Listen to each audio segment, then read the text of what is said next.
دغه حالت کې هم مومنټم د ستورو سره و، اما دلته الله نور ناصري هغه هڅه چې څلوري ځای ترلاسه کړې وه، په یوه بله هڅه د الله نور ناصري دلته د غټ شاټ په کوشش کې ناصري خپل دلته سلاک ته تللی و بیټر، سلاک سویپ په نتیجه کې، او دا هم یو ډېر په زړه پورې بله څلوریزه وه. دلته رحمت شاه کیچ ترلاسه کړی و د فرید ملک، او دا هم کلیک کېږي وکټ. دلته کیچ لږ څه وړاندې و رحمت شاه نه. سلیم صافي ډېر په زړه پورې شاټ سویپ ته تللی او څلور منډې ترلاسه کړې وې. دلته د غټ شاټ کوشش په نتیجه کې میډل بیا هم ښه راغلاست خوږو کتونکو د دوهمې سیالۍ د لومړي انینګز. البته هایلایټ مو په ګډه سره وکتل چې دوهمه سیالۍ هم یوه ډېره ښکلې سیالۍ وه او چې د هندوکش لوبډلې په بریا سره پای ته ورسېدله. بله یقینا دویم راوند نن شروع کیږي، تېر ورځ دمه وه او نن به بیا هم په دې اونۍ کې موږ څلور سیالۍ لرو. وبه ګورو چې په دغه برخه کې څه ډول لوبې ترسره کیږي، ځکه ډېر زیات مهمه برخه د دغه سیالیو پاتې ده. هره لوبډله د یو بل په مقابل کې، یعنې یوه لوبډله د خپلو درې نورو د په مقابل کې کوم ټیمونه دوه سیالۍ لري، چې ټول ټال د فاینل سره دغه سیالۍ بیا 14 سیالۍ برابرېږي. په دغه 14 سیالۍ کې واضح 2 ورځې وقفه یا دمه لا پاتې ده. د دویم انینګز د تېرې سیالۍ، البته دویمې سیالۍ د دغې اونۍ د تېرې اونۍ د دویمې سیالۍ د دویم انینګز هایلایټس آمده دي. په ګډه ګورو، بیرته بیا هم راګرځو. و همچنان یک تشکری ویژه از این که میایید در کامنتری باکس. اگر در میدان کرکت نیستین و خدماتتان در میدان کرکت موجود نیست، از راه تلویزیون ملی و از راه مایک کامنتری تلویزیون ملی توصیه های خود را با جوانان و نوجوانای کرکت دارین. از شما جهان سپاس هم ازایسیم. ډیره زیاته مننه اشرتي صاحب.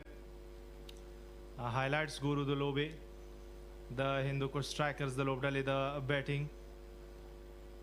عبدالمالک ډیر بهترینه لوبغاړی او د هغه شاټس ګورئ تاسې، بهترینه شاټ سلیکشن او بالکل کنټرول انینګز یې وکړو، خو متاسفانه چې په 49 منډو یې خپله ویکټ له لاسه ورکړه. تاسو هغه آوټ ګورئ د عبدالمالک. بال ډیر ښه میډل شوی و اشرتي صاحب، خو سیده فیلډر ته ورغی او وروسته بیا د افسر خان زازي او د اجاز مهري بیټینګ. لکه څنګه چې تاسو ګورئ آخر کې افسر خان خپله لوبه لږه تکړه و چې کله 6 منډې پاتې وې خپله ویکټ یې له لاسه ورکړه. ډېر ښه کیچ د اعلی نور ناصري له خوا نه، او دا هم اجاز مهري د هغه شاټونه تاسو ګورئ او دا هغه وینینګ شاټ. بیا هم راغلاست خوږو کتونکو. دوهمه سیالۍ د هندوکش او ماهیپر لوبډلو ترمنځ چې د هندوکش لوبډلې البته یې دوه انینګز هندوکش لوبډلې چې کومه توپوهنه ترسره کړله د هغوی هایلایټ مو وکتل چې هندوکش لوبډله بریالۍ وه، ماهیپر لوبډلې په لومړۍ سیالۍ کې له مات سره مخ کړله. بله یقینا مایپر لوبډله ډېر زیات په زړه پورې قوي لوبغاړي له ځان سره لري. د اشمت شاهدي پښتون کې خو ولې تېره ورځ بیا اشمت شاهدي یادونه دې وکړله چې موږ سره د ګلبدین نایب آلراونډر لوبغاړي کمې محسوسېږي. د ګلبدین راتګ په هیله باندې خو د دې کې چې راشي او د ده راتګ چې کوم مینوال دلته په میدان کې منتظر دي، په ټوله کندوزیانو ته منتظر دي، هغه د هغه به هم راځي او د دوی ته به هغه خوښي ور په برخه کوي کوم چې ارمان دا لري چې ګلبدین نایب یو ورځ نږدې نه په میدان کې وګوري. نجیب زدران هم شتون لري د چمپینز په لوبډله کې، همداشان بل وخت بیا رحمت شاه زرمه دی، هغه لوبغاړي دي چې د افغانستان د ملي لوبډلې د ملا د تیر حیثیت لري. د خپرونې په دې برخه کې شهیدي صاحب څنګه خوښه ده چې ویلنډه دمې ته لاړ شو؟ بله نو یو ګزارش به وګورو، په ګډ سره بېرته راګرځو.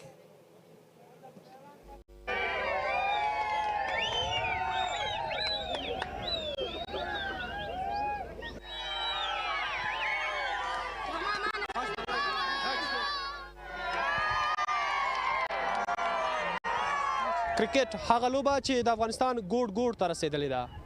مشران دي که ځوانان دي او که ماشومان، دغه لوبه ګوري او خپله مینه پرې خړوبوي. ډېر خوشحاله یم چې موږ وطن ته اتلان راغلي دي. زه د رحمت شاه فین یم. رحمت شاه په ما ډېر ګران ده. ډېر خوشحاله یم. تلویزیون کې مې کتو خوند نه کوي. ډېر خوند کوي. راشد خان کاشکې خو دلته وای چې نږدې نه وکتلی وای. په تلویزیون کې ګورم خو د لرې نه یې ګورم. زما نوم محمد مصطفی ده. د لوبغاړي نوم احمد عبدالهادي ده. ډېر خوشحاله یم. دا نږدې نه قسم او د تلویزیون کې مې نه خوښېدونه او وایم لوبغاړي عبدالهادي و نږدې نه وګورم. ډېر خوشحاله چې موږ خپل ملي لوبغاړي نږدې نه وینو او ډېر خوشحاله یم. زه زیات خوشحاله یم دلته لوبې کېږي. زه دلته راغلی یم چې د قاتل نږدې نه وګورم. زه د رحمت شاه مینوال یم. راغلی یم چې نږدې نه وګورم. زما نوم توحید الله دی او د کندوز ولایت اوسېدونکی یم. رحمان الله ګربز متاسفانه هلته وجود نه لري. کاشکې راغلی وی هلته مې نږدې نه لیدلی وی. ملي سپورټ نه ډېره مننه چې موږ ته لوبې په نشرۍ او په لایف یې ښیي. ډېره مننه.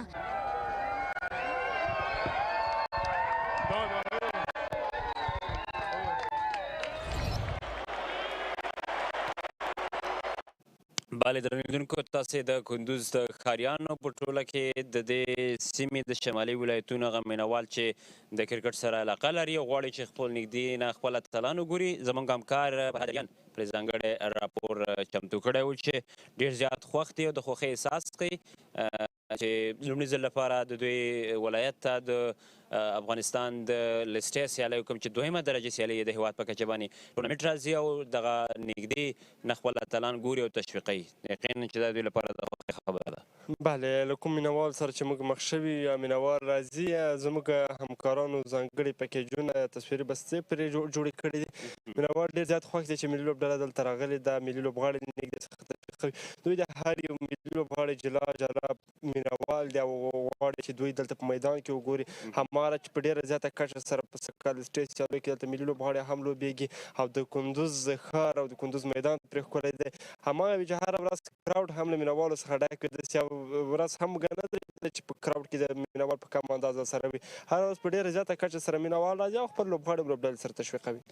بله شکه دا یو ښکلا ده همدغه د کرکټ لپاره چې سیلبین یا کراوډ دلته راځي او دوی د نږدې نه دغه خپل اتلان ګوري. یا په ټوله کې د کرکټ د ورزش هره برخه ده هغه په مینوالو او په کراوډ باندې ښایسته ده. څومره چې کراوډ ډېر یو هغومره سیالي جذابه وي، هغومره سیالي خوندوره او د مینوالو لپاره هم یو ښه فرصت دی. په ټوله کې لوبغاړي چې څوک توپ اچونې توپوهنه ترسره کوي، کله هغې تشویقېږي، هغې انرژي نوره هم ورسره ډېرېږي.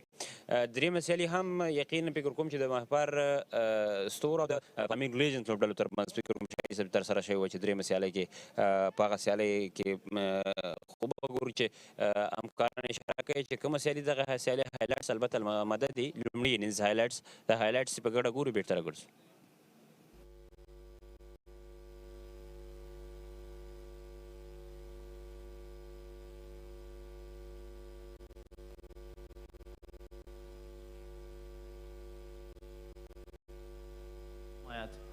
از بالارای خود استفاده خیلی خوب و درست و بجا نمود و توانست که بالارایشان طبق اعتماد و توقع کپتان اوورای خیلی زیبا و مثبت را انجام دهد. شما تکرار صحنه های مختلف را تماشا میکنید.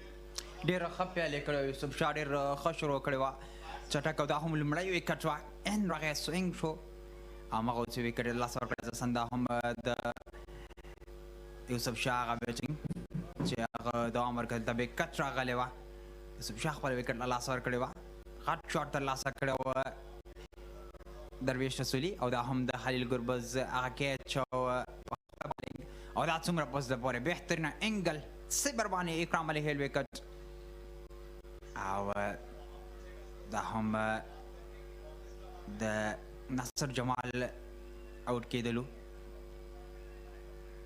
چې خپله ویکټ یې له لاسه ورکړې وه دا هم د غټ شاټونو هڅه کېدله کوشش هم دا و چې غټ شاټونو ترلاسه کړي داسې حال کې چې اړتیا راوستې څوک رانشي کوشي ملګرتیا وشي او کله چې رحمت شاه راځي د رفریدون د وزي د ټپي کېدو په صورت کې درې ویکټې ترلاسه ترلاسه کوي په داسې حال کې چې باید ګډه دې پورته شوې وي منډې پرې راغلی وی دا هم نوید زدران چې د رحمت شاه په بال باندې وکټ له لاسه ورکړه او دا هم وروستی وکټ عبدالباقي پوپل چې د خلیل ګربز ورور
کندوز هغه ښار چې یو وخت ترې د جنګ او جګړې راپورونه ورکول کېدل اما نن د افغانستان د کورني کرکټ سترو سیالیو لیسټ ای لوبو کوربتوب په غاړه لري. زه د کندوز ښار مرکزي سیمې ته راوتلی یم. غواړم د دغه سیالیو په اړه د کندوز ښار ښاریانو نظریات واورم چې څومره خوشحاله دي چې لومړي ځل لپاره دغه سیالي په دغه ولایت کې ترسره کیږي. ډېر خوشحاله ټول افغانان خوشحاله خصوصا د کندوز سمت شمال ولایتونه چې دلته داسې یو غټ ټورنمنټ ایجادېږي او کرکټ نه ځوانان تشویقېږي تر څو د کرکټ برخه کې هلې ځلې وکړي او څو چې کوم پټ استعدادونه دي هغه پټ استعدادونه هغه شي او څوک نور خلک د کرکټ ته تشویق شي او تر څو چې آینده کې موږ ځوانان ولرو چې په هغه نړیوال سټیج کې نړیوال کرکټ کې موږ ته خوشحالي راولي. زه ډېر زیات خوشحاله یم چې اول ځل لپاره کندوز کې داسې یو مسابقه ترسره کېږي چې ملي لوبډلې راځي همدلته مسابقه کوي موږ نږدې نه سره ګورو. تیم کرکت افغانستان است که فعلا در سرتاسر افغانستان کرکت رشد کردگی و شهرت دارن مردمشان خوشدارش است که کرکت داشته باشن کرکت بازی کنن. کرکټ لوبغاړي دلته راځي موږ اول افتخار هم ده چې دوی وینو ډېر خوشحاله سو موږ دلته ورځو د لوبغاړو خواته لوبغاړي باید وینو په لوبغاړو کې ټولو نه ښه لوبغاړي لکه ګربز ده راشد خان ده نبي ده. بله درنو لیدونکو بیا هم ښه راغلاست. موږ هم لنډه دمه واخیستله ځای مو تغیر کړو تر څو د دغه ټیمونو د لوبغاړو او کوچ سره که چېرته امکان یې هم خبرې ولرو ځکه په میدان کې دوی هم آمادګي نیسي آماده د پایمر البته د هندوکش سټرایکرز او ورسره په څنګ کې د بله لوبډله میوند چمپیونز لوبډلې دواړه آمادګي نیسي.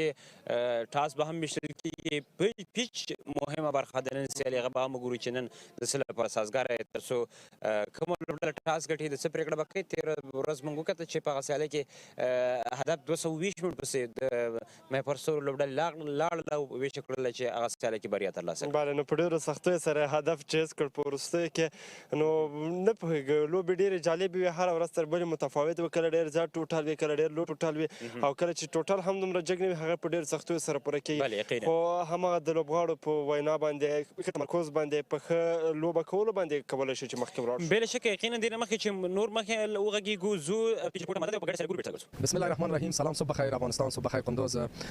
طوری که بر شما معلوم است مسابقه یک روزه یا لسته در قندوز برگزار شده که ما بالای سر ویکت هستیم و میخوام درباره خصوصیات ویکت بر شما امروز معلومات بدم. 3 ویکت ما اینجا داریم به خاطر بازی کردن این مسابقه. این ویکتی هست که این ویکت البته مسابقه دوم تورنمنت برگزار شد که دی مایپر استار یا اشمت پاس برد و فیصله بیتینگ کرد که در نهایت لو توتال شد دی ویکت 187 رنز تارگت داد که تیم هندوکوش توان نیست که بسیار با مشکلی هدف پوره کنه. از او خاطر میخوام در خصوصیت از این ویکت کم برای شما معلومات اضافه ارائه کنم.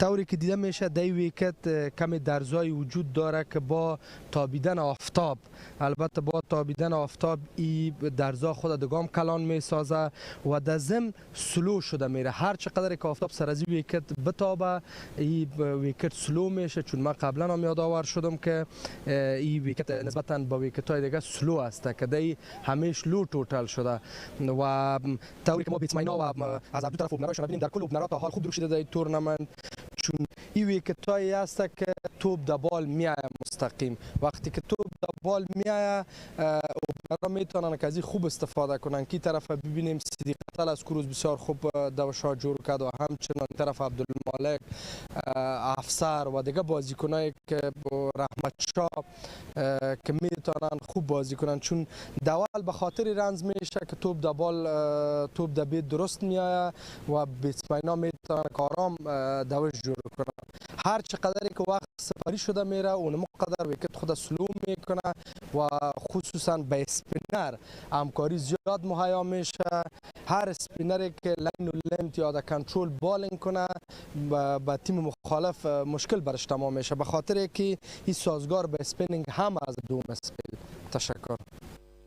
بیا هم ستړی مشی خو کتونکو پیچ ریپورټ مو په ګډه سره وکتو نو ویکټه نادرځای هغه ویکټ ده چې دومره سیالۍ ترسره شوې د ماهیپر لوبډلې او همداشان هندوکش لوبډلې. هلته ماهیپر خپله ټاس ګټلو بیټینګ یې وکړ، ډېر لو ټوټل یې ورکړی و لکه څنګه چې پیچ ریپورټ کې یادونه شوه سروات چې بیرته هندوکش هغه ډېر کم ټوټل هم په ډېرو سختیو سره پوره کړ. نو وګورو چې نن کومه لوبډله ټاس ګټي او د څه پرېکړه به کوي. زما په اند سره چې ټاس سره لوبډله ګټي شاید لومړی توپ اچونه غوره کړي، ځکه یو خو موسم که ګورو لږ څه د نورو ورځو په پرتله باندې لږ څه یخ دی، هوا دومره ګرمه نه چې بله خبره ده چې لکه څنګه چې پیچ ریپورټ کې مو دغه میدان لږ څه کرکس لري، هغه چاودي درزونه لري، نو دغه درزونه چاودي کولی شي توپ اچوونکو سره مرسته وکړي. خو په دویم اننګز کې بیا د سپین توپ اچوونکو سره لا هم ډېره مرسته کېدلی شي. موږ کتلي یوازې فرید ملک او ابراهیم عبدالرحیمزي دغه دوه بالران چې درې او څلور وکټ ترلاسه کړي دي، نور کم تیز توپ اچوونکي په دې نه دي برله شوي چې د درې نه وکټ زیات ترلاسه کړي. بل خوبي دلته دا ده چې بیټر که چېرته لومړني لس اورونو کې لږ استقامت د کار واخلي، لږ سلو ولوبېږي، کولی شي یو ښه ټوټل کېښودلو کې ورسره مرسته وکړي. لکه څنګه چې موږ تېره ورځ په سیالۍ کې کوم چې څلورمه سیالي وه د همدغه ټورنمنټ د صدیق قتل توپوهنه وکتله چې ډېره ارامه ولوبېد، وخت یې واخیسته او ویش وکړه چې د خپلې لوبډلې لپاره یو اتیا منډې جوړې کړي. په ټوله کې د صدیق قتل لوبېدل ډېر زیات مثبت و د چمپیونز لوبډلې لپاره، خو هم د دوی هغه بالینګ او په وروستیو کې فیلډینګ دومره ښه نه و چې هغه سیالۍ کې بریا ترلاسه کړې وي. بله، نو نادرځای ښه به وي چې صدیق قتل راوغواړو او له نوموړي سره په دغو سیالیو باندې خبرې وکړو. صدیق نو مهرباني، ښه راغلی. صدیق قتل صاحب ستړی مه شي، په خیر راغلی. تېره ورځ یقینا چې ډېره په زړه پورې توپوهنه یې ترسره کړله، نن څومره آماده یې، څومره ذهنا آماده یې چې په دغه سیالۍ کې هم ښه وځټېږي؟ بسم الله الرحمن الرحیم. سلامونه تاسو ته او ستاسې له طریقه دا ټولو لیدونکو ته.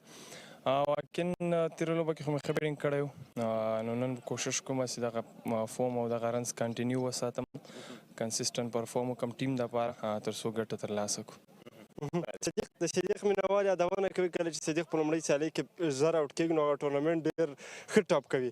بیا هم هماشان به تکرار سي؟ انشاءالله زما تلل کوشم دی چې اولې لوبې نه ښه لوبه وکړم، خو بس کله کله نصیب یې اوټېږي. نو زما همیشه دا کوشش ده چې ټورنمنټ کې په ټاپ بیټسمینانو کې راسم، ټورنمنټ ټاپ کړم. نو زما مایند سیټ هم دغه وي، بس کله پلیر یې کنیکټ سي کله نه کنیکټ کېږي. نو زما کوشش ده انشاءالله دا ټورنمنټ په ښه توګه فایت ته وځم. صدیق تېره ورځ البته څلورمه سیالۍ کې دی ډېره په زړه پورې توپوهنه ترسره کړله، خپله دویم ځل چې توپوهنې ته ځي ویکټ او پیچ به دې خپله مطالعه کړی. ستا په اند سره ویکټ کې داسې څه شته چې بیټر په وخت واخلي او بیا وروسته تر اخره پورې لاړ شي او ښه یې نن ځلوبئ؟ ویکټ یې خو داسې دلته ډېر لوبې نه دي سوي، خصوصا کومې ویکټ چې سپایکس ورسره نه استعمال سوي نو هغه کې یو څه د بونس کموالی ځکه چې ویکټ سپاټ وکړي بیا هغه سپاټونه جوړ کړي نو دې سره ویکټ نور هم ښه کېږي. نو ورځ په ورځ به انشاءالله ویکټ هم ښه کېږي او زموږ بیټسمینان به انشاءالله سټرایک ریټ سره لوبه کوي ځکه چې دلته داسې ویکټ دي اوس با لږ لو پاتې کېږي، سپین هم ډېر کېږي نو مجبور ته به ټایم اخلي بیا به رنز کوي، ارلی شاټونه نه لګېږي ستو یې سټروک ولګېږي یا ته زر رنزونه وکړي نو ټایم به اخلي 1-2 لندې لوبه ډېره ښه کېږي په دې ویکټو.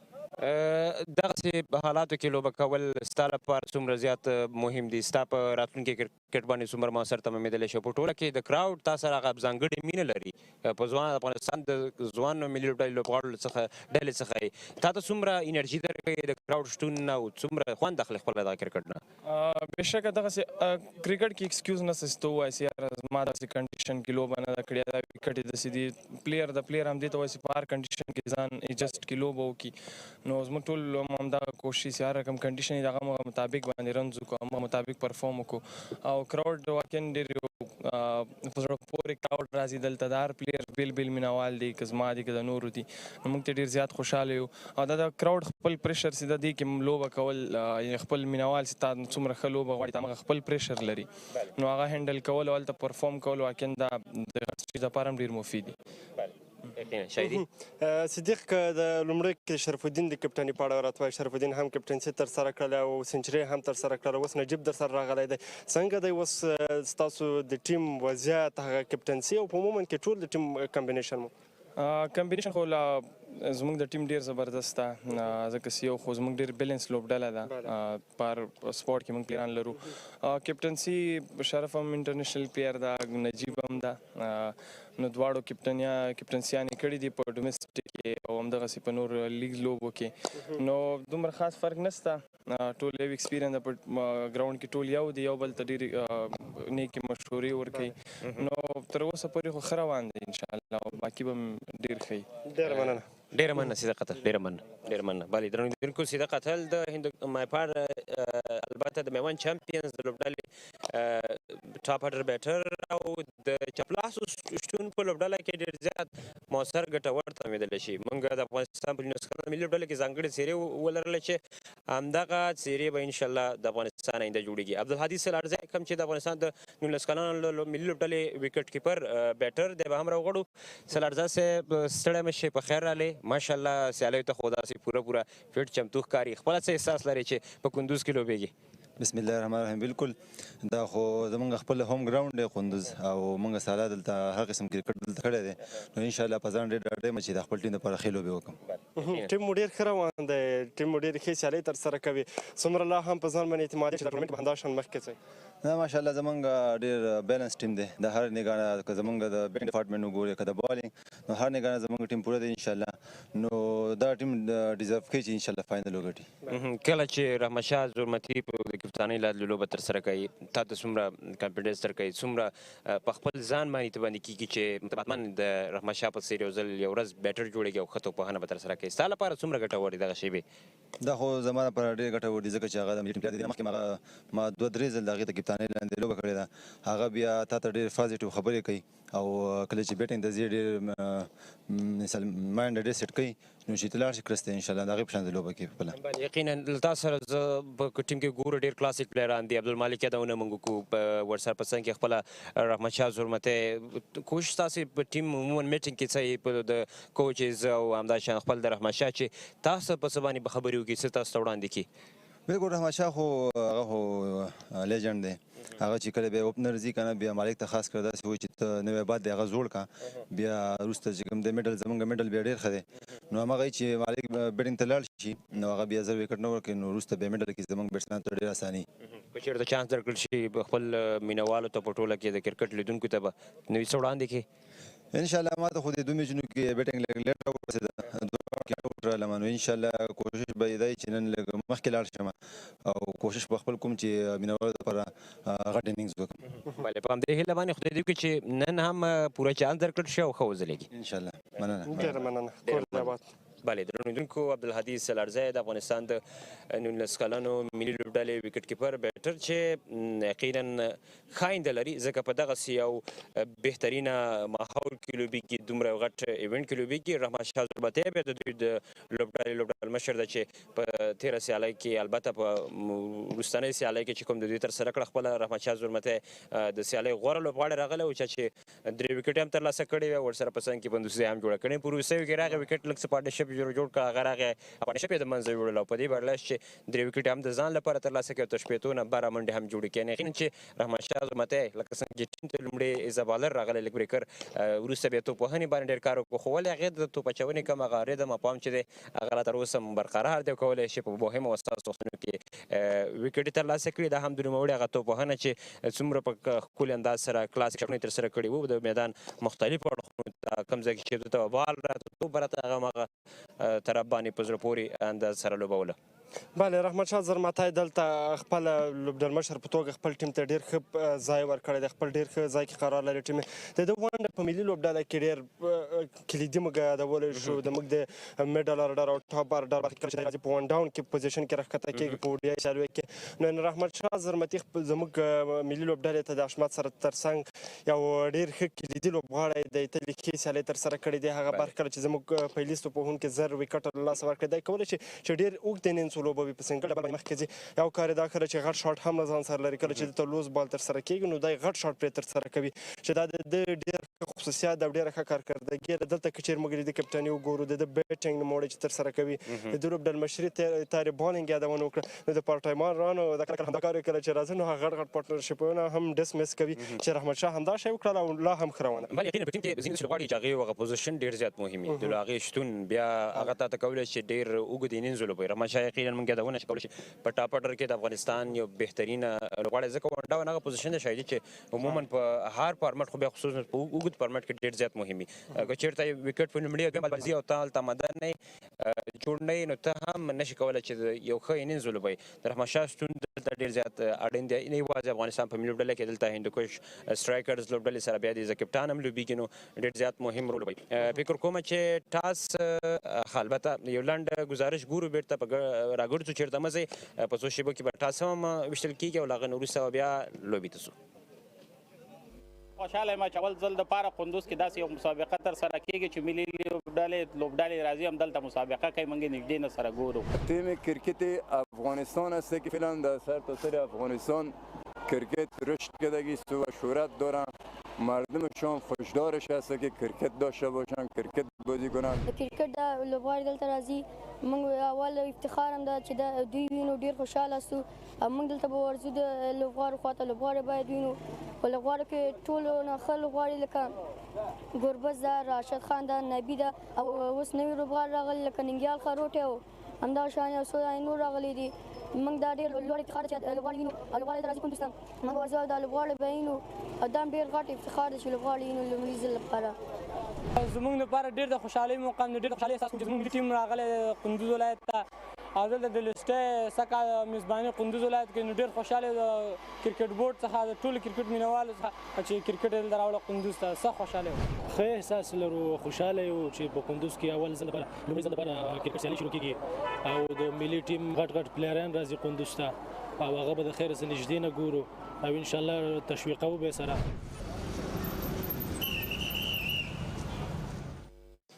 بیا هم هرکلی خوږو کتونکو د مینوالو نظریات ما هم په ګډه سره وکتل د قندوزي مینوالو نظریات چې د څلوېښت په اړه به کړو راځئ دواړه لوبډلې خپل تمرینات په میدان کې روان ساتلي د میوند د اتلانو او همداشان هندوکش لوبډلې لوبغاړو خپل تمرینات په جریان کې ساتلي دي په لاندې شیبو کې به هم سیالۍ پیل شي. بې له شکه یو شی کو یادونه وکړو دلته نجیب زدران د میوند چمپیونز لوبډلې لوبډل مشر دې ټورنمنټ کې لوبیږي موږ له نوموړی له ډېر وخت څخه تعقیبوو د چې کوم ریتم او پام دی دغه څخه د بده چې د غورځېدلی دی او په پام کې نن سبا نه ښکاري موږ نړیوال جام کې هم وکتل په 2023 نړیوال جام کې فکر کوم دې لوبډلې برخه هم نه و یعنې په ټوله کې نوموړی لږ ستونزو سره مخ دی په دې وروستیو کلونو کې خو ولې موږ ګورو د نړۍ غټ کرکټران د دغسې حالت څخه زغمي او دغسې ښه ودرېږي نو که چېرته نجیب غواړي چې بېرته پام ته راشي دغه ورته ښه موقع ده ښه ماحول ورته برابر شوی دی لکه څنګه چې تاسو په تصویر کې ګورئ چې میټینګ یا مشوره خپل لوبغاړو سره کوي نو په دې هیله باندې چې نجیب زدران بېرته خپل پخواني پام ته راشي او وشي کولی بیا هم هغه شانې اوږدې اوږدې سترې سترې شپږیزې ترسره کړي سلیزې ترسره کړي پندوسي جوړې کړي نو په همدې هیله باندې په ټوله کې د دوی لوبډله پوره آماده او چمتو ده. له ځان سره بهترینه څېرې لري. نجات مسعود، قیس احمد، شرف الدین اشرف، اسلام زازی، د دوی سره بهترینه بیټران هم شتون لري. نو کولی چې یو ښه ټورنمنټ په ټوله کې ولوبوي او په همدې هیله چې نجیب زازا د دغه فرصت نه بې استفادې یو ځل بیا هماغه پخوانی نجیب شي او د افغانستان د ملي لوبډلې د ملي تیر حیثیت یو ځل بیا نوموړی ولوبوي. بله نو حکیم احمدزی له دواړو لوبډل مشرانو سره شتون لري. ټاس به ویشتل کېږي او به ګورو چې کومه لوبډله ټاس ګټي. Morning and welcome to Kunduz Cricket Stadium for the match number 5 of the ETISALAT State Tournament 2024. It's toss time and I'm joined by both captains Rahmat Shah Zurmati representing the Hindukush Strikers and Najibullah Zadran from the Maiwand champions alongside the match referee Mr. Hamim Talwar Hamid. Rahmat Shah is the home captain. We'll flick the coin. Tail is the call. And this is tail. And it is tail. Najibullah Zadran. Najib سره مشه ټاس دی وګټه څه پریکړه کوي؟ موږ بیټینګ کوو. ښه د ټرند خو همدا لګېدلی د هر کپتان چې ټاس ګټي راځي بیټینګ کوي.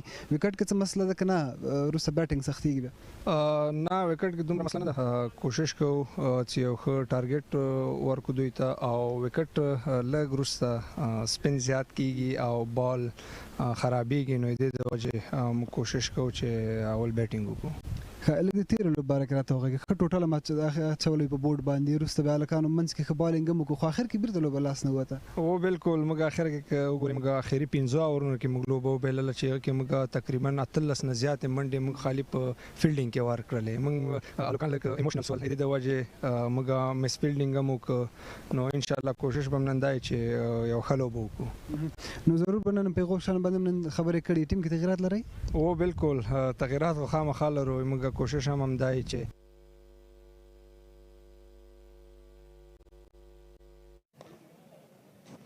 بله د لیدونکو بیا هم ټاس د میوند چمپینز لوبډلې وګټه او خپله یې د توپوهنې پرېکړه وکړله.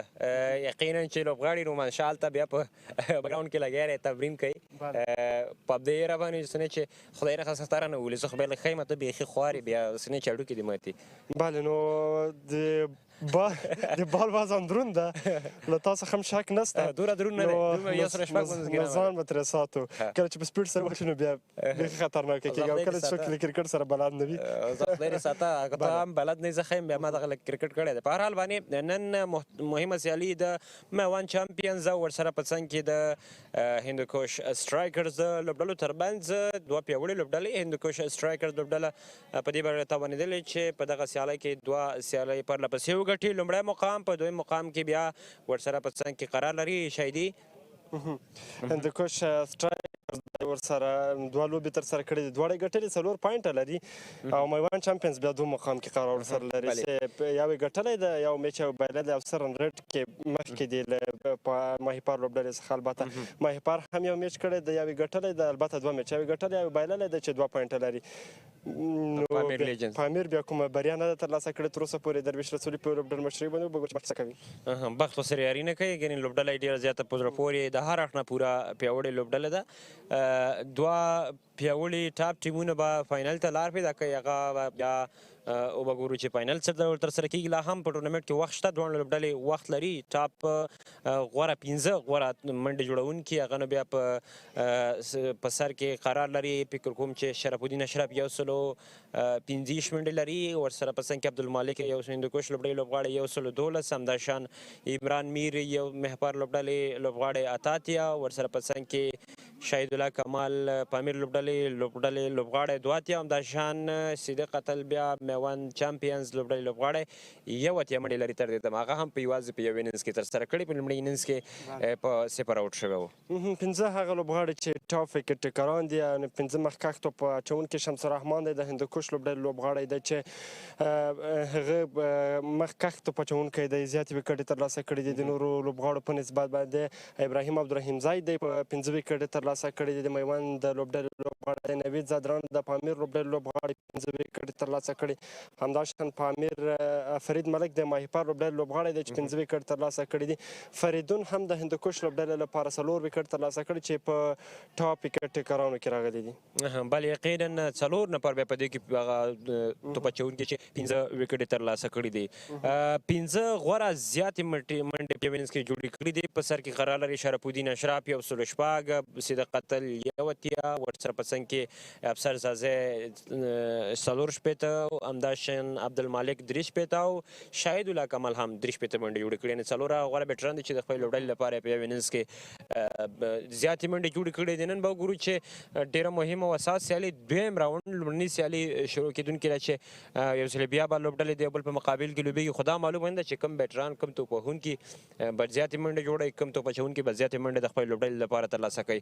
دغه اساس او مهمه شیبې دي دواړو لوبډلو. نن به بیا هم میوند چمپینز کوشش دا کوي چې په دې برلش چې وکولی شي نن سیالۍ کې بریا ترلاسه کړلې.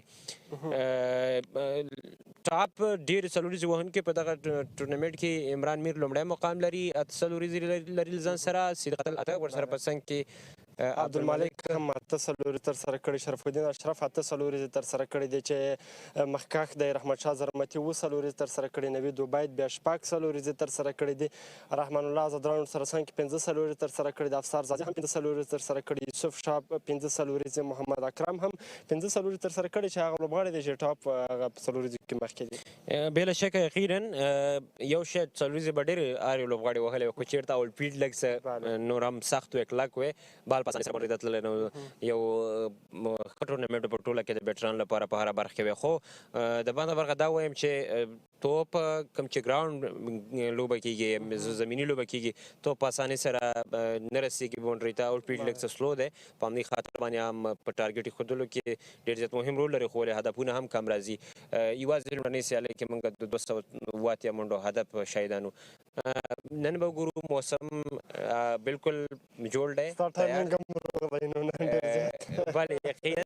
او ښه خبره خو دا زما خوشقسمتي ده چې زما تور کالي په غاړه هم نن نشته دی. نن ته پوهېدلی چې کنډیشن به دا شی وي، کالي دې هم تور راغوستي دي او نن خوند ترې اخلي. یار رښتیا دویمه شی توکلي مې اغوستې. زه د موسم نه خبر وم چې نن به ورځ وي، باران به یا اسمان شینې سړه وړي، خو لمر نشته دی او بل یو څه شمال هم د ورسره چې موسم یې بیخي خوندور کړی. بله یقینا. خو په کندوز کې هوا ډېره په زړه پورې نن معتدله او کرکټ ته نوره هم جوړه ده.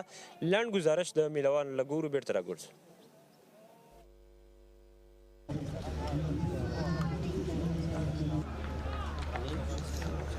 لسټۍ او ورځنیو سیالیو ته د کندوزي ولسونو پراخ راتګ دا هغه څه دي چې له کرکټ سره د دوی لیونۍ مینه ښیي.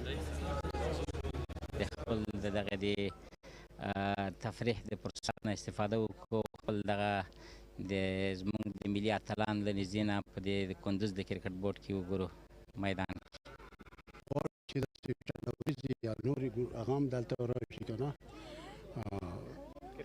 کرکټ سیالۍ چې باید دلته راشي چې د کندوز هېوادوال غنډن ځپلی هېواد چې دا لږه خوشحالي مسکای په شان راشي.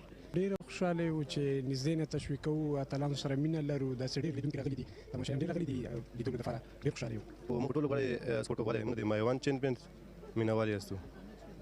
نجیب زدران لوبډلې بالکل نجیب زدران او شرف الدین اشرف چې پکې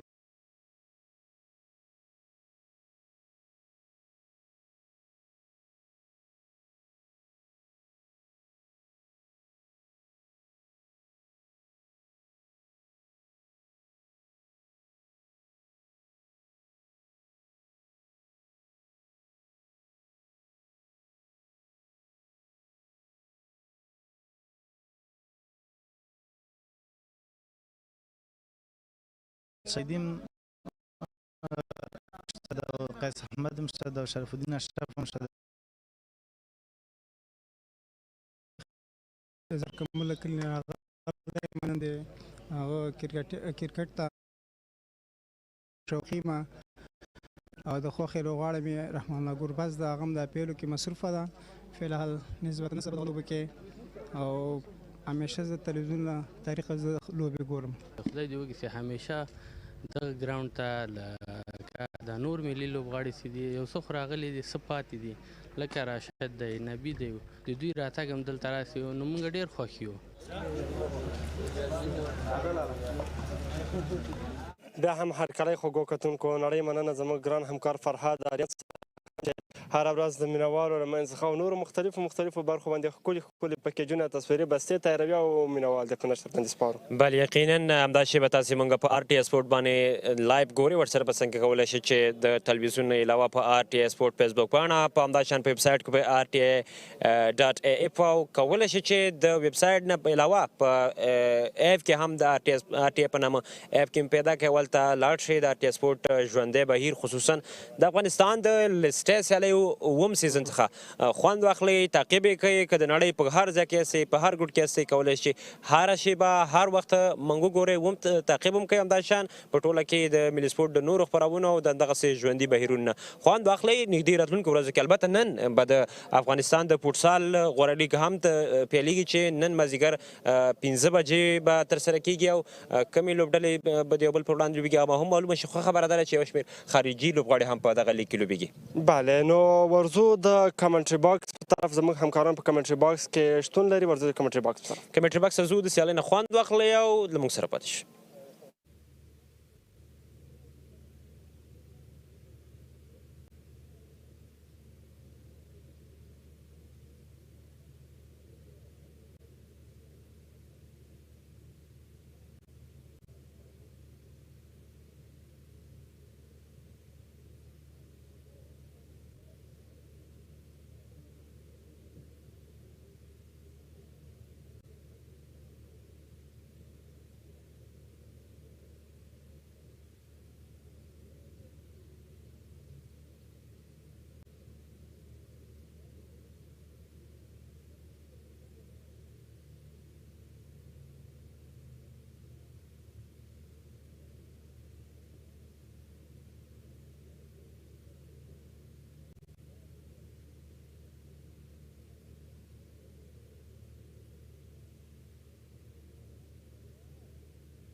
عبدالله ترخیل چټک توپ اچونکي نجات مسعود او ورسره څنګ کې یاما عرب لوبډله ده د مایوان چیمپئنز لوبډلې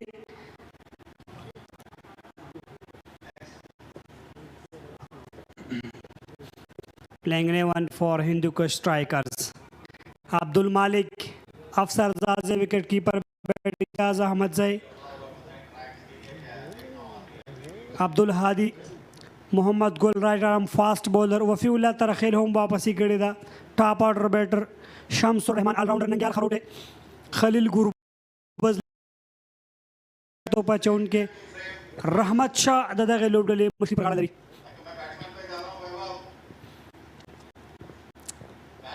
सिद्दीकुल्लाह अतल left hand batsman यवाते मंडी कड़ी तरदीद मपूरी आता सलूरी यवश पगी जाऊँ दादा पौधा यवाते मंडो के शामिल दरिया मलो बजे तरह के चैंपियन लपारा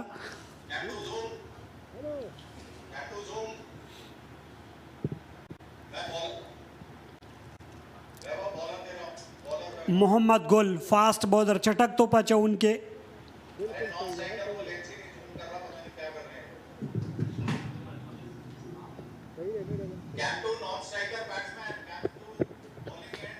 मोहम्मद गुल होम डेर ज़बरदस्त तेज़ तो पचा उनके द उमूमन अमूरी जन्नत है क्रिकेट के पतेर त्रिडे स्याले होम दामू सरो पकुश्तपा मिलिश लाउर स्याले की होम हो او پتیر ترډې سالې کې دوه ځلې دغه لوبغاړي 15 لوبغاړي اوسو زول د خپل لوبډلې په ګټه باندې ډېر زبردست او چټک توپ اچون کې د محمد ګل نان سټرایک ته نومان شاه سلور منډې کړې ترې د پورې سلور زی هم د شپږی ځلانه د وهلې 15 سلوړې منډې په دغه روان ټورنمنت کې دریم لوبه د تر سره کوي विकेट कीपर बैट्समैन दे अफगानिस्तान अंडर 19 होम कड़े عموما د بوث ریجن نه کرکټ کوي دلته میوند چیمپئن سره لوبیږي عزت الله صافه ور سره څنګه کې دورانی د فیلډ لوب ساران دي محمد ګل بلومړی بال تر سره کوي صدیق الله دلته په لیګ سټمپ باندې د بال لوبونه دا دوه منډه شاید پاسانه جوړ شي عبدالهادي صدر زشته دلته پیډون نه دغه بال راواغسته دوه نورې منډې هم تر سره شوې دلته د میوند چیمپئنز لپاره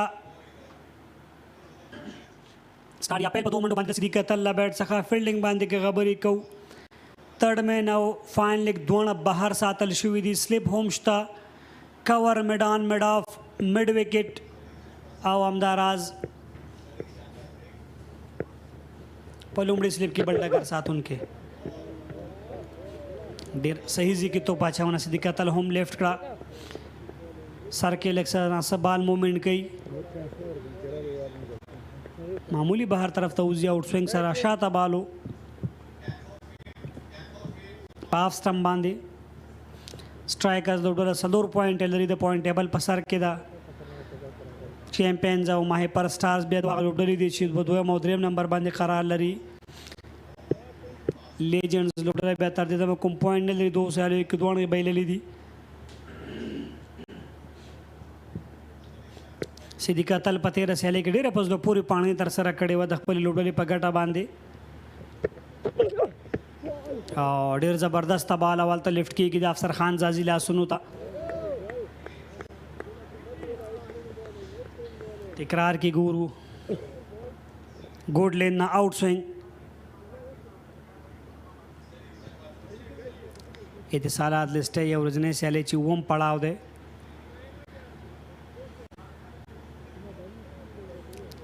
په روان کال کې دا دوهم ستر ایونټ دی چې په ډېر ښه بڼه باندې په ژوندی شکل سره نشریږي له دې وړاندې قشتپه ملي شلاوري سیالۍ وي چې ډېر ښه تعداد سره مینوالو په شتون کې تر سره شوي او دا ځل لسټې سیالۍ دي چې تر سره کېږي د ښه بال ریسپیکټ دلته د صدیق الله اتل له لورې محمد ګل باندې کې خبرې کوو پیس هم ورسره شته هایټ هم ورسره شته سوینګونه هم کوي ډېر زبردسته توپ اچوونکی دی د ډومestic کرکټ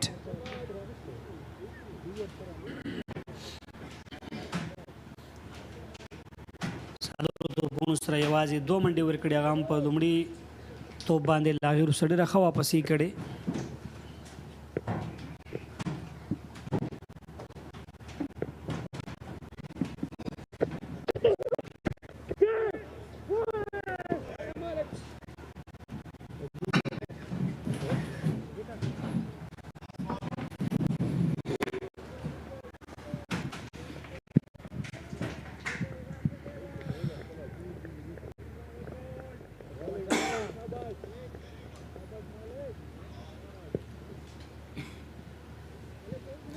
بالکل یامین که وګورو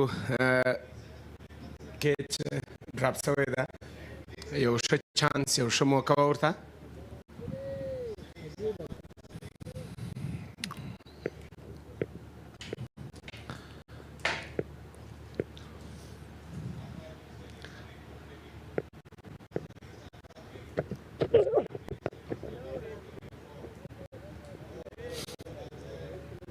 شاکر صاحب لکه څنګه چې ګورو هغه ځای کې چې صدیق اتل په لومبي میچ کې آوټ شوی و د محمد ګل له لوري نه هماغه ځای کې پرپسې بالونه تر سره کېږي او محمد ګل هم په دې ټورنمنټ کې خپله لومبۍ لوبه کې برخه اخلي په 11 کسیزه لیسټ کې شامل شوی ده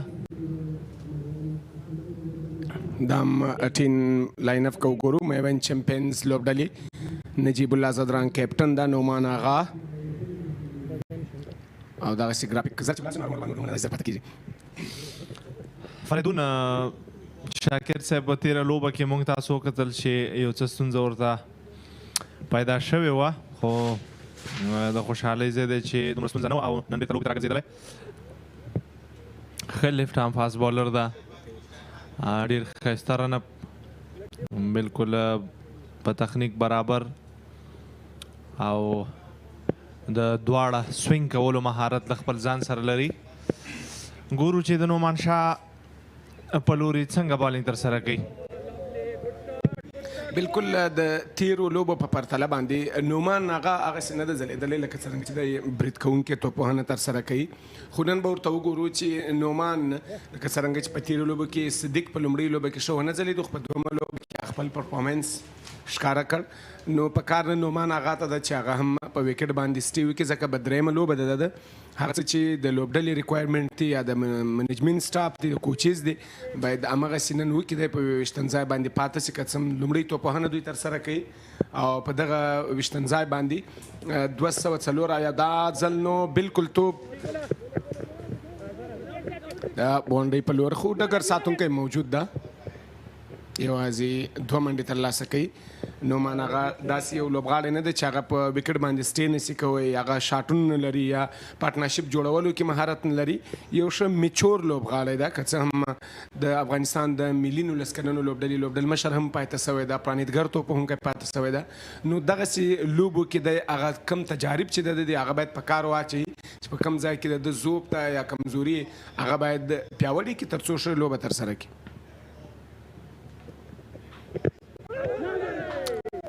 یقینا شاکر صاحب نعمان شاه ما سره په ټیم کې پاتې شوی دی له شروع نه چې دا غټ لیول کرکټ ته راغلی نو که فرست کلاس یالی وګورو که همداراز تیره لیسټې وګورو شپږیزه کرکټ ټورنمنټ وګورو نو تقریبا په ډېرو لوبو کې زما سره پاتې شوی نعمان شاه عمر ډېر کم ده. شاکر صاحب نو ځینې شیان داسې وي چې هغه د ذهن پخېدو سره د یو لوبغاړي په ترکیب کې په تخنیک کې همداراز په نورو ډېرو شیانو کې راځي. نو کومې کوالټیانې چې په نعمان شاه کې شته هغه د یو لوبډلمشر په صفت باندې ما په تېره لیسټې سیالۍ کې ولیدلې، ځکه چې د څه رقم لوبې غوښتنه به چې موږ له ده نه کوله او ډاډ به مو ورکړه نو تر ډېره بریده په هغې کې ډېر کامیاب و.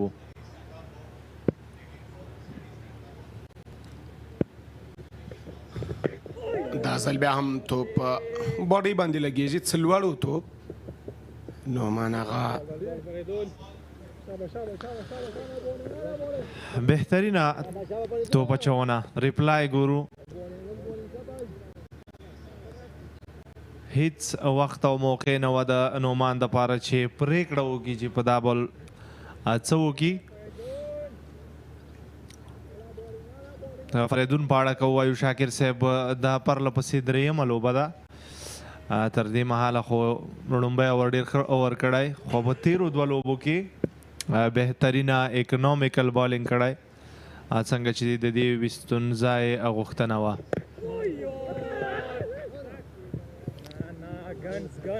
2 اووره پای ته رسېږي، 4 منډې میوند چمپینز کم زیان نه لري.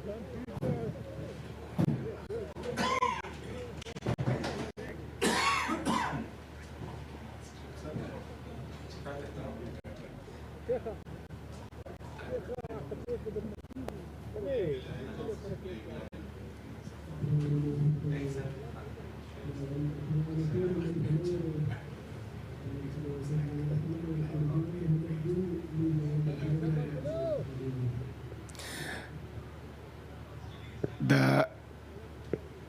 هندوکوش سټرایکرز لوبډله بیا هم ښې لوبې ترسره کړي تر دا مهاله. محمد ګل او بیا هم صدیق اتل هڅه کوي چې په آف ساید باندې دغه توپ لوبوي، بیټ سو په بشپړه توګه باندې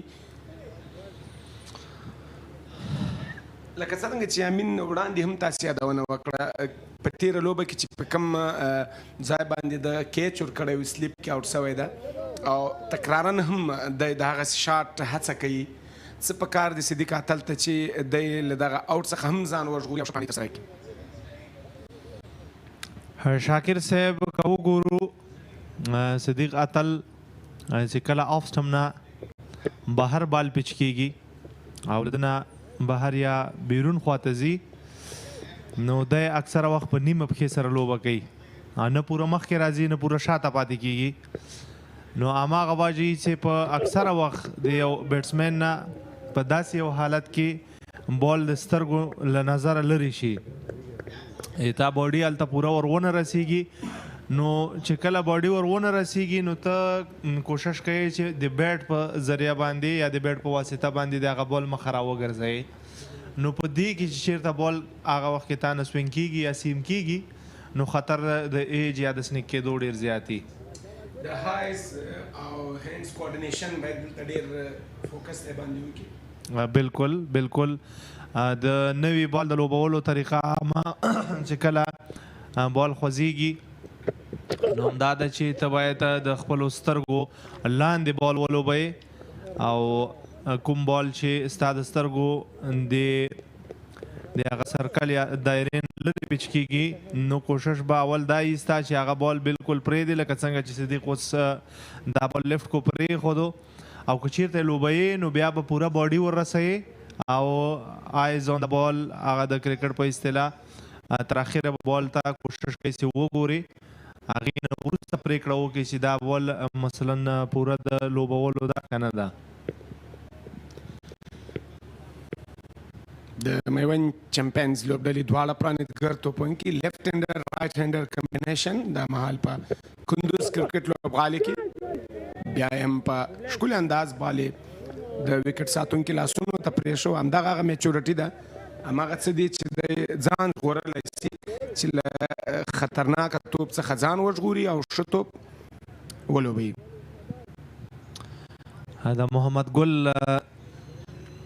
یو بهترینه توپ اچونه 13 بالونه چې د کړي بهترینه بالونه ترسره کړي شاکر صاحب په یو چینل کې لګیا ده په هغه څومره چې دته له ویشتن ځای نه کومک لاسته راځي په هغې باندې تکیه کړې او خپل لاین او لینس ډېر ټایټ ساتلي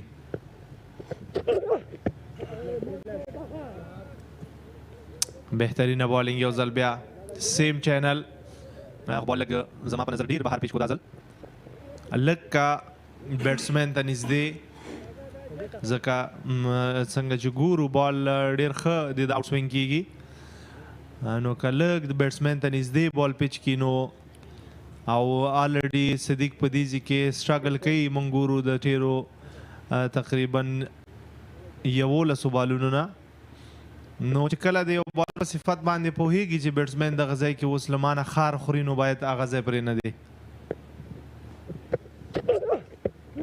دا ځل بیا هم پرله پسې په کم چینل کې چې بالینګ ورته کوي بیټسو 3 اوره پای ته رسېږي د میوند چمپیونز 4 کم زیان نه لري ریپلی ګورو شاکر صاحب او په آخر کې موږ تاسو وکتل چې افسر زازي محمد ګل ته داد ورکو په آخري بال باندې چې دا ځای کې باید کنسسټنټلی بال پیچ شي نو د وکټ ساتونکي هم ډېره غټ رول وي ځکه هغه ته ویشتن ځای ښه معلومیږي هر بال ته دی په فوکس کې ولاړ وي ځکه هر بال د دې امکانات لري چې ده ته راشي نو په د وکټ په جج کولو کې د وکټ ساتونکي ډېر زیات غټ رول وي او ډېره مرسته کولی شي د بالرانو سره بالکل بیا هم په اساني سره دغه توپ لوبول کېږي خو یو چټکه منډه رننګ بټوین د وکټ ته بدلته کریډټ ورکو دواړو لوبغاړو ته یو یادونه یمین تاسو وکړه د وکټ ساتونکو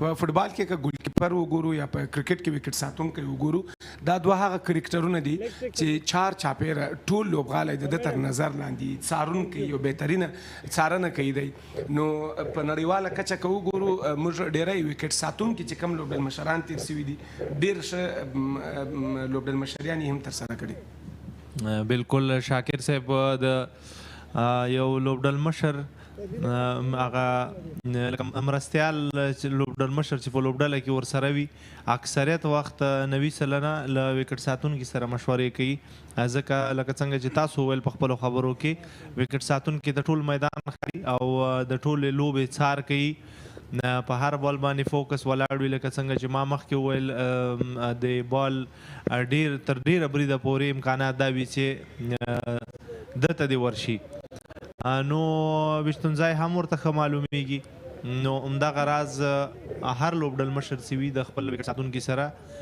کوشش کوي چې مشورې وکړي خو یو ځل فریدون هم د محمد ګل څخه الهام اخلي په همغه لاین باندې بال پیچ کوي صدیق قاتل ته دغه کمبینیشن یا د دوی دواړو ملګرتیا یا د دوی همغږي ډېره په زړه پورې یقینا شاکر صاحب لکه څنګه چې ګور څلورم اوور د دوه باله شوي دي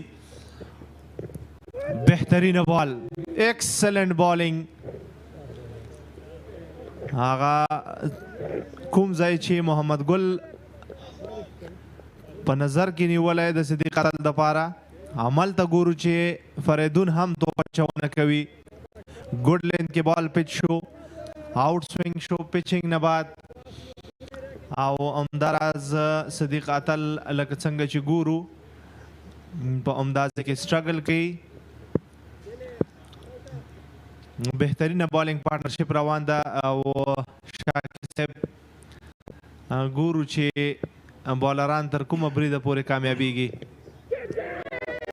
دې سراپیل او فریدون وشل کولی چې دغه پارټنرشپ بالینګ پارټنرشپ چې دوی روان کړی او دواړو فاست بالرانو بالاخره پکې کامیاب شي بهترین لاین لین کې دواړو بالینګ او فریدون و چې لومبۍ وکټ یې واخیستله او صدیق قاتل د میدان څخه بهر روان دی خپل وکټ یې له لاسه ورکړه بالکل یامین یو ځیرک زده کوونکی ریپلی ګورو چې په څومره ښکلي انداز باندې دوه بالونه په همدغه ځای په دغه ایریا کې پیچ کیږي په دریم توپ باندې څه د مخ ته راځي څه قدم را وړاندې کوي خو بیا مو وکټ دلته به کرکټ فریدون ته ورکړو ځیرک او هوښیار زده کوونکی همداسې وي چې په سیم کې څه ترلاسه کړي او زر جواب ورکړي لکه څنګه چې محمد ګل په همدغه ځای باندې بال پیچ کاوه د هغه څخه زده کړه کوله چې زما بل اینډ باندې کوم بالر چې دا هغه ډېر ښه یعنې ډېر ښه چینل باندې خدای زیرک و د وکټ هم ترلاسه کړه یقینا شاکر صاحب د بالرانو بهترینه بالینګ ځکه چې ویشتونځای کې کله هم لږ سوینګ یا سیم کیږي نو د یو بالر په صفت باندې ستا باید کوشش دا وي چې بیټسمین ډیر په فرنٹ فوټ باندې راولي هغه دې ته مجبور کړي چې تا له هغې ځینه ډرایو ته ولوبوي او چې کله له هغې ځینه سوینګ کیږي یا سیم کیږي او ته د بیټسمین په صفت باندې کوشش کوي چې ډرایو وهي نو ډیر چانسز د دې وي چې بال سنیک شي او د هغې یو بهترینه مثال موږ په تیر بال باندې لیدلی شو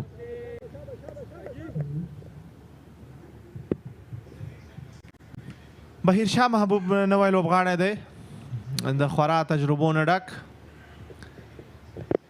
بهترینه بالینګ او سټرانګ اپیل شاکر صاحب چې کله د یو بالر په صفت باندې په ډومبي اورونو کې تا ته وکټ په لاس راځي نو بیا په منډه کې په سپیډ کې په کانفیډنس کې په ډیرو شیانو کې بالر برلاسی کیږي او لکه څنګه چې ګورو د فریدون په دا بال باندې موږ ډیر څه ولیدل چې له ټیرو څو بالونو نه پکې ډیر تغییر بالکل نړیوال کرکټ هم ډېر اغیز کوي په دغسې توپ اچوونکو لکه څرنګه چې انډر 19 لوبډلې سره پاته شوی دی او بیا په دغسې ما تېره یو یادونه هم وکړه دلته یو چټکه منډه په زړه پورې بالکل ما مخکې مې یادونه وکړه چې هغه څه چې تا بهر ته زده کړي وي یا دې څه لیدلي وي که هغه ته دلته استعمال کړې په کار باندې واچوې نو هرومرو به یو ښه نتیجه تا ته درکوي ځکه همغه د نړیوال کرکټ تجارب دي که هغه ته په کورني کرکټ کې هم ینګسټر سره هغه کورني کرکټ لوبغاړو سره هم شریکولی سي هغه هم ستا څخه زده کړه کوی سي الهام اخیستلی سي خو ته هغه تجارب باید دلته په کار باندې واچوې یقینا شاکر صاحب ښه ټکي ته مو اشاره وکړه خو په ریپلی کې موږ تاسو وکتل بهیرشاه محبوب یو خو کوشش دا کوو چې تیزه منډه دې وکړي چټکه منډه دې واخلي او بیا بیټ په هوا کې و ټاپ سکورر چې دی که وګورو شرف الدین اشرف په 140 منډو باندې عبدالمالک 112 منډې عمران میر اتاتیا منډې صدیق قاتل دراتیا منډې دغه هغه ټاپ 5 سکورر چې دی دغه ټورنمنټ یا سیالیو.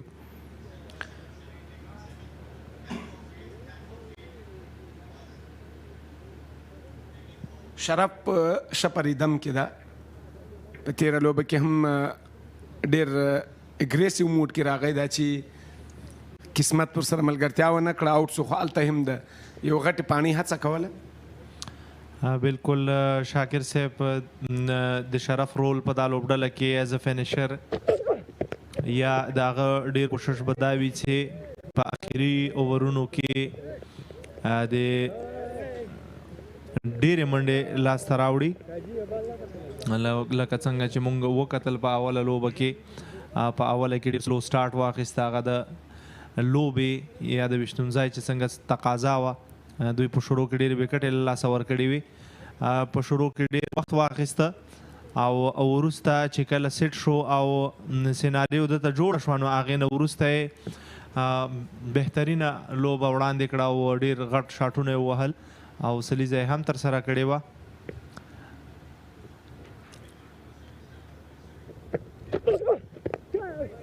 بهترینه بالینګ یقینا چې محمد ګل تر دمه پورې بهترینه بالینګ ترسره کړی او له بله اینډه فریدون هم د ده په څېر بهترین ځای کې بالینګ کړی او دواړو په 4.2 اوورونو کې صرف 6 منډې ورکړي او د ډېرو ډاټ بالونو کولو هغه چې کوم پریشر دوی کریټ کړی و په بیټسمینانو باندې، بالاخره چې لومړی وکټ هم واخیسته.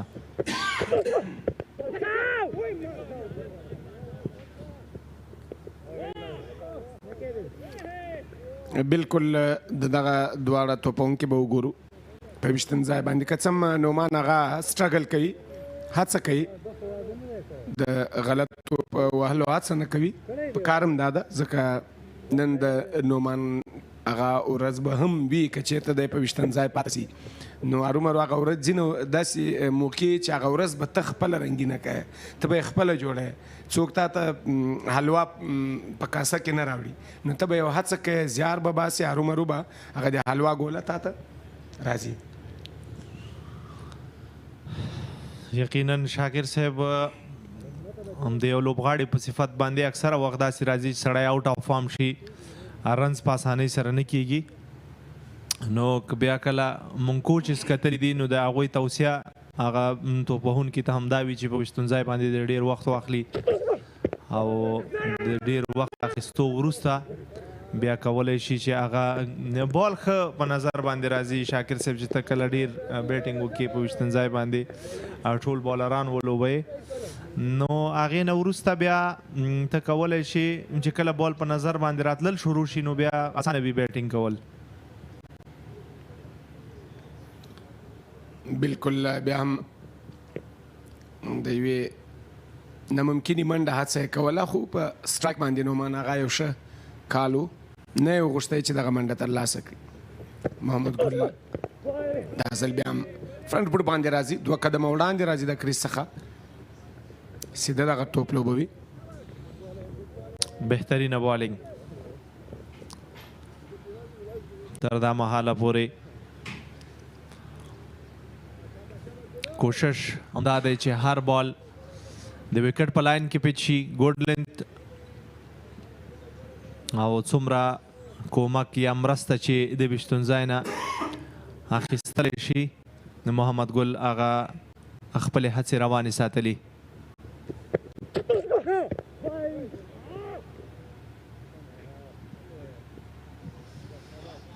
نو بال شاکر صاحب.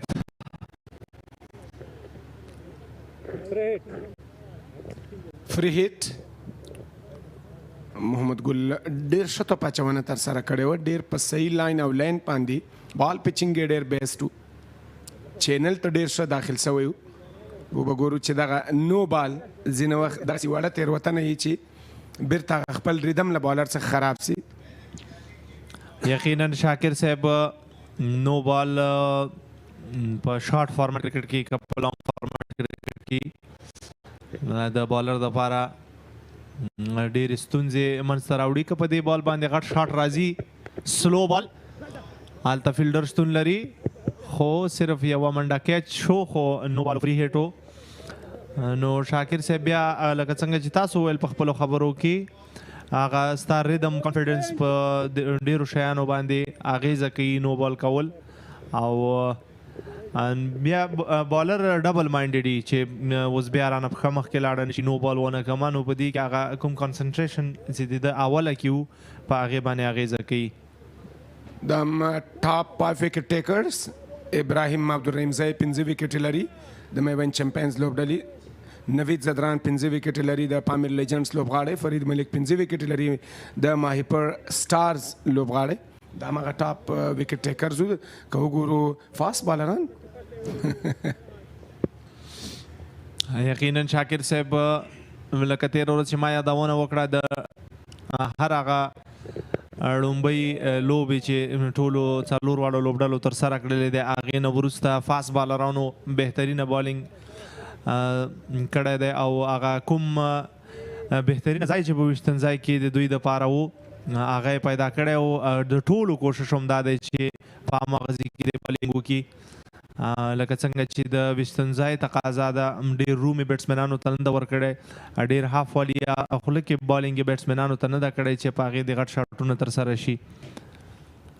نو د فاست بالرانو بهترینه بالینګ دی تر دې مهاله پورې. په لیګ سټمپ باندې بال هلته فیلډر شتون لري او صرف یوه بله منډه. امین د فاست بالینګ برخه کې که په نړۍ باندې کې د فاست بالینګ خبره کوو خو خپل هغه سټارز یا هغه ستوري به هم نه هېرو لکه حمید حسن په 2015 نړیوال جام کې چې توپ اچونه ترسره کوله ډیویډ وارنر یو سټیټمنټ کې ویل چې د نړۍ په کچه زما په انچ یوازینی هغه فاست بالر به وي چې شپږ اووه قدمه کې د 140 پلس 145 پلس توپ اچونه ترسره کوي. خو په حمید کې دا ځانګړنه وه چې هغه نه یوازې لاین او لین د هغه یارکر د هغه سپیډ ټول په زړه پورې وو. یامین دا راته ووایه په نړیواله کچه مثلا شعیب اختر 161.3 ټولو تیز بال کړی دی. همدغسې شینټایټ چې د هغه 161 کیلومیټر پر هاور کړی ده. بریټلي همدغسې 161 کړی ده. که جیپری تامسن راواخو میچل سټارک راواخو انډي رابرټس راواخو فیډر ایډورډ راواخو په نړیواله کچه باندې ستا په نظر باندې یو فاست بالر هغه کومې ځانګړنې که دی سپیډ ولري پیس زیات ولري له هغه سره سره کوم داسې څه دي چې هغه له پیس علاوه دی باید ضروري او لازمي دي چې هغه ټپس دی ورسره ولري یا هغه کوالټي ولري ایبیلیټي ولري چې که چېرته لاین او لین یو فاست بالر خرابوي سپیډ یې زیات وي نو دته څه پکار دي؟ شاکر صاحب سپیډ هم داسې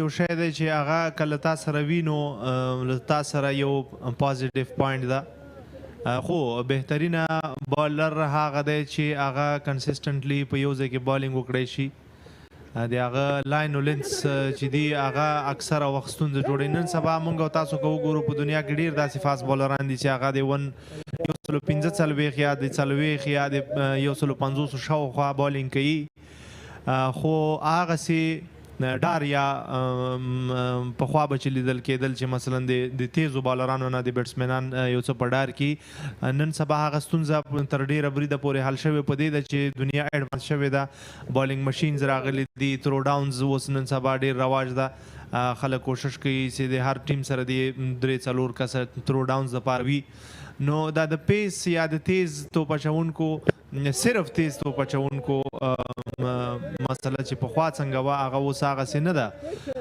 نو له سپیډ سره سره لاین او لینت کول سوینګ کول دا مهارت باید په تا کې وي چې باید د بال دی یا سوینګ وکړي یا سیم کولی اوسې د یو فاست بالر په توګه باندې او د هغې سره سره بیا کنټرول ډېر مهم ده.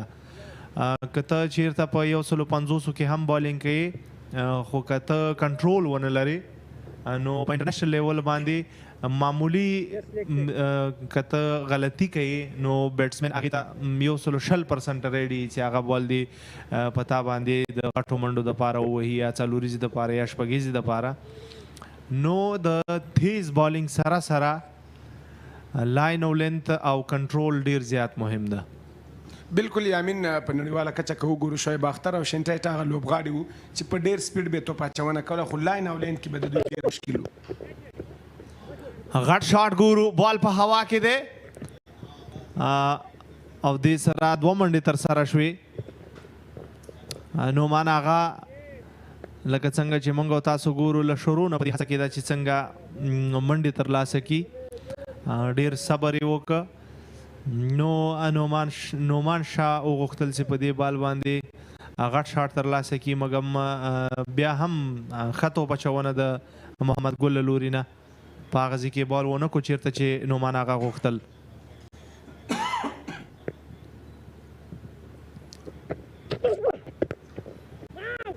دا ځل بیا هم په ښکلي انداز باندې سرکل کې ډګر ساتونکی رحمت شاه موجود ده.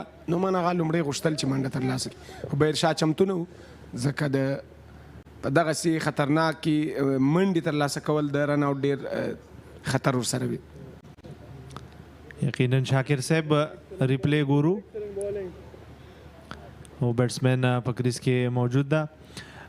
شاکر صاحب د بیټسمین په صفت یا د توپوهونکي په صفت باندې چې کله ته بیټینګ کوې نو تا ته باید هغه د ښه فیلډر سپاټ معلوم وي چې ښه فیلډران چیرته ولاړ دي. هلته که زه تیزه منډه کوم نو دی په ترو کې څومره مهارت لري په بال نیولو کې څومره تیز ده.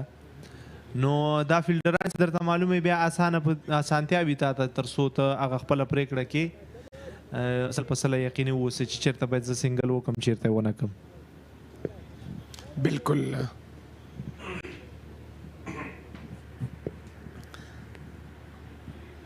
محمد ګل تر دا مال ښه توپ اچونه ترسره کړې ده. دا ځل نو بیا هم ډګر ساتنه ډېر اعلی که وګورو د هندوکوش سټرایکرز او په ځانګړې توګه شمس کړو خیل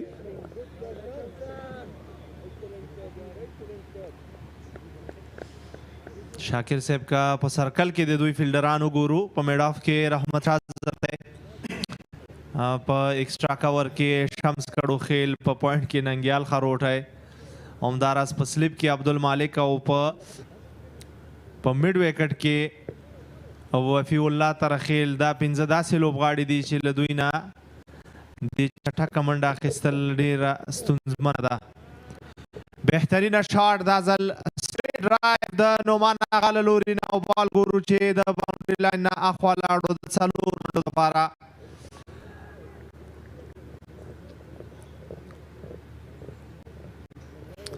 په دا وخت کې شاکر صاحب لکه څنګه چې موږ ولیدل محمد ګل وغوښتل چې یو سلو بال دې ترسره کړي، حالانکې بیټسمین یا توپ وهونکی دواړه خواته چې کوم توپ وهونکي دي هغه له ده نه په ستونزو کې ول.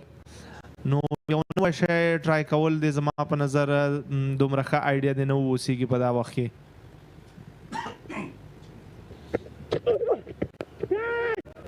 او دلته اسانه کیچ بالکل لکه څرنګه چې مو یادونه کوله وفي الله ترخیل دا ینګسټر ځوان لوبغاړی بالکل نومان اغا پرله پسې هڅه زیار کوشش بیا هم بریالی نه سو خپل وکټ یې د لاسه ورکړ. یقینا شاکر صاحب که په ریپلی کې موږ تاسو وګورو بال یو څه لاندې پاتې شوی او څنګه چې نومان هغه غوښتل هغسې بال په هغه اندازه باندې رانغی. د غوښتل چې بال دې د میډ وکټ فیلډر د پاسه واړی او بال یو څه سکټ شو لاندې پاتې شو او د ده په بیټ باندې پوره راونه لګېدو او هماغه و چې بال د وفي الله ترخیل لاسونو ته لاړ او نومان هغه یو ځل بیا په دریم اننګز کې ونه شول کولی چې غټ سکور دی وکړي یا ډېرې منډې دې ترلاسه کړي.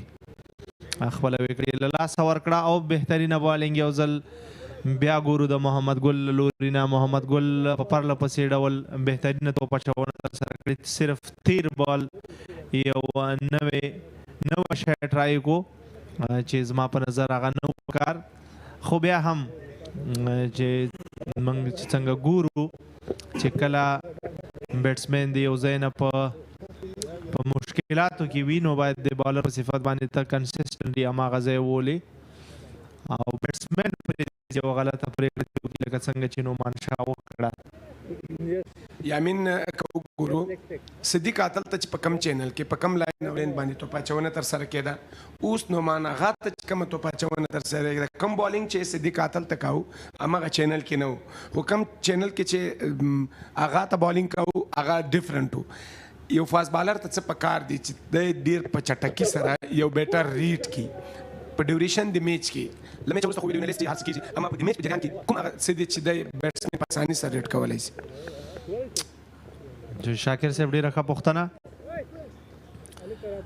څلور اووره محمد ګل وکړل، یو لوبغاړی سوځولی 11 منډې ورکړي، بهترینه توپ اچونه یې کړې. سکور کارډ ګورو صدیق قاتل په 2 منډو سوځېدلی، نعمان هغه په 10 منډو، بهیر شاه او آصف موسازی په 1 منډه او 3 منډو باندې خپل بیټینګ ته ادامه ورکوي. را روانو بیټسمنانو کې نجیب الله زدران، علي ناصر، قیس احمد، شرف الدین اشرف او همداراز نور بیټسمنان دي چې په اخره کې به بیټینګ ته راځي.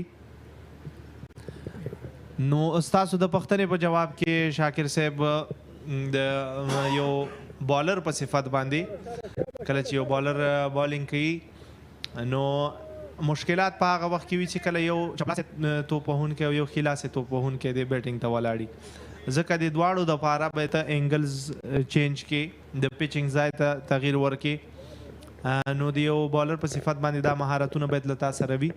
او پاتې شوه د جج کولو یا د انالایز کولو د یو لوبغاړي یا د یو توپ وهونکي، نو تر ډیره بریده پورې د هغه د ګارډ اخیستلو نه، د هغه د بیټینګ سټانس نه، د هغه د فوټ ورک نه تا ته اندازه کېږي چې دا توپ وهونکی به په کوم ځای کې مثلا زه وشم کولی چې په ده باندې ډاټ بالونه راولم یا دی د هغې ځای نه په ستونزو کې وي. نو د بالر په صفت باندې باید دا ځیرکتیا په بالرانو کې وي، او لکه څنګه چې موږ ګورو د دنیا په ډیرو بالرانو کې دا ځیرکتیاوې موجود دي. خو بیا هم ځینې وخت کې مثلا ورځ ده د ویشتون ځای هم فرق کوي، کله بال ښه په بیټ باندې راځي، کله ستونزې وي د توپ وهونکي دپاره، د بالر دپاره اسانتیا وي.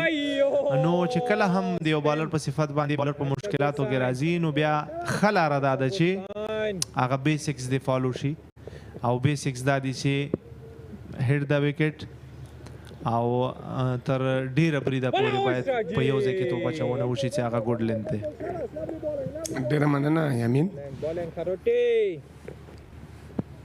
د هندوکوش سټرایکرز او میوند چمپیونز تر مابین د لیستې سیالیو نن 5مه لوبه ترسره کیږي په کندوز کرکټ لوبغالي کې. دغه تیرې 3 لوبو څخه وروسته دغه وروستۍ 2 لوبې که وګورو سهار وخت هوا هم چلیږي، څه ناڅه هوا تیزه سوي. په لومړۍ 3 لوبو کې تودوخه هم زیاته وه، هوا دغسې نه وه، خو د نندارچیانو لپاره دا یو ښه ده چې هوا چلیږي نو دوی لوبغالي ته هم هغه ګرمي چې ده هغه بل څه ناڅه کمه وي نو دوی به په لوبه باندې خوند اخلي. یقینا شاکر صاحب په بالینګ کې بدلون راغلی و. ننګیال خروټي د اکیډمي اینډ څخه بهترین اوور پای ته ورساوه، په خپل لړومبي اوور کې صرف 2 منډې ورکړې، او لکه څنګه چې ګورو د هندوکوش سټرایکرز لوبډلې دپاره محمد ګل 4 اوورونه ترسره کړي، فریدون 3 او ننګیال خروټي 1. تر دا مهاله پورې په ګډه باندې صرف 19 منډې ورکړي دي او 2 لوبغاړي سوځولي، فریدون او محمد ګل یو وکټ اخیستی. بالکل فریدین د صدیق قاتل وکټ ترلاسه کړه او د نعمان هغه وکټ محمد ګل ترلاسه کړه. آصف موسازی او بهیر شاه محبوب دواړه که وګورو د افغانستان د 19 کلنو ملي لوبډلې لوبغاړي پاتې شوي دي. همداراز بهیر شاه په افغانستان کې په فرست کلاس سیالیو کې، په لسټې سیالیو کې، همداراز په شپږیزه کرکټ ټورنمنټ کې، په زرغونه افغانستان جام کې په ډیرو لوبو کې حصه اخیستې ده او خورا ډیره تجربه لري. نو پکار ده چې دا ملګرتیا وغځوي دا لوبغاړي، او دې سره یو بهترینه کور ډرایو آن دی اپ بالکل خپل کنټرول سره دا شاټ وهو او 2 منډې ترلاسه کړې نو خورا ډیره تجربه لري شاکر صاحب دا دواړه لوبغاړي او له داسې ستونزو نه چې د چمپیونز لوبډله دا مهال کې قرار لري کولی شي چې له دې ستونزو نه خپله لوبډله راوباسي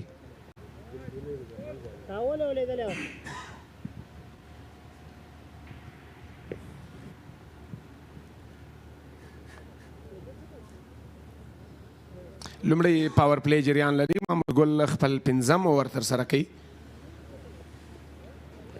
محمد ګل تر دا مهاله ښه توپ اچونه ترسره کړې ده بالکل د یو پراپر فاست بالر په څیر باندې هغه که لاین او لین وګورو هغه بال پیچینګ وګورو بیا هم کټې کټ توپ خو د شمس کړو خیل څخه توپ لري تک به څه اسانه نه وي هر ځای کې چې توپ شمس ځان رسوي یقینا شاکر صاحب لکه مخکې چې ما یادونه وکړه دا 15 فیلډران چې په سرکل کې د یوې منډې د مخ راګرځولو دپاره ودرول شوي دي بهترینه لوبغاړي دي چټک فیلډران دي نو له دوی نه د یوه منډه کول به اسانه کار نه وي دا ځل بال په لیګ سټمپ باندې لوبیږي بال د فاین لیګ په لور روان ده او یوه منډه ترسره شوه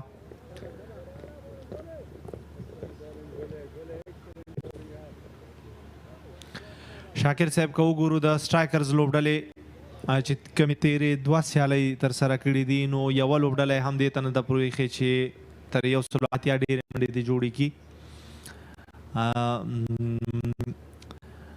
نو نن به ګورو چې دوی څه کوي د رحمت شاه لوبډل مشري ډېره ځیرکه لوبډل مشري بالینګ چینجز بالینګ تغیرات ډېر ښه کړي دي په تیرو 2 سیالیو کې او هیڅ یوه لوبډله دې ته نه ده پرېښې چې د 180 زیاتې منډې دې جوړې کړي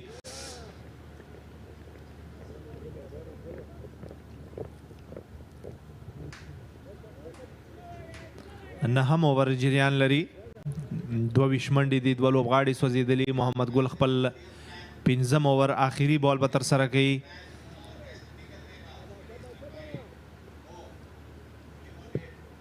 یقینا چې بهترینه توپ اچونه یې کړې په دې پاور پلی کې دواړو خواو بالرانو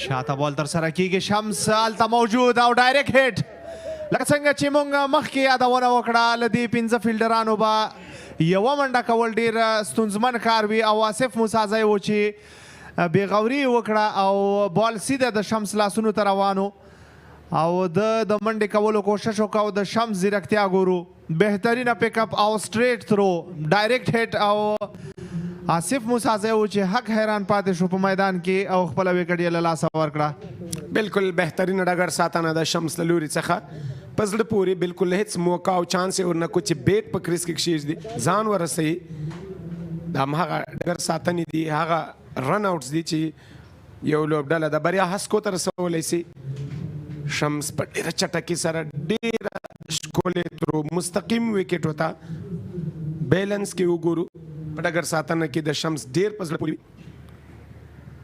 د ترو دپاره شاکر صاحب بیلنس ډېر مهم دی اول باید ته په داسې پوزیشن کې ځان راولې چې تیزه ترو دې وکړې ځکه چې پوزیشن ګډوډ وي نو په هغه وخت کې ټارګېټ مس کېږي نو ټارګېټ ویشتلو دپاره باید ستا بیلنس د ترو دپاره ډېر مهم دی چې هغه دې باید 100% سم وي علي احمد ناصر نوی لوبغاړی د افغانستان د ملي 19 کلنې لوبډلې لوبغاړی دی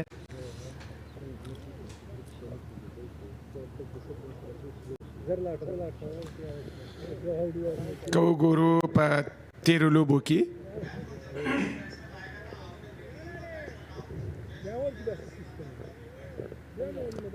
د صدیق قاتل 50 ډېره په زړه پورې وه په تېره لوبه کې د میوند چمپیز د عبدالمالک 50 که وګورو هغه هم ډېره په زړه پورې وه وګورو چې د نن په لوبه کې څه صدیق قاتل هغسې ونه ځلېدو لکه څرنګه چې په تېره لوبه کې د 50 ترسره کړې وه عبدالمالک هم په تیره لوبو کې ډېر ښه ځلېدلی یقینا د عبدالمالک پرله پسې پرفارمنسز هغه خپل پرفارمنسز کې کنسسټنسي لکه څنګه چې مخکې د په ډیرو ټورنمنټونو کې ښودلې وه په دې ټورنمنټ کې هم روانه کړې په لومبي لوبه کې 9 منډې وکړې وسوځېده او ورپسې بیا 50 ترسره کړه په دویمه لوبه کې نو نن به ګورو چې هغه تر کومه بریده پورې دغه کنسسټنسي ساتلی شي کنسسټنټ لوبغاړی د عبدالمالک کوشش یې دا وي چې یو ځل کله چې د ټورنمنټ په شروع کې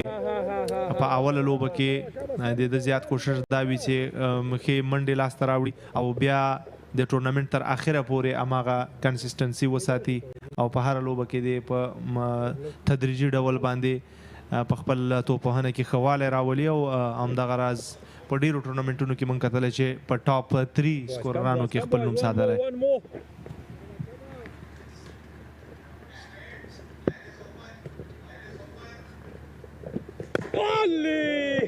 یامین که یو اړخ ته ډګر ساتونکي د منډو په هغه کې بخالت کوي ورکولو کې بل اړخ ته توپ اچوونکي هم هماغسې بخالت ته دوام ورکړي نو اخر به د بیټر څه کوي شاکر صاحب دا هغه څه دي چې د توپوهونکو یا د بیټسمنانو اصلي ټیسټ اخلي نو چې کله داسې یو سیناریو منځته راځي نو زیرک لوبغاړی هغه دی چې خالیګاه دې وګوري په هغې ځای کې دې په سافټ هینډ سره د یوې منډې کولو کوشش وکړي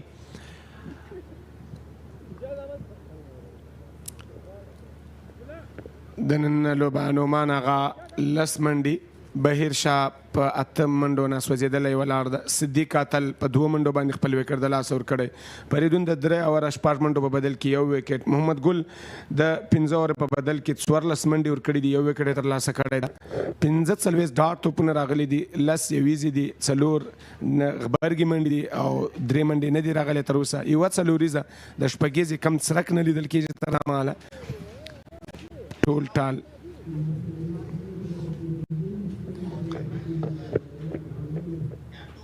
یو ځل بیا بالینګ چینج ګورو خلیل ګوربز د پویلین اینډ نه بالینګ ته راغوښتل شوی یقینا چې یوه ښه پرېکړه وي د رحمت شاه زرمتي له لوري نه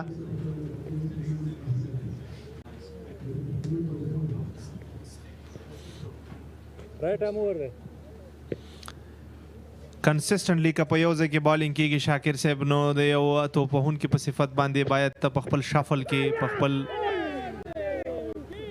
سټانس کې تغییرات راولي تر څو بالر دې ته مجبور کړي چې هغه تا ته ځای بدل کړي او یا چې په کوم ځای کې دی توپوهنه کوي هغې ته ځان ورسوي نو داسې نه کېږي شاکر صاحب چې ته دې په یو ځای باندې ولاړ پاتې او هغې نه د منډو کولو کوشش کوي نو باید له ټیکټکس نه بیټسمنان کار واخلي بهترینه بال تر سره شو تیر بال د خلیل ګوربز له لوري نه لکه کوم ځای کې چې خپل بالینګ پرې ایښی و په تېره لوبه کې د همغه ځای نه بېرته سټارټ واخیسته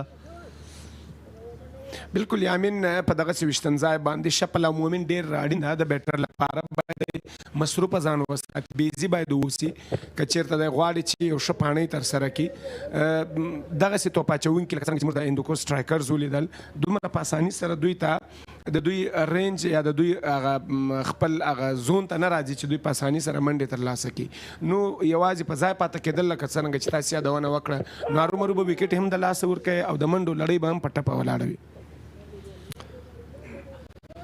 یقینا شاکر صاحب توپوهونکي باید لږ ځیرکتیا نه کار واخلي تر دا مهاله پورې بهترین 4 بالونه د خلیل ګوربز له لوري په 5م بال باندې یوه منډه ترلاسه شوه خلیل ګوربز په تېره لوبه کې بهترینه بالینګ نندارې ته وړاندې کړی و ډېر ښه ویریشن سره بالینګ وکړه د ځانګړتیاوې که موږ وګورو خپل لیګ بریک ګوګلي او سلایډر یا فلیپر دا 3 وړه ځانګړتیاوې په خپل ځان کې لري د 11 اوور په پای ته رسیدو سره 24 منډې د میوند چمپیونز د 3 وکټو په زیان په غږونو کې هم بدلون راولو د انګلیسي ژبې لپاره نسیم سادات نجیب الله سالارزی.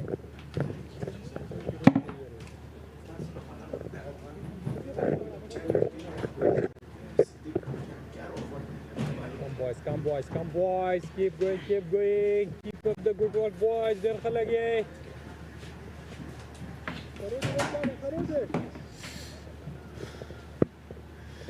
And thank you, Mr. Sharpadin Ashraf. In Yamin Ahmadzai. Sharp run once again. Shamsur Rahman is very quick. Once before he hurt the opposition, got run out. Asif Musazai standing in backward point. Look at that. How quick these both fielders are. From one end, Shamsur Rahman, from the other, Nangyal. Yeah, so not a good start for Team Maiwand champions Najibullah Salarzai. They have already lost their top order, Sadiq Atal, Noman Agha, and then a run out of Asif Musazai. So they are in a big trouble here. Yeah, not a good start, not an ideal start, losing the first wicket. Sadiq Atal, Noman shot a second, and the third one was in a fashion of run outs. Quicker this time. Right attacking this time. Bahir tries turning the ball on the onside. Facing 33 deliveries, 9 runs. All he has scored with a single. Shamsa bowler and Lado. There was some excellent fielding by Shamsur Rahman. He, Nangyal Kharote, these fielders are very sharp in the field, and they are standing on the most important fielding position, backport point. You see in the circle they are, although the power play is over. And there is an overthrow, and the ball is racing towards the boundary, and it went for 4. Finally, Muhammad Gul given up at the end. Back, he was not going to slide. He's a big man. A sharp fielder, as you mentioned a lot, in talking about him. Electric fielding, an overthrow. Nobody was there to stop the ball. Look at that. Nothing was wrong, but he might have elder-rated that one. And the keeper was unable to stop that ball. Nangyal Kharote himself tried to have a direct hit, but the ball raced to the boundary, and 4 extra runs coming for Team Maiwand champions there. Lucky. This time quite lucky. These are the top 10 most 4s hitters, and Sadiq Atal is leading that. Appeal for leg before by Afsar Zazai. Khalil Gurbaz is bowling his second over, the leg breaker. Look at the replay. No, it was going down the leg side. Again appealing this time, slightly harder than the previous one. So putting pressure a lot on Ali Nasiri there. He is young at the crease, facing 6 deliveries. Look at, after plenty of dot balls, the pressure is back on the batter there, Ali Nasiri. And Bahir Shah Mahbub is scoring 13 of 35 deliveries, including the last boundary, which was an overthrow. Yeah, if the score is not coming, so definitely the batsman will get under pressure. He's new in the crease. He will definitely try to stay on the crease for some time to get set and then start scoring runs. One thing if they keep in mind is that if the boundaries are not leaking, so try to go for 1 and 2s and rotate the strike is a good policy there. Backward punch. Now that's a proper cricket. You should just depend on singles to get some rhythm and then you can charge.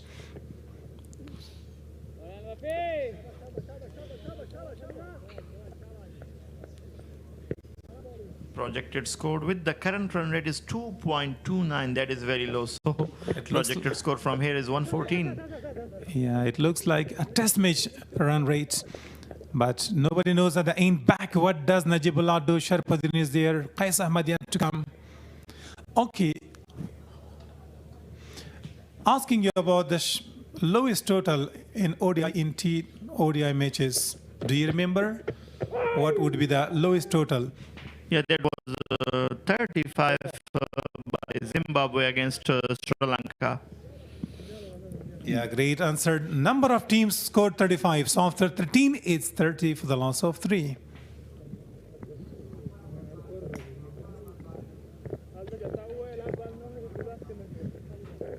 سیده ده پروانه کی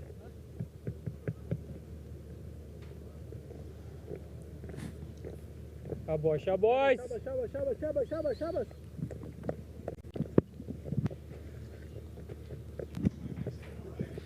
Bahir Shah Mahbub, Nangyal Kharote is once again there to ball his third over. He has conceded 7 runs in 3 overs, so he's bowling his 4th over actually. A slow start for Maiwand champions. That's consistency, bowling and spotting the ball in one area. Bahir Shah, very careful, but he knows the importance of his wicket at this stage of the game. Already they have lost 3 wickets in a quick time without getting too many runs. Turns the ball on the onside. Will be happy with a single.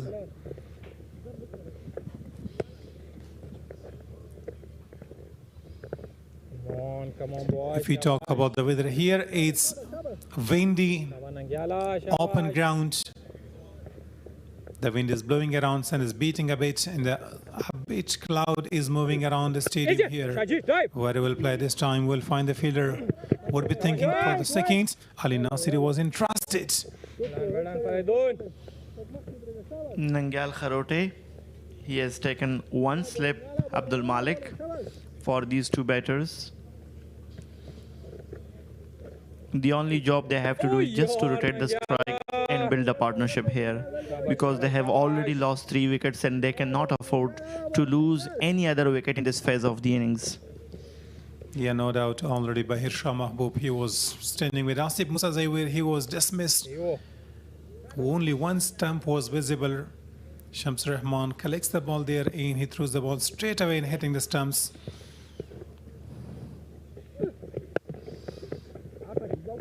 Now that's a good running, sensible cricket. If the boundaries are not coming, so try to depend on singles. After 14, they are having 34, 33 for the loss of 3 wickets.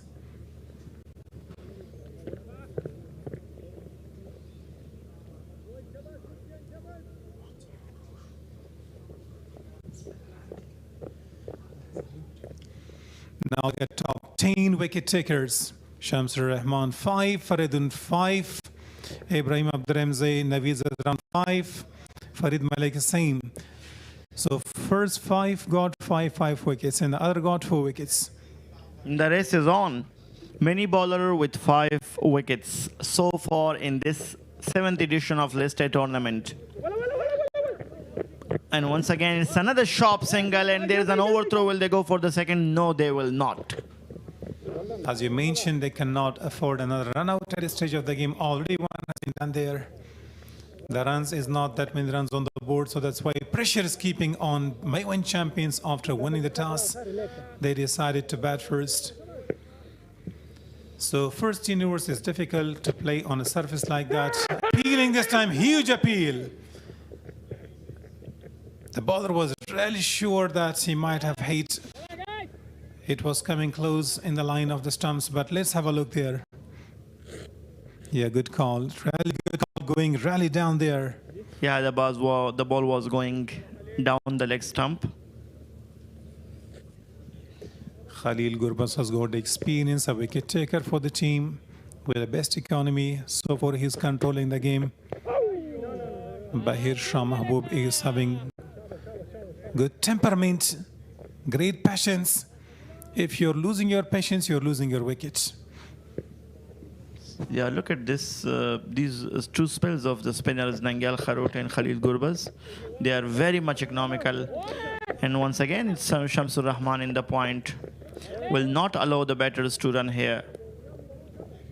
So he is fielding in a position that where the best fielder of the world was standing. Can you reckon who the man is? John Terrors was having that position most often, and he was saving number of runs for the team. He was also having jersey number 8, as Rahmat Shah is having. Actually, in every team, the best fielder of the side stands on that position.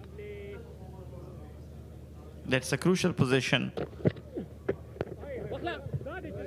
It will go into the gap for one more runs on the long on.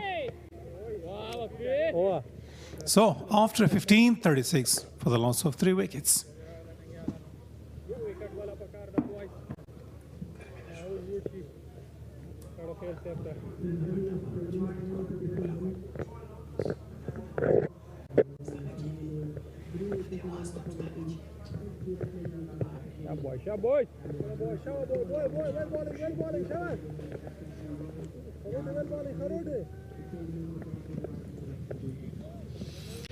Nangyal Kharote to continue his 5th over from the academy end. A sweep by Bahir Shah Mahbub. Yeah, there's a misfielding, and now this will allow him take a single. Otherwise, the ball was right into the hands of the fielder, but a little bit misfielding by the fielder Muhammad Gul. Abdul Malik is straight away asking him to cool down. Doesn't matter. It's part of the game. Sometimes a little fumble there. Over number 16 in progress, and they're having 66 dot balls. It means 11 overs. That's a big number of dot balls. But it's not easy to bat on this surface. It is really supporting the bowlers, particularly the spinners. It looks like the pitches of America in the last World Cup. We have seen that they were unable to score 120 overs. Even the best teams, the best batters were unable. Even in 20 format. Yeah, no doubt. Against Pakistan, India depended the lowest total, 119 runs, and they were really sorry for that not to get. Easy, Shaji. On the up. Still good bowling. Nangyal Kharote is having some extra pace in his ball when he's throwing and he's spliffing the ball. Good bowling, good areas to spot the ball in. Once again, a dot ball, number of dot balls by Nangyal Kharote has got the experience played for Afghanistan national team against many teams in the last World Cup. But we haven't seen him bowled a lot.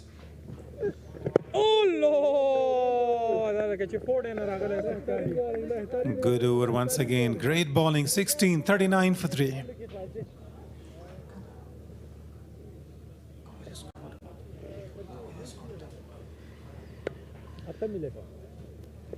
Yeah, so here is the wicket falls. The first wicket was down in 5 runs, the second one in 16 runs, and the third one in 22 runs. And now it's 39 for 3. So they are trying to build a partnership, a very much needed partnership for Team Maiwand champions.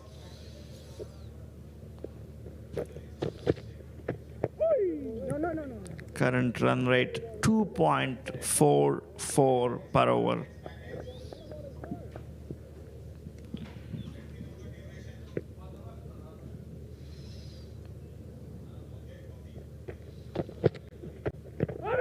Brilliant. Once again, a good delivery. Foolish delivery, but on the leg stump, down the leg stump.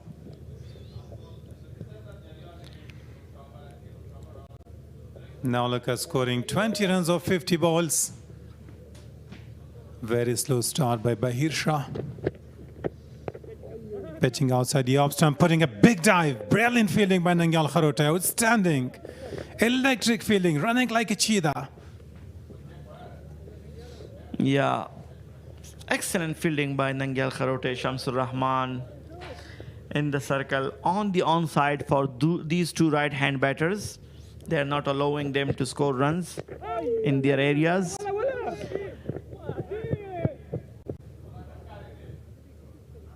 On the offside, Nangyal and Shamsur Rahman is there, so it's difficult to take single there. But on the onside, they have opportunities. You see, they are, taking singles on the onside. Yeah, Abdul Hadi was the fielder there.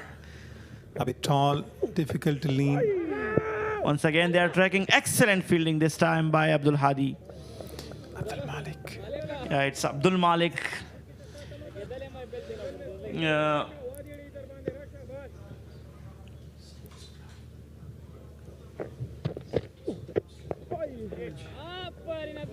So previously Abdul Malik was there in the first slip, but now the skipper is there and Abdul Malik is away of the slip now. 17 overs gone, 41 for the loss of 3 for Maiwand champions. And here are the performances so far in this match of Bahir Mahbub. Bahir Mahbub scored 17 runs against Pamir. Legends scored 22 runs against Mahipur Stars, and he has scored 21 runs not out against Hindukush in this ongoing match. So Bahir Shah is going to take the responsibility. He will take his time and then he's going to charge. Having seen him, he has the ability to find the gap and get some runs for the team. Ali Nasser is playing with a high elbow shot. Nangyal Kharote bowling slightly quicker. As I remember, Shahid Afridi, while he was bowling within 3 minutes and less than that. You mean he bowled 1 over in 3 minutes? Yeah, less than 3 minutes. 6 deliveries. So Nangyal is doing the same job here. He's a bit quick there. So since we came here in the calm box in the second spell of from 20 to 20, beaten outside edge. The keeper is not feeling that happy because might have hit his finger. When you are a slower bowler and you are bowling back-to-back dot deliveries, so definitely the over will take 2 or 3 minutes. It will take shorter time because if the scores are not coming, the ball is not going out of the circle, so it means it will not take a lot of time. You see, just what we describe is happening right now.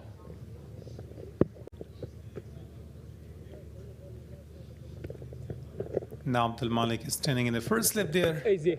Great shot. This time played in the gap and it will go toward the boundary, but there is a protection in the deep and they will only be able to get 1 more run. So Ali Nasser is looking to get some runs, but you can see his ball that he has faced is 17 deliveries, scoring 5 runs. And Bahir Shah Mahbub already facing 10 overs, scoring 22 runs. Still, he's just going to play defensively. So after 18, they are having 48 for 3.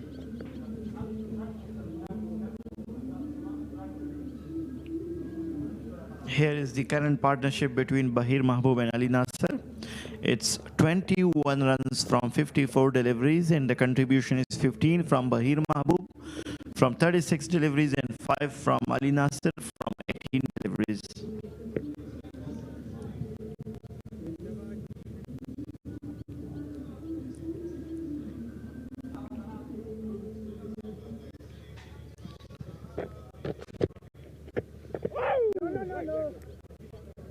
Brilliant bowling once more by Khalil Gurbuz. Both the bowlers, they're operating from both end with spin. The seamers did a great job not getting too many runs in. Now the spinners are well dominating, not allowing the opponents to get runs. Nangyal from one end, Khalil Gurbuz from the other.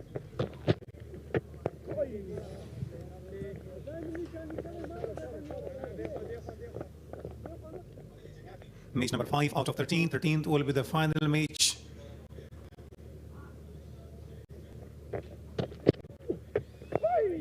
Brilliant. Once again, good bowling. Yesterday was a rest day, and today we're having the top table clash here. Maiwand champions against Hindukush strikers. After winning the toss, Najibullah decided to bat first, but so far not that good.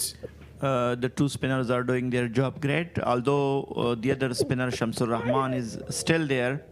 He will come to ball too. He was excellent with the bowling in last couple of matches. And I do remember Rahmat Shah bowling in the last match and getting some wickets for his team. Yeah, he did a great job there. When Faradun was not there, he was not feeling well. Tried to go for a big one and it will go in the deep. Let's see whether it's a protection or no. It crosses the boundary line for 4. Welcome boundary for Ali Nasser. Struggling, attempting, finally he connected one over the fielder. Ali Nasser. He was stretching forward, hitting the ball hard, long boundary, slow outfield, and he managed. So try to take some risk if you want to get some runs for the team.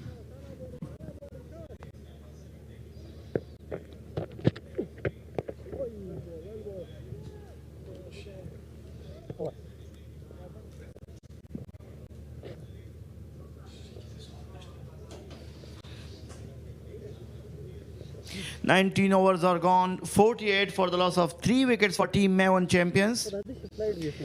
Here is top 10 most fours hitters or boundary hitters, and Siddiq Qatal is leading it with the 8. Abdul Malik equally leading the table with 8, and Sharafuddin Ashraf with 8, and Imran Mirwais. So 4 batters with 8 boundaries, and then Rahman Shah with 7 boundaries, Naveed Ubaid with 6, Afsar Zazai and Rahmanullah Zadran with 5, and Yusuf Shah and Muhammad Akram with 5 too. So still it's a long format. Just as I said, yet another spinner off breaker is to come, and now he is into the attack. Shamsur Rahman Karukhel tried for a sweep, but they will take a single because the slip was not there. Rahmat Shah has moved away from the slip. That's why, because he is just turning the ball into the batters, not outside. So that's why they're removing the fielder. And it was a leg by given straight away by Ahmad Shah Durrani. The projected score is 1-6 if they get and play all the overs. Excellent delivering. He's appealing for leg before wicket. Yeah, it was uppish. The ball is going away towards the body and was having some bounce now because Shamsur Rahman is a tall man. Hitting almost the thighs. Came down the ground. It was a full toss delivery, and it will go for a boundary. 1 bounce to the boundary line. It's positive footwork, good connection. When you are attacking, you can get some runs. A bit need of risk. That was clever thinking by Ali Nasser. He saw the bowler and came down the ground, utilized the full toss for a boundary there. So second boundary for Ali Nasser. Now that's a sensible cricket. After conceding a boundary, he is going to rotate the strike. Yeah, the run rate is now creeping up from 245 to 2.75. With only 1 big shot, if they're going to get some more runs. Bahir Shah is still calm there. Reverse one. And there is no fielder. It will cross the boundary line once again. Excellent thinking by Bahir Shah Mahbub. What he is famous for, he's doing that. Yeah, great thinking about that. It was a low full toss. He went for a reverse shot and connected. Muhammad Gul is standing there, but he was beaten. So the first expensive over, 9 runs came off that and 1 ball to come. Bahir Shah is very good in sweep shots and in reverse. So he saw there is no fielder. He reversed. And now this time a sweep shot. As we just spoke about his shots, and he's doing that. 20 overs are gone. It's 59 for the loss of 3 wickets for Team Maiwand champions. And now there will be a change in the commentary box. Let's invite Abdul Wakil Ashrati and Mr. Atif to come and continue the national languages commentary.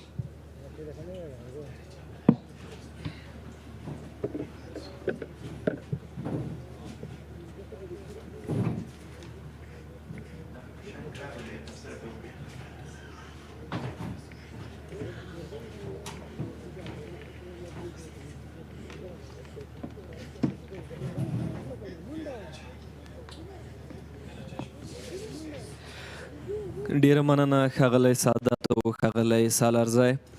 یوه بله ښکلې ورځ د کرکټ لپاره د لسټۍ او ورځنیو سیالیو ته د قندوزي ولسونو پراخ راتګ دا هغه څه دي چې له کرکټ سره د دوی لیونۍ مینه ښیي. د خپل دغه د تفریح د فرصت نه استفاده وکړو، خپل دغه د زموږ د ملي اتلان له نږدې نه په د کندوز د کرکټ بورډ کې وګورو میدان کې. غواړو چې داسې شل ورځې یا نورې هغه هم دلته راشي که نه، نو کرکټ سیالۍ چې باید دلته راشي چې د کندوز هېوادوال غمجن ځپلی هېواد چې دا لږه خوشحالي او مسکا یې په شونډو راشي. ډېر خوشاله یو چې نږدې نه تشویق کوو اتلانو سره مینه لرو داسې ډېر لیدونکي راغلي دي تماشایان ډېر راغلي دي لیدلو دپاره ډېر خوشاله یو ټول لوبغاړي سپورټ کوونکي موږ د مایوان چیمپیونز مینوال یاستو نجیب زدران لوبډلې بالکل نجیب زدران او شرف الدین اشرف شفیقي دي دا دلته د نورو هیوادوالو سره هم خبرې وکړې خو زیاتره د نجیب زدران خوښې ټیم علت پیسې نو دوی موږ ته ډېر ښې لاسرونه کړي په وخت سره نو ښه پلیر دی ځکه هر یو د خوښۍ احساس ورته لري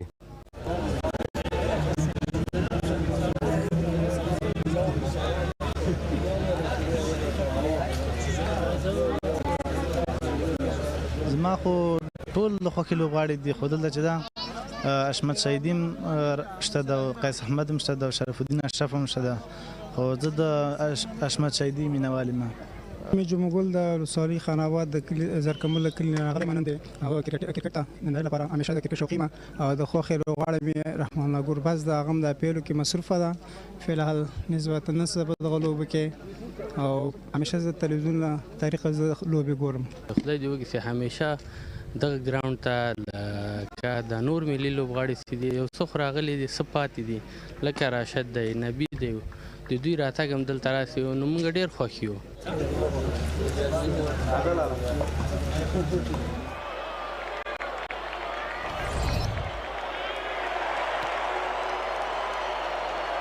پایتخت افغانستان گواه یک رویداد بزرگ فوتسالی فرصت برای افغانستان گل پنجم در راه صعود تاریخی تیم ملی فوتسال افغانستان ده تیم برای نزدیک به یک ماه زیر یک سقف با هم بخت آزمایی میکنند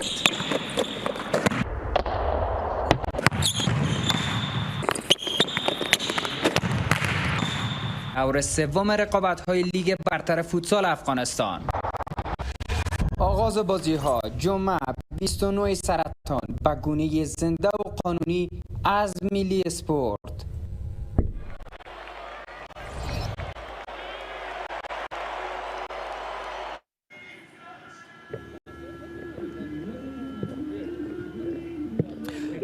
بسم الله الرحمن الرحیم یو ځل بیا تاسو ته ښه راغلاست وایو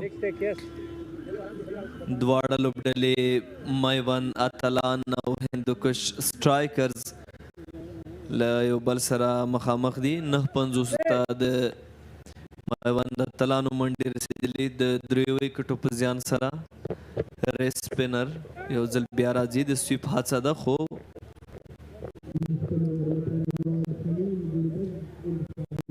نه بریالی کېږي اشرتی صاحب تاسو ته ښه راغلاست وایو بسم الله الرحمن الرحیم تشکر فراوان جناب عاطف شما و همچنان سلام ویژه خدمت علاقمندان و بینندگان تلویزیونی ملی سپورتس عاطف صاحب تیم میوند اتلان البته میوند چمپیونز تاس یا قرعه را برده اما تا به حال به نفعشان کدام چیز خاصی دیده نمی شود بالکل دوی او د سره بولډ په ډېر احتمال چې ګوګلي به اوسي بالاخره خلیل ګربز د ویکټ په ترلاسه کېدو بریالی کېږي هغه له دې وړاندې هم څو ځلې اپیل ترسره کړ خو دا ځل بریالی شو تر څو د باثباته بیټر او توپوهونکي بهیر شاه محبوب ویکټ ترلاسه کړي بال زیبا بال قابل دید یقینا کلین بال چیزی که دیدنش به خاطر سپینر و هم فست بالر خیلی خوشایند است خلیل گربز توانست که کارکردگی دیگری را طبق بالرهای هم تیمانش انجام دهد و یقینا عاطف قسمی که میبینیم یک تاس خوب بود به خاطر باختن البته به خاطر تیم هندوکوش استرایکرز فیصله نجیب الله زدران کپتان تیم میوند اتلان تا به حالا درست و مثبت ثابت نشده بالکل هماغه پیل د دوی سٹارټ یا د دوی آغاز ډیر آرام و په پرله پسې توګه دوی ډاټ بال نه د دوی په وړاندې تر شول محمد ګل او فریدون داودزي خورا ښه بالینګ ترسره کړه چینل کې دوی لګیا وو د توپوهونکو لپاره ستونزمنه وه چې پر وړاندې ښه توپوهنه وکړي هغې نه پس کله چې د سلو بالینګ شعبې ته خبره ځي دلته هم خلیل همدارنګه شمس الرحمن ډېر ښه لګیا دي په ځانګړې توګه خلیل ګرباز چې ریس سپینر او لیگ بریکر ګوګلی بالر دی ډېر زیات مؤثر نن لوبه کې هم ثابت شوی دی نجیب الله زدران توپوهانې لپاره راځي کوم چا چې تېره سیالۍ کې ډېر موفق نه و په شپږو منډو سره یې خپله ویکټه لاسه ورکړه نجیب الله زدران سرتیب تیم میوان اتلان است که فعلا به خاطر ادا نمودن مسئولیت بزرگ البته در کریس موجود است قسمت که همکارم فرمود در طول تورنمنت البته دومین بازیش است در بازی ابتدایی حضور نداشت در بازی قبلی البته مسئولیت سرتیمی را به عهده داشت اما در عرصه بیتنگ قسمی که توقع می رود از نجیب الله زدران با آن شکل بازی را به پیش نبرده اما هم تیمش علی احمد است که درخشش عالی و خوب داره خصوصا در مقابل اسپینرها خیلی پر اعتماد تا به حال ظاهر شده است بالکل په داسې حال کې چې بهیر شاه محبوب او د علي احمد ناصر تصمیم دا و چې د نه پس به دوی تیزه لوبه پیلوي په همداسې یو حالت کې بهیر خپله ویکټ لاسه ورکوي بیا هم بال ترسره شو چې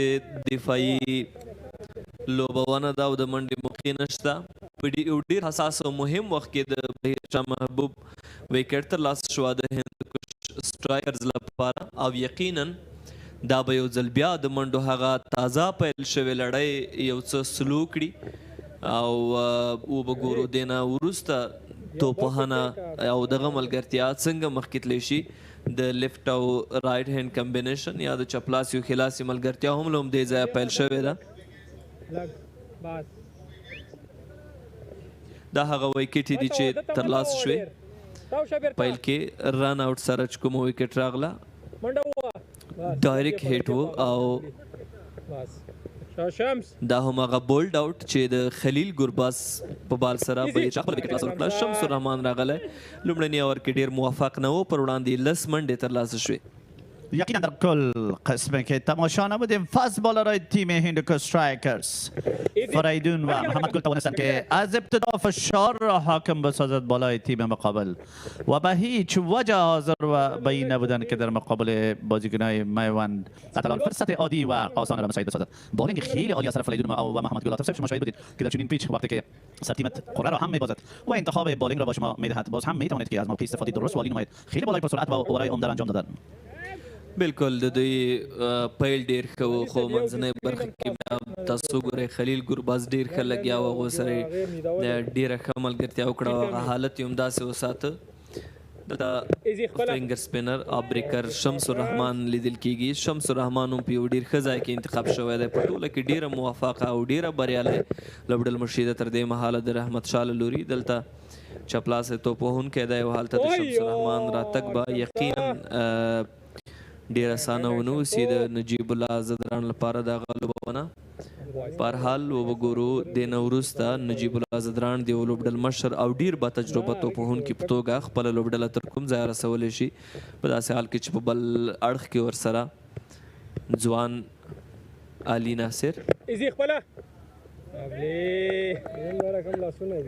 در کل موقع خوبی و درسته به خاطر نجیب الله زدران بازی کنه که امید بیشتر با ایشان از طرف تیمش وابسته است مسئولیت بزرگ را هم به عهده دارد مسئولیت سرتیمی را و توانمندی این را هم دارد که از چنین حالات البته تیم خود را با آسانی و راحتی البته عبور نماید بالکل نجیب الله زدران که ستاسو خیالي قشتې په لوبو کې هم ډېر ښه کرکټ وکړو ټاپ 15 منډو جوړونکو کې تر دې مهاله شرف الدین اشرف په سر کې د 140 منډو سره چې یوه سلیزه هم ترلاسه کړې ده عبدالمالک د ورپسې 112 منډو سره عمران میر او صدیق اتل په دغه لیست کې په درېم او څلورم مقام باندې دي شاید لا کمال هم 2 منډو سره د 15 ډېرو منډو جوړونکو په لړ کې دی چې دغه سیالۍ هغه په لومړنیو مرحلو کې دي دغه جدول بلا ډیر تغییریږي وخت نه وخت به تغییرات راځي فیلډینګ سیټ اپ هم تغییر شو. دلته ریس سپینر خلیل ګوربز لګیا دی او هلته د ډیپ سکوایر لیګ ډګر ساتونکی همدارنګه د میډ ویکټ ډګر ساتونکی چې یو څه وایډ ودرول شوی دی د نجیب الله لپاره فیلډینګ سیټ اپ دی. بیا هم پوینټ ته د بال لوبولو وروسته یوه منډه ترلاسه شوه.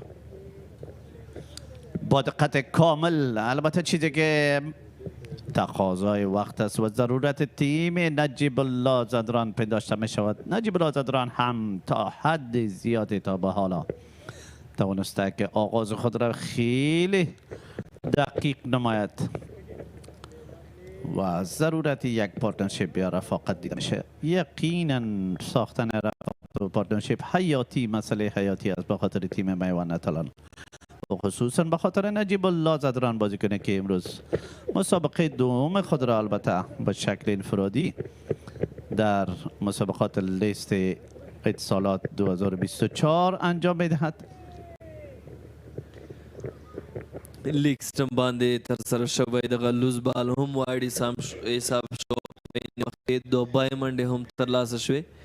کافي ښې اضافي منډې وې په دغه وخت کې د میوند اتلانو لپاره او دغه بال یو څه تیز هم ترسره شوی و. د توپونکي پر وړاندې ویکټ ساتونکی پر راګرځولو بریالی نه شو او په نتیجه کې بال تر فاین لیګ بونډرۍ رسیږي خو هلته په لږه فاصله کې ډګر ساتونکي بال بونډرۍ راوګرځاوه. سټرایک ته ځي نجیب الله زدران.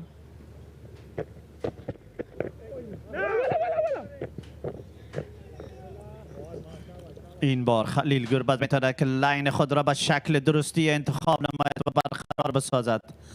بالینگ فوق العاده عالی خصوصا در مقابل لفت اندد بیتسمن نجیب الله زدران و نجیب الله زدران هم مسئولیت خود را به شکل خوب و درستش درک کرده است. نمیخواهد که با آسانی موقع به دست بدهد با خاطر بالر و یا هم کدام خطر را قبول نماید. خیلی با دقت این سپینر بالر بازی خلا انجام میده تا وقت خوب را سپاری نماید کریز. څه نظر فلایټ بال و او دغه څه د همدې لپاره دی چې توپوهونکی د شاټ لپاره وهڅوي. هلته ډیپ سکوایر لیګ او میډ ویکټ کې هم ډګر ساتونکي د ده لپاره شته. دا ځل 52 ویکټ کېدل دي اما میډ آف کې فیلډر محمد ګل دی چې بال ترلاسه کوي او د منډې موقع نه ورکوي. د سره بل کامیاب اور هم د خلیل گربز پای ته رسیږي. په ټوله کې 30 افغانستان گواه یک رویداد بزرگ فوتسالی. فرصت برای افغانستان. گل پنجم در راه. صعود تاریخی تیم ملی فوتسال افغانستان. ده تیم برای نزدیک به 1 ماه زیر یک سقف با هم بخت آزمایی میکنند.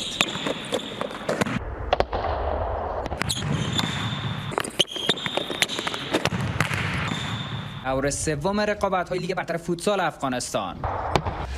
آغاز بازی‌ها جمعه 29 سرطان به گونه زنده و قانونی از ملی اسپورت.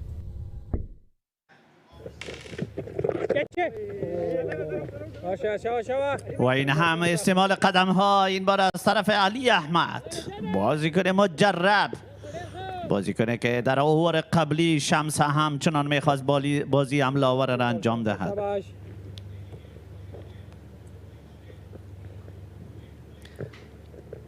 یو ښکلی تصویر دلته علي احمد دا ځل بال دفاع کوي د شمس الرحمن بال او د منډې چانس نه برابرېږي. دی له دې وروستو مې څه زړور ښکاري. له د لوبې له اندازې معلومیږي چې غواړي لوبه یو څه تیزه کړي. دا ځل اسانه سنګل به ترلاسه کیږي لانګان ته د بال لوبولو وروسته. شمس الرحمن بازیکنی که در مسابقه ابتدایی این تورنمنت توانست که 4 ویکت را در عرصه بالینگ به دست بیاورد. البته پیچ هم همکاری خوبی دارد تا به حال به خاطر اسپینر بالرها و خصوصا بالر مانند شمس الرحمن، بالر که توانمندی برقرار نمودن لاین و لنت خوبی دارد. این بار قسمه که شما میدانید در مقابله بیتسمن دست چپه خیلی موثر و مثبت تمام شده میتواند آف اسپینر بالر که چون این بال عمده و بزرگ را انجام داد در مقابل نجیب الله زدران. یو ځل بیا هم لوبونه ده د لیټ کټ هڅه وه. بال ګایډ شو او هلته فیلډر په ځای سره موجود دی یوه منډه ترلاسه کیږي شمس الرحمن د لوبډلې له کلیدي او ډیرو اساسي لوبغاړو څخه دی او د ده لپاره نه یوازې دا چې د په بالینګ باندې حساب کیږي بلکې د توپوهنو هم خورا عالي ده او په کورني کرکټ کې نوموړي ډیر ښه او اوږده انینګزونه هم ترسره کړي دي د نوموړي اور هم د سره بشپړ شو په ټوله کې 2 منډو سره میوند اتلانو خپل 4 لوبغاړي له لاسه ورکړي په داسې حال کې چې 40 اورونه هم بشپړېږي اشرتي صاحب دواړه لوبډلې که وګورو دلته لنډه یادونه وکړو لومړنی وکټ دوی په 5 منډو کې له لاسه ورکړه دویمه په 14 کې درېیمه په 22 کې او څلورمه په 9:50 کې نن د میوند اتلانو پیل ډیر ښه نه دی خو هندوکش او میوند اتلان دوه هغه لوبډلې دي چې د نمرو جدول له مخکې تر دې مهاله په لومړي او دوم مقام باندې شتون لري د میوند اتلان دوم 2 لوبو کې یوه لوبه ګټلې وای بایللې ده خو هندوکش سټرایکرز هغه لوبډله ده چې 2 پرلپسې لوبې ګټلې دي او نن ورځ هم په دغه لوبه کې تر دې مهاله ډیره برلاسي ښکاري د دغې لوبډلې که فرست بالینګ باندې خبره کوو که د دوی سلو بالینګ شعبې ته نظر اچوو که د دوی توپ وهونکي آلراونډرز ګورو یوه ډیره متوازنه او یوه ډیره بیلنس لوبډله ښکاري یقینا در ظرفیت استعداد و لیاقت و توانمندی بازیکنان هیچ شکی نیست اما چیزی که خیلی قابل درک و توجه است عاطف صاحب حتما در ذهن شما همین موضوع جا گرفته است سرتیمی یا کپتانی رحمت شاه زرمتی توانسته که با کار را با خود خیلی ساده و آسان بسازد از همه بالارای خود از همه انتخاب هایی که در تیم داشتن استفاده خیلی به موقع و خوبی نموده است اما در کل آغاز امروز عاطف صاحب قسم که شاهد بودیم از طرف محمد گل و فریدون آغاز بود که خواست کپتان و خواست همتیمانش بود خیلی با دقت کامل با لاین و لینت عالی به هیچ وجه به بال نو البته در بال نو به خاطر بیسمینا کدام فرصت آسان مساعد نشد که آنها بتوانند آغاز خوبی داشته باشد یقینا ښه لوبډل مشي ده د رحمت شاه له لوري تر دې مهاله که فیلډینګ سیټ اپ باندې هم خبرې کوو ډېر عالي دی او ډېر ښه دی تاسو وګورئ دلته د فریدون داودزي لپاره د اوس چې دی د خپل اور په جریان کې دی کله چې علي احمدزي د لپاره فاین لیګ ډیپ ودرول شوی و او د پلیک شاټ نه پاس هلته یوه ښه حدسه وشوه او بهترین بال یارکر لین و او دا ځل د انسایډ کېدو او بولډېدو احتمال مو خو خوشبخته و نجیب زدران چې له دغه بهترین بال څخه هغه بریالی راوځي او په عین وخت کې یوه منډه هم ترلاسه کیږي نو لوبډل مشري ډېره عالي ده او فیلډینګ باندې خبره کوو که د بالینګ د بالرانو استعمال خبره کوو هر اړخ ډېر ښه ښکاري او دغه څه دي چې تر دې مهاله هندوکش سټرایکرز لوبډله په سر کې ده اما آن طرف کار علی احمد باز هم خود را قابل توجه همه گشتانده توانمندی خود را به شکل درست و خوبش و به شکل خیلی عالی نشان داده نه تنها در مقابل اسپینر از تکنیک و تکنیک خوب برخوردار است اما در مقابل فست بالر چیزی که خیلی مهم و حیاتی است به خاطر یک بیسمن همچنان توانسته که توانمندی خوبی داشته باشد شما شاهد بودید که در بال قبلی فریدون با فرانکفورت البته میدل آف د بت در حصه مابینی بود خیلی به شکل درست و آرامش بازی را به پیش برد که تا به حال هم تیمان دیگرش در انجام دادن چنین حرکت البته کامیاب ثابت نشدن فریدون داودزی لګیا دی هغه څوک چې په قوشتېپې جام سیالیو کې هم ډېره ښه ولوبېده دی وریشن سره بالینګ کوي په ډېتو منځنیو اورونو کې هم دی ډېر موفق وي نن یې په پیل کې هم څو اورونه ډېر ښه ترسره کړل فریدون یوه ځانګړنه دا ده چې هغه چپلاسی دی په عین وخت کې هغه ډېرې ښې کټرې هم ترسره کوي پول لین بال چې په ډېر اورونو کې او په منځنیو اورونو کې یو مهم مهارت دی له توپونکو سره له دغې برخې څخه هم دی برخمن دی نو وړاندې مو هم د هندوکش سټرایکرز په لوبډله باندې خبرې وکړې که د هغو سلو بالینګ باندې یوه خبره کوو اشرتي په اوس کې د عصري کرکټ چې اړتیا ده که چیرې یو ښه لوبډله یا د سلو بالینګ هغه مکمل سایډ تاسو سره وي نو ته باید هم فنګر سپینران چې هغه اورتوداکس وي په لوبډله کې ولرې هم ابریکر وي او هم ریس سپینر وي نو دغه درې واړه دوی سره شته خلیل ګربز د دوی ریس سپینر دی ننګیال خروټی د دوی فنګر سپینر دی چې هغه خلاسو لپاره خطرناک راځي دوی سره شمس الرحمن دی چې هغه چپلاسو لپاره ډیر موثر دی او اپیل دی اپیل او لوبڅار بې تفاوته پاتې کیږي دغه اپیل د شمس الرحمن لوري ترسره شو نو د دوی په هره برخه باندې که خبرې کوو نو یقینا یوه ډیره متوازنه لوبډله ده ټولې لوبډلې ښې بیلنس جوړې شوي دي خو هندوکش زما په نظر ماته ډیره ښه ښکاري او دغه څه دي چې دوی تر دې مهاله هغه نتیجه د لوبو هم ډیره عالی ده یقینا خصوصا شمس الرحمن در عرصه بولینگ اسپین قابل توجه گشته و توجه همه را توانسته که جلب نماید آف سپینر بولر که قسم اشاره داشتیم در مسابقه ابتدایی هم خود را ظاهر ساخت و توانست که 4 بازیکن فوق‌العاده عالی تیم مخالف را با خود داشته باشد یعنی در مسابقه ابتدایی یک کارکردگی بزرگ و عمده را در عرصه بولینگ آف سپین انجام داد و فعلا هم خیلی دشوار ثابت میشه به خاطر بیتسمن های مایوند اتلان و خصوصا به خاطر کپتان تیم نجیب الله زدران. البته نجیب الله زدران را در کل مجبور با بازی پر دقت و دفاعی نموده است که این در کل توانمندی بالر سلو را به شکل خوب و درستش نشان میدهد. علي احمد او نجیب الله یو موقع لري خپله لوبډله تر څو یو ځای ته ورسوي شارټ میډ وکټ کې فیلډینګ وشو او منډه نه ترلاسه کیږي په ځانګړې توګه علي احمد پوره سیټ شوی دی او هغې دې نه پس به هغه ته بال ډېر ښه په نظر راځي according to ball feeling البته بالر بال رو انجام می نماید چیزی که خیلی مهم و حیاتی است و یقینا یک چیزی که قابل درک و قابل ستایش است. علی احمد هم تا حد زیادی عاطف با کنترل خوبی برخوردار است و این بار استعمال قدم های خوب و کامیاب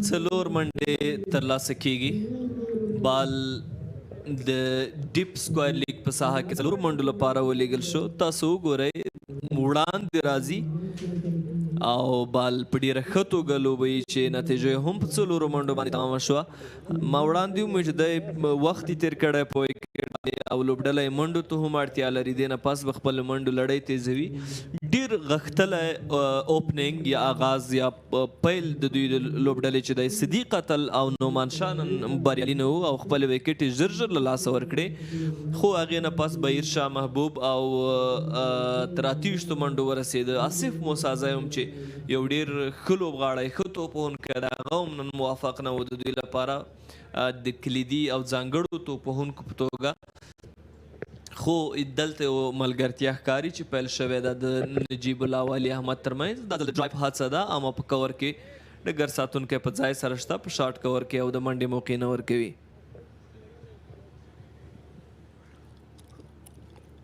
در کل علی احمد با وجود این که 4 ویکت همتیمانش پس به پاولین برگشته اعتماد خاصی البته بالای خود داره و اعتماد خوب را ظاهر ساخته خیلی بر راحتی میتونه شارت سلکشن های خوب مثبت و کامیاب را با خود داشته باشد در کل مواصفات خوب دارنده است علی احمد در عرصه بیتنگ و توانمندی خوب خود را البته استفاده میکند تا بتواند کارکردگی عمده و بزرگ را و از همه مهمتر کارکردگی که ضرورت تیمش پنداشته میشه در چنین مقطع زمانی انجام دهد. درې اتیاو ته منډې رسېدلې دي نږدې له نیمایي ورهاخوا لوبه هم یا لومړی پاڼۍ هم پای ته رسېدلې ده د لوبې د 28 اوور جریان دی او نجیب الله علي احمد له یو بل سره له همدې ځایه ملګري دي وبګورو دغه ملګرتیا څومره غځېږي دفاعي لوبونه ده ډایرکټ هیټ ترسره کیږي خو علي احمد خپل ځای ته رسېدلی و د اوور تھرو په پایله کې د دوهمې منډې لپاره هم واپسې ده او دغه څه هم ترسره شول وقتی که ننگیال خروٹی در سرکل موجود باشه یقینا چنین صحنه ها را شاهد هستیم. ننگیال خروٹی با دست چپ تروی خیلی قدرتمند را اجرا کرد، مستقیم بال با ویکت تصادم میکنه و خاص دوامدار جدی هم داشتن از داور مسابقه. او دلته څه ښکاري؟ دلته یو څه په نظر راځي ښکاره به شي چې څه ترسره شوي دي، خو که چیرې دغه پښه په هوا کې واوسي نو علي احمد لپاره یوه جدي ستونزه جوړېدلی شي. ډایرکټ هیټ ډیر کله اشرتي له خطره ډک وي او شاید چې دلته کیسه د نوموړي په اوټېدو باندې تمامه شوه. د سره څراغ په روښانه کېدو سره علي احمد خپله ویکټ له لاسه ورکړه او یقینا چې دا د میوند اتلانو لپاره د یو سیټ بیټسمن یا بیټر په توګه د دل او سوځېدو وروسته یوه ضایع ده. یقینا در کل قسمت یاری نمیکنم برای میوند اتلان تا حالا. البته این بار به شکل رن اوت چیزی که آخرین نخواستن تیمش است. البته به هیچ وجه آماده این نبودن که یکی از ویکت های و بازیکنهای خود را به شکل رن اوت از دست دهد، اما در این مقطع زمان حساس یکی از بازیکنهای خوب پر لیاقت اما کمبود تجربه در عرصه بیتینگ عاطف نشان میدهد که علی احمد بالاخره ویکت خود را به شکل رن اوت از دست داد. بالکل اشرتي کله هم په دغسې حالاتو کې ریلیکس کېدل نه دی پکار یا بې تفاوته چلن نه دی پکار. هغه باید هغه څه چې د مسؤلیت دی په رننګ کې هغه یې ترسره کړی وای، بیټ یې په وخت سره خپل ځای ته رسولی وای، خو هغه داسې فکر نه کوي چې دلته به ډایرکټ هیټ ترسره کېږي او نتیجه به یې د نوموړي په اوټېدو باندې تمامه شي. خو لکه تاسو په بخښنې هغه کمه تجربه دلته باعث شوه چې علي احمد خپله ویکټ په رن اوټ سره له لاسه ورکړي. در کل به تماما مانا فشار البته حاکم است بالای تیم میوند اتلان. بازیکن‌های تیم میوند اتلان در فرصت کم در مقابل دوش‌های خیلی اندک ویکت‌های خود را پی در پی از دست دادن. هیچ یکی از بازیکنانش نتوانسته که بازی پر مسئولیت را به شکل خوب و درستش به پیش ببرد. اما لوکل بای بازیکنی که در مسابقه ابتدایی 100 دوش انفرادی را از آن خود کرده بود، بازیکنی که توانمندی انجام نمودن شارت های بزرگ را دارد، اما آن طرف فریدون ظاهر می سازد که توانمندی بالینگ پر قدرت و پر سرعت را در مقابل بیتسمین خیلی پر قدرت و مجرب نجیب الله زدران هم دارد. وړاندې مو د هندوکش سټرایکرز لوبډلې په توپخانه او توپچونه باندې خبره وکړه، خو د هغوی ډګر ساتنه باندې هم خبره کوو نو هغوی له دغه اړخه هم ډېر ښه ښکاري. په ځانګړې توګه د دوی په لوبډله کې د ننګیال خروټي او شمس الرحمن په څېر ډېر بهترینه ډګر ساتونکي شته. شمس الرحمن او ننګیال خروټی که د کورني کرکټ له ستورو ډګر ساتونکو هغه لیست ته نظر اچو نو شاید دوی په هغه لومړنیو 5 غوره ډګر ساتونکو کې راشي، ځکه ډیر زیات غښتلي دي او دغه دواړه د هندوکش سټرایکرز د لوبډلې حصه دي په دغه لوبو کې. نو د دوی فیلډینګ یا ډګر ساتنه هم ډیره ښه ده او دلته فریدون داودزی هم خپل غوره بالینګ روان ساتي. دا ځل پول لین بال یو ځل بیا او د یوې منډې ترلاسه کېدل دي او بله منډه هم واخیستل شوه. در این مقطع زمانی حساس و همچنان اوور کامیاب از طرف فریدون در مقابل بیتسمین حمله آور، بیتسمین مجرب. 5 ډیرو منډو جوړونکو کې شرف الدین اشرف په سر کې د عبدالمالک ورپسې عمران میر، صدیق قتل او شاهد الله کمال دي. شرف الدین اشرف هغه نوم چې تر دې مهاله په سر کې دی د لومړنۍ سیریز جوړونکی هم دی په روانو لیسټې سیالیو کې او یو ځل بیا د توپوهنې موقع د ته په لاس ورځي وبګورو د یو مجرب او با تجربه توپونکي په توګه په دغه وخت کې له نجیب الله سره څنګه ملګرتیا کولی شي. یقینا نجیب الله هم ضرورت دارد رفاقت خوب را آغاز کند و بسازد به خاطر تیمش. سرتیم تیم میوند اتلان بازیکنه که نه تنها مسئولیت سرتیمی را باید به شکل درستش انجام دهد، فعلا دچار یک امتحان دیگری است در عرصه بیتینگ. شمس الرحمن یو ځل بیا یو اندازه فلایټ و دغه بال چې دفاع شو په خپله ویکټ ساتونکي ترلاسه کړ تر څو چې نجیب الله زدران زما له انده په توپوهنه کې وي. شمس الرحمن به په مسلسله توګه د پر وړاندې ازمایل کیږي. یو ځل بیا شمس او دا ځل د کټن بولډ احتمال مو مخامخ د بالر پر لوري دغه بال ولوبول شو او له د سره په فاصله کې بال راښکته کیږي. یقینا انتخاب خوبه است البته به خاطر سرتیم تیم، چون که شمس الرحمن آف سپینر بالر است و در مقابل بیتسمن دست چپه و در چنین حالت که فشار به تماما بالا حاکم باشه بالای بیتسمن می تواند هر نوع بالر خصوصا آف سپینر خیلی مثبت و خوب تمام شود. آیا شمسه بیا هم دفاعي لوبونه ده او د منډې موقع نشته. د میوند اتلان نن په توپوهنه کې تر دې مهاله ډېر بریالي نه دي او دوی له هم هغه پایله د دوی سټارټ چې و هغه ډېر ښه نه و او په ستونزو کې و د توپوهونکو د توپ اچونکو له لوري د منډې موقع نه برابرېږي. بالکل ویکټ ډیر اسانه نه ده توپوهانې لپاره، خو یو څه چې زما په نظر دا دي دوی ډیر زیات په احتیاط او په ویره کې کرکټ وکړو له هغه پیله او له دواړو اړخونو څخه هڅه دا کېده چې مطلب سټیو شي او ډاټ بالونه ډیر راغله تر ډیره تکیه په لیفټ کول او ډیفینس باندې وه. لومړی د دوی ویکټ په 5 منډو کې، دومه په 14، درېمه په 22، څلورمه په 9 50 پنځمه په 83 منډو کې ولوېده. زما خپل سوچ دا دی چې که چیرې له یو وینډ څخه یو څه چټکه لوبه شوې وای، یو څه خطر اخیستل شوی وای، شاید نتیجه یو څه بدله وای. په هر حال دوی په همدې احتیاط کې خپل 5 لوبغاړي له لاسه ورکړه او منډې هم 4 تر دې مهاله رسیدلي. باز هم فریدون انتخاب بشه بالره که نه تنها آغاز خوبی داشت بلکه در میان این اور هم میتواند و خود را ثابت ساختد که اوورهای قیمتی و خوب را انجام داده میتواند. بازیکن شرف الدین اشرف همچنان جدیداً پیوسته یقینا بازی نمودن در مقابل فریدون به خاطرش کار عادی و آسان نخواهد بود. شرف الدین اشرف زړور توپوهونکی دی، هغه کولی شي او د سره بهترینه لوبونه په کور کې ډیپ کور کې ډګر ساتونکی شته، په ځای سره یوه منډه به ترلاسه کیږي. ډیر ښه دغه بال میډل که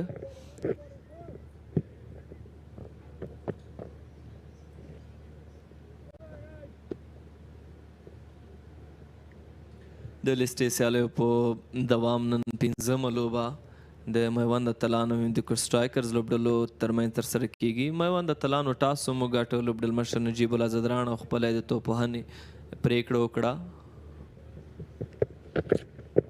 بیا هم پولین بال او دا ځل مخامخ لوبونه ده، ډګر ساتونکی رسېدلی شي او کیا او دا هم 4 منډې دلته د نجیب الله زدران له لوري له ځنډ وروسته د یوې څلوریزې لیدونکي و. یقینا انجام دادن چنین شارت ها می تواند که مورال بیتسمن بلند و بلندتر بسازد و شما می بینید که با فرانکفورت در مقابل این بال پرسرعت تنها روی بیت را برای بال نشان می دهد با تایمینگ و پلیسمنت فوق العاده عالی. بالاخره نجیب زدران بعد از سپری نمودن و بازی نمودن چندین بال می تواند که فیصله و شارت سلکشن و انتخاب شارت خوبی را با خود داشته باشد.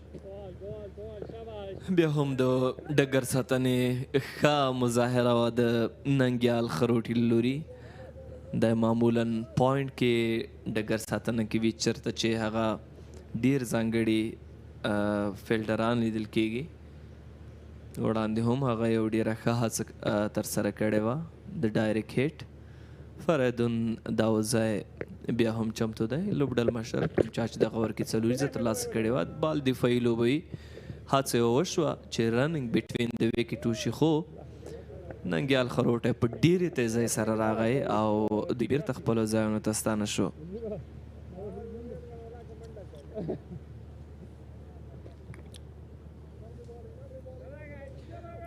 د نورو ورځو په څیر نن هم د کندوز کرکټ په لوبغالي کې ډېر زیات تماشچیان او د کرکټ مینوال شتون لري او غواړي چې خپل اتلان او لوبغاړي له نږدې وګوري او هغوی وهڅوي. د یوې منډې ترلاسه کېدل دي. د کرکټ لوبغالي د کرکټ په مینوالو او علاقمندانو باندې ښکلي ښکاري او دغه چاره دلته ډېره ښه لیدل کېږي په کندوز کې. په ټوله کې 29 اورونه بشپړ شول. 90 منډې دي او 15 ویکټې میوند اتلان لوبډلې له لاسه ورکړي.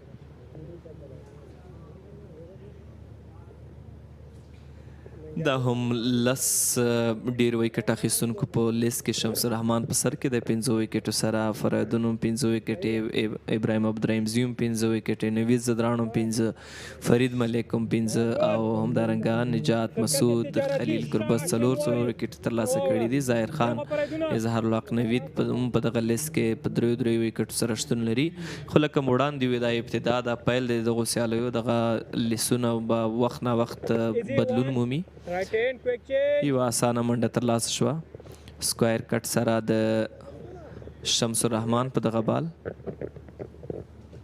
آغاز خوبه در جریان اوور سیوم. بال به طرف آف استم البته قرار داره و نجیب الله زادران هم فرصتی نداشت که به شکل پر اعتماد البته در مقابل این بال بازی نماید و تنها یک دوش دیگری را از آن خود نماید.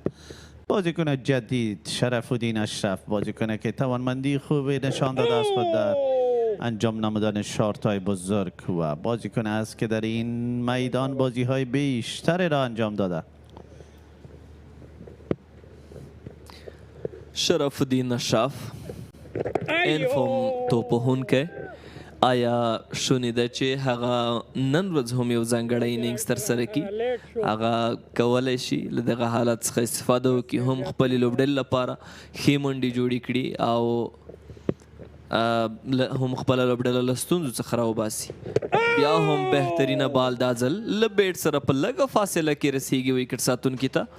څه ښه لګیا دی په دغه اوور کې شمس الرحمن.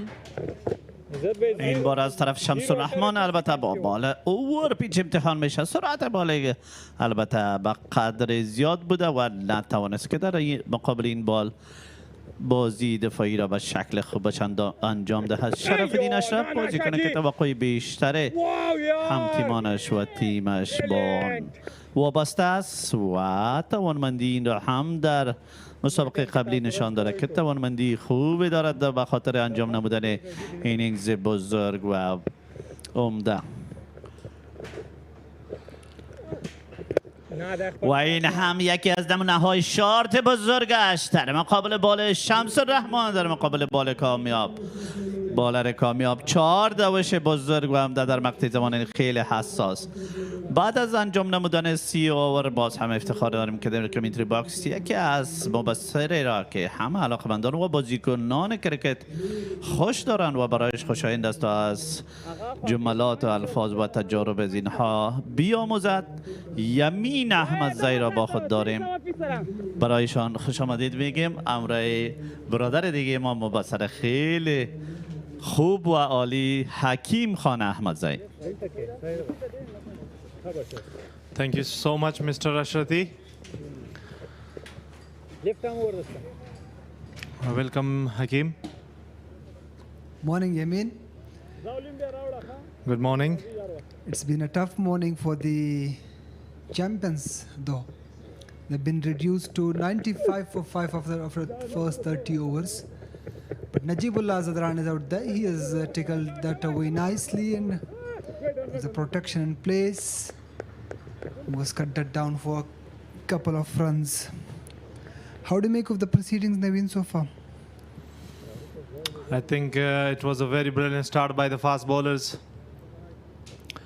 of the strikers, and then excellent captaincy by Rahmat Shah by putting those changes at the right time. As we can see, 97 for 5, and they are in struggle. Yeah, they are struggling big time. Najibullah Zadran backs away and plays this in the gap towards mid-off region. Faridun Daudzai was out there.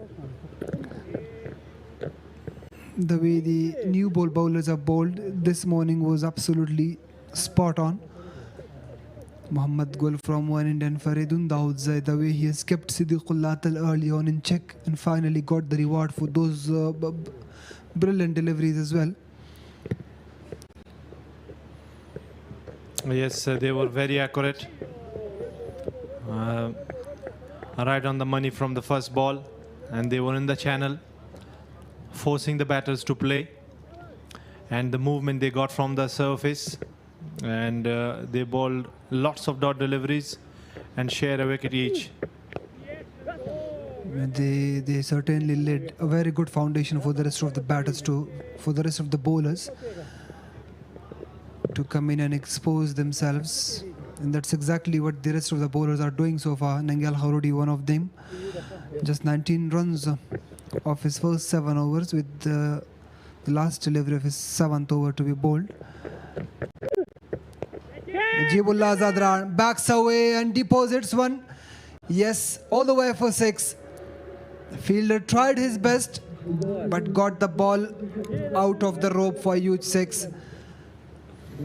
Although, as you can see in the replay, he didn't want it to play the way he wanted, and it was a drop chance. He wanted to play over mid-off, but the ball spun in, and that's why it was not right of the middle of the bat. 31 overs done here. It's 105 for 5, the Maiwand champions.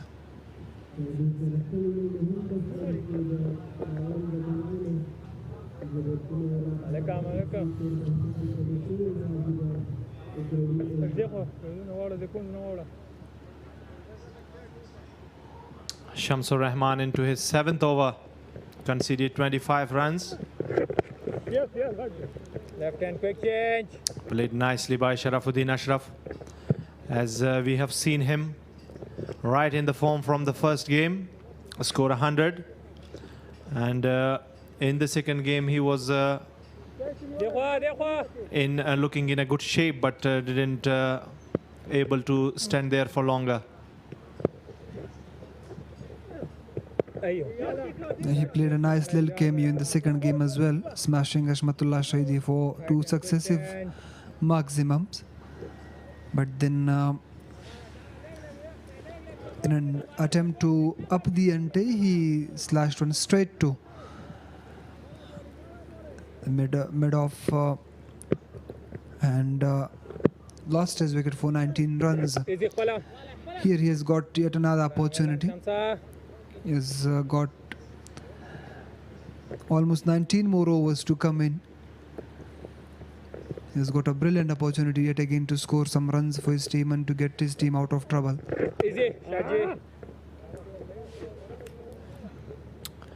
This partnership,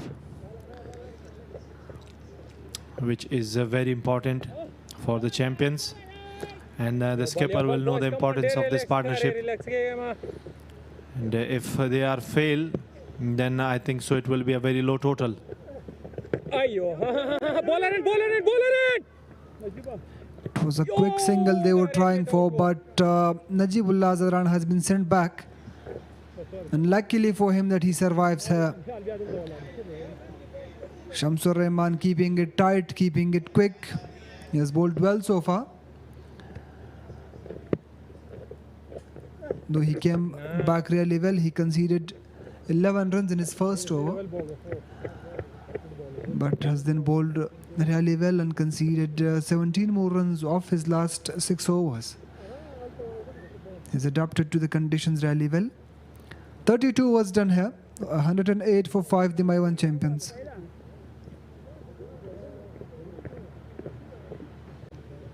Here is the bowling card. Mohammad Gul, 1 for 14. Faridun, 1 for 18. Nangyal Kharote, 25 runs in his 7 overs.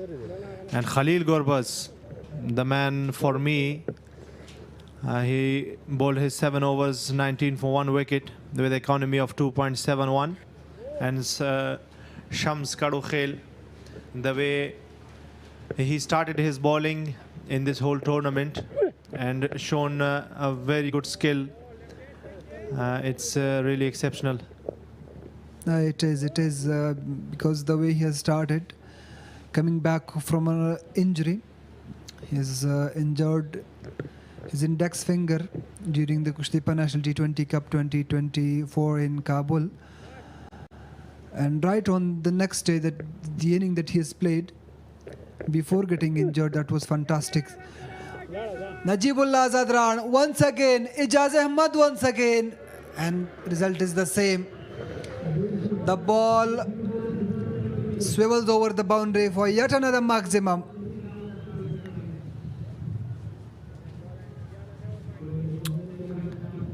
He was down the wicket this time, and as we can see, the fielder was thinking that there is a chance, but the ball was over his head for 6 runs.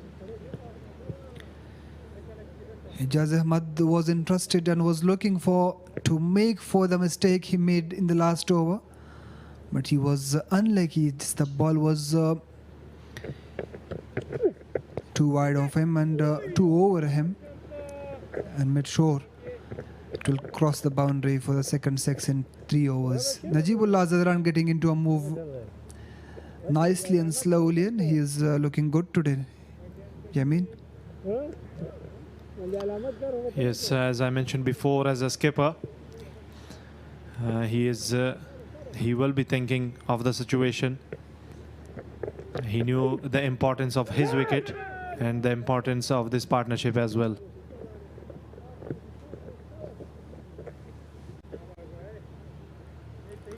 They're playing their 3rd game in the event, having lost 1 and won 1. They have won 1 comfortably. But excellent bowling to end the over. And with this 33 overs gone, 116 for 5. And the partnership of 33 of 39 balls, and then 1 drop chance. Ijaz Mehri will be thinking of Najibullah Zadran's wicket, because if he is going to score big, then it will be very difficult for the strikers.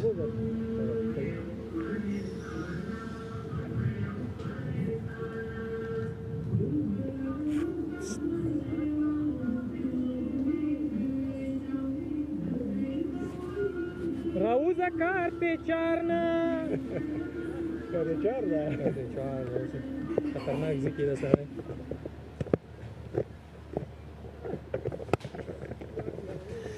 Shamsur Rahman is into his 8th over.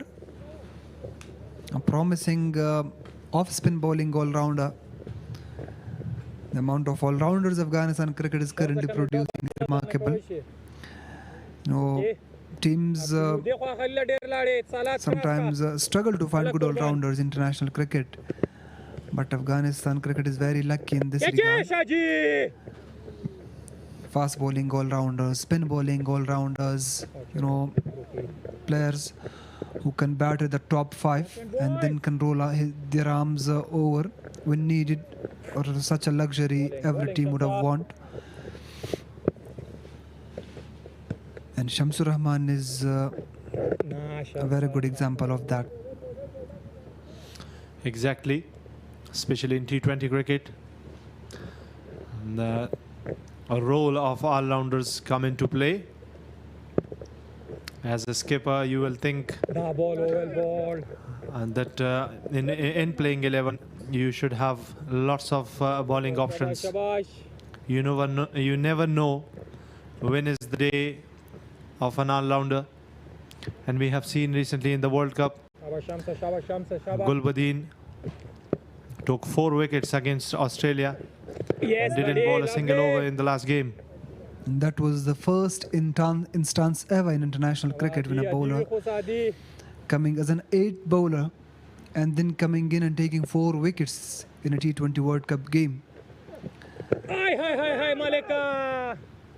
Though Gulbuddin Naib bowls regularly in international cricket, but on those days he didn't get an opportunity to bowl often. But when he was introduced into that specific game to bowl, he completely turned things around and provided Afghanistan with a massive victory that everyone will remember that for a long time.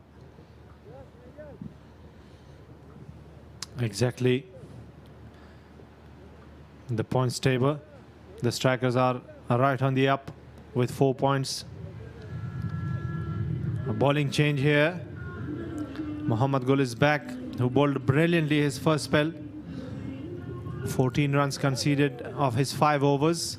23 dots and a wicket. 2.80 is the economy. Exceptional. He loves to bowl with the new ball. He has always provided breakthroughs to his team when he gets an opportunity to bowl the opening spells. I remember him, he's always bowled really well, but quite recently he was bowling for the Amur region in the recently held Mirwais Nikatre Regional 3-Day Championship. He single-handedly destroyed the Maiwand region's top order and returned with 5 wickets in his first 5 overs. That was quite remarkable and a very good fast bowling display. Exactly. And the way he started today, this was his first game of the tournament, and for me it was a very good performance in his first 5 overs.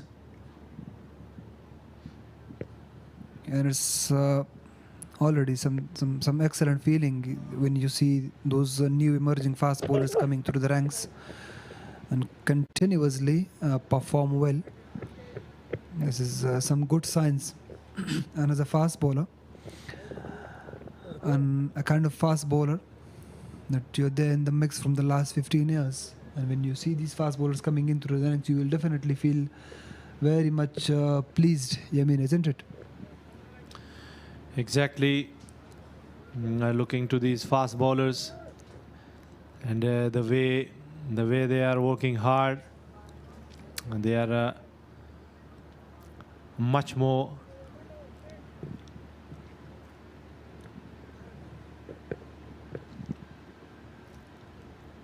the skills are a very big factor for me, seeing these fast bowlers. The way they showcase their skills are exceptional. As we can see, the fast bowlers performing in several tournaments of Afghanistan, in the shorter formats in the longer formats as well.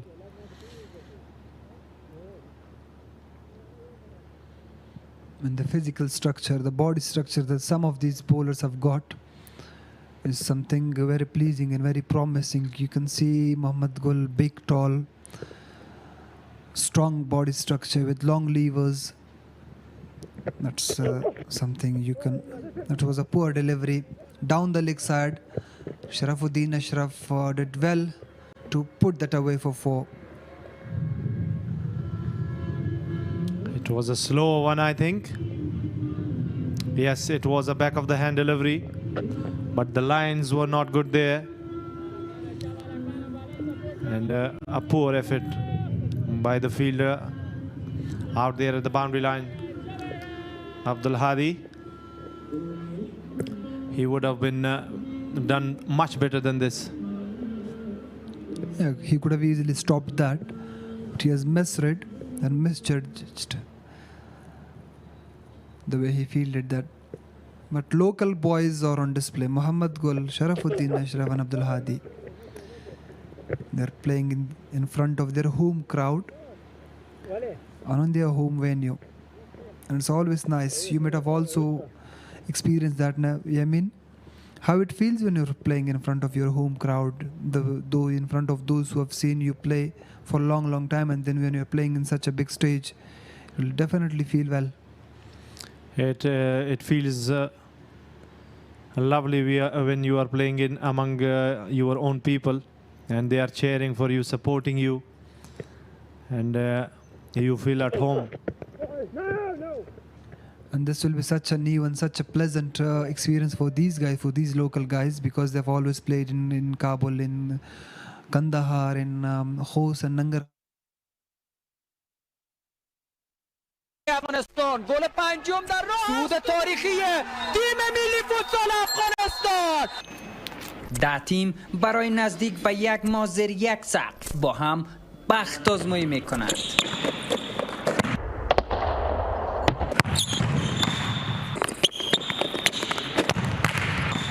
دور سوم رقابت‌های لیگ برتر فوتسال افغانستان. آغاز بازی‌ها جمعه 29 سرطان به گونه زنده و قانونی از ملی اسپورت. Shamsur Rahman to continue, a chance of a run out.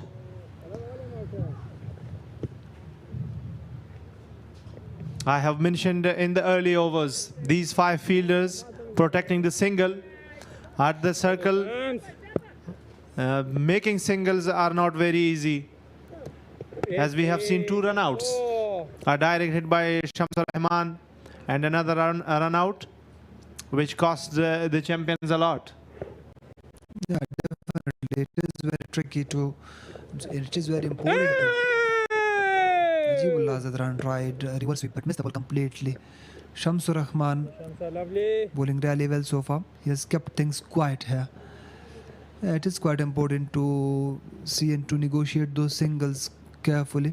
When you've got 5 fielders protecting those singles, you need to be very much watchful. A quick single again this time. A slight fumble, but they will concede only 1 run. The fielders I mentioned was the skipper, Nangyal Kharoti, Shamsur Rahman, Abdul Malik. And these are the fielders that as a batter you will not think of a run if the ball is going to their hands. Nicely negotiated that for single. So runs are coming now. They're taking around nicely and they're building this partnership very much needed for them, because they were reduced to a very much low total and have lost wickets on regular intervals. But these 2 are leading the fight back. Najibullah Zadran is out there, and as long as he is there, you can imagine some big totals and some big runs to come in. 36 overs done. 125-27 for 5, the Maiwand champions.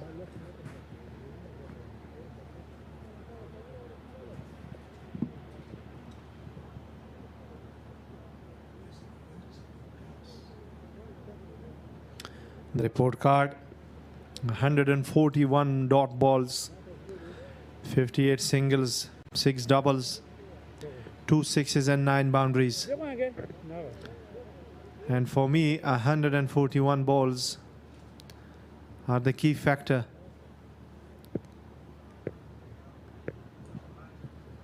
That means that almost 24 overs, 23.3 overs have been bowled dots. And there it is. Mohammad Gul strikes again for the champions. Najibullah Zadran departs. A brilliant delivery. He wants to cut that ball, but it was a nick at the end, and he loses his wicket. Big moment in this game. It was shorter. It was there to be hit. Najibullah Zadran tried to slash that through the offside, but Mohammad Gul gets a big nick through to Afsar Zazai. And Najibullah Zadran falls for 36 runs.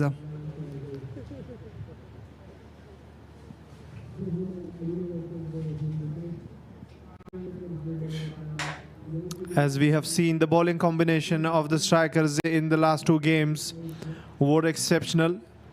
They didn't let any team to score above 200, above 190.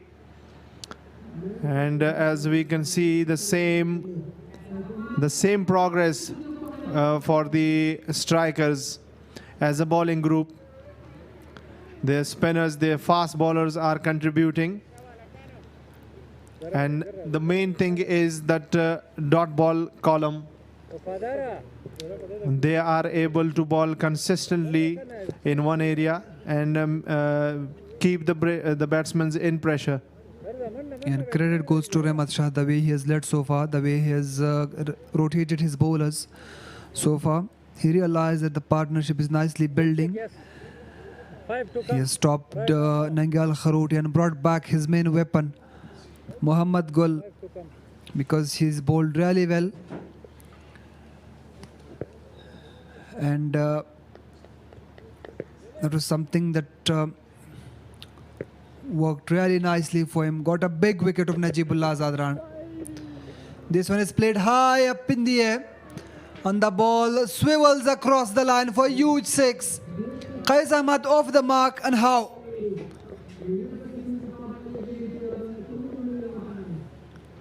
We have seen that he was down the wicket of the very first ball he played, and it was played for a maximum over mid-wicket.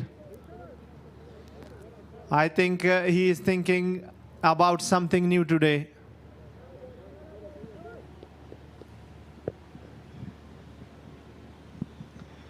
Qais Ahmad.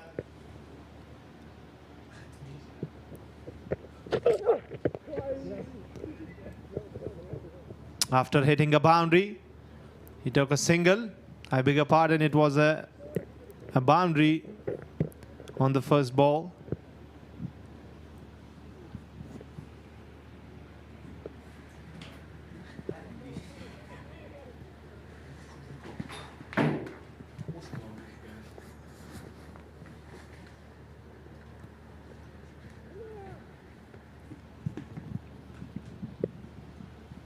Qais Ahmad is known for his slogging, the way he slogs the ball and the way he hit the ball.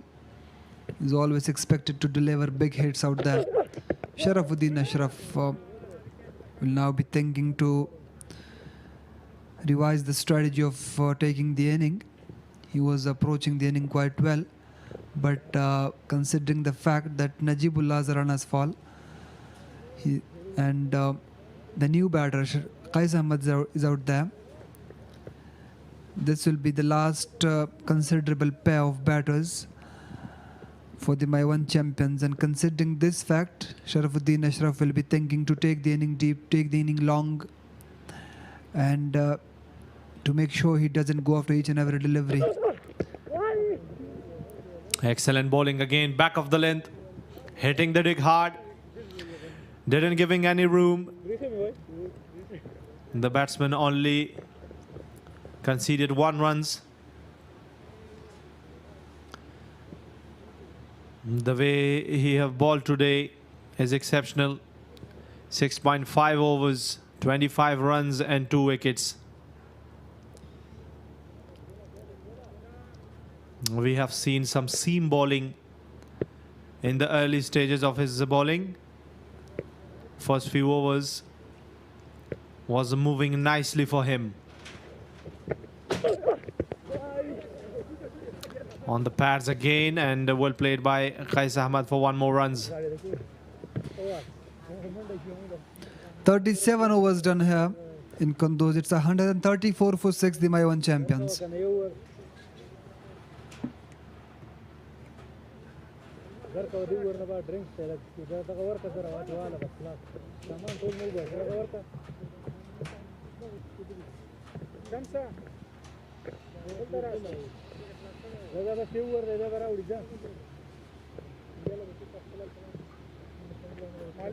Sharafuddin Ashraf is right there at the top.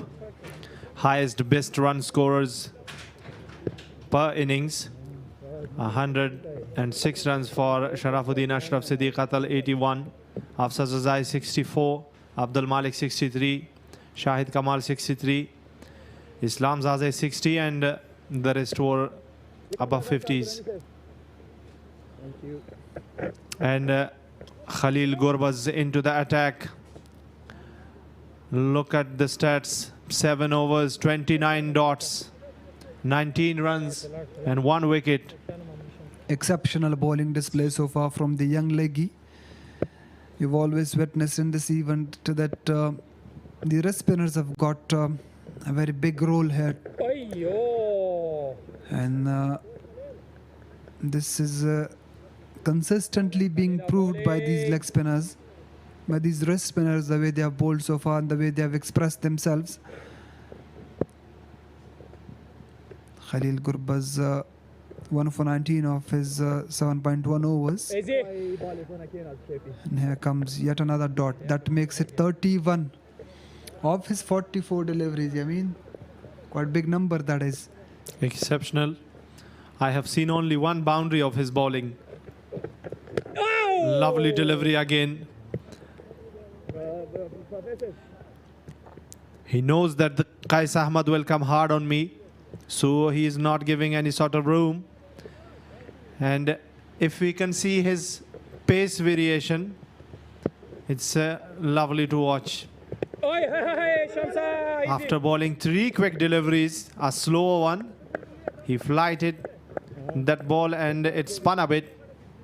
And Qais Ahmad was still unable to make runs. What do you make of the action? It doesn't seem to be quite clean and quite on the flow. But you know, the pitching is spot on, and the way he delivers those deliveries, that is fantastic. And the result that he's producing is good. I have spoken to most of the batters facing him. The angle he is creating, and with this action, it's quite difficult. Easy.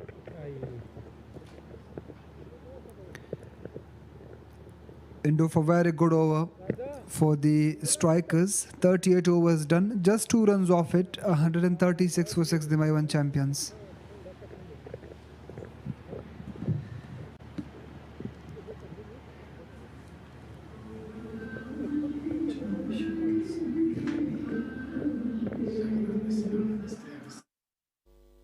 پایتخت افغانستان گواه یک رویداد بزرگ فوتسالی. فرصت برای افغانستان، گل پنجم در راه، صعود تاریخی تیم ملی فوتسال افغانستان.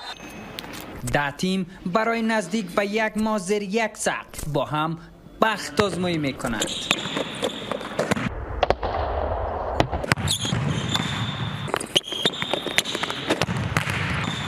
دور سوم رقابت‌های لیگ برتر فوتسال افغانستان. آغاز بازی‌ها جمعه 29 سرطان به گونه زنده و قانونی از ملی اسپورت.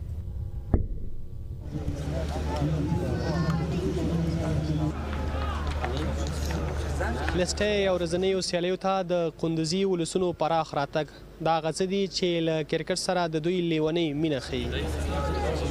د خپل دغه د تفریح د فرصت نه استفاده وکړو، خپل دغه د زموږ د ملي اتلان له نږدې نه په د کندوز د کرکټ بورډ کې وګورو میدان کې. غواړو چې داسې شل ورځې یا نورې هغه هم دلته راشي که نه، نو کرکټ سیالۍ چې باید دلته راشي چې د کندوز هیوادوال غمجن ځپلی هیواد چې دا لږه خوشحالي او مسکا یې په شونډو راشي. ډېر خوشحاله یو چې نږدې نه تشویق کوو، اتلانو سره مینه لرو. داسې ډېر لیدونکي راغلي دي، تماشایان ډېر راغلي دي لیدلو دپاره. ډېر خوشحاله یو.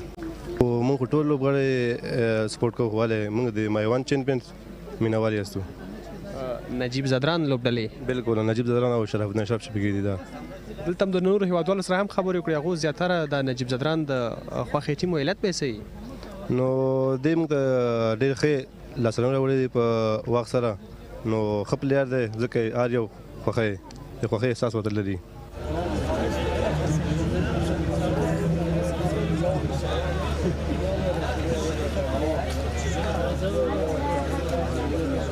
زما خو ټول د خوښې لوبغاړي دي، خو دلته چې ده اشمت شهیدي هم شته ده، قیس احمد هم شته ده، شرف الدین اشرف هم شته ده، خو زه د اشمت شهیدي مینوال یم. مې جمګل د رسالي خان آباد د زرکمل کلی راغلی ما نن د هغه کرکټ ته نندارې لپاره همیشه د کرکټ شوقي ما او د خوښې لوبغاړی مې رحمان الله ګوربز د هغه هم د پیلو کې مصروفه ده فلحال نسبتا نه څه په دغه لوبو کې او همیشه زه تلویزیون له طریقه زه لوبې ګورم خدای دې وکړي چې همیشه دغه ګراوند ته لکه د نور ملي لوبغاړي چې دي یو څه خو راغلي دي څه پاتې دي لکه راشد دی نبي دی د دوی راتګ هم دلته راسي نو موږ ډېر خوښ یو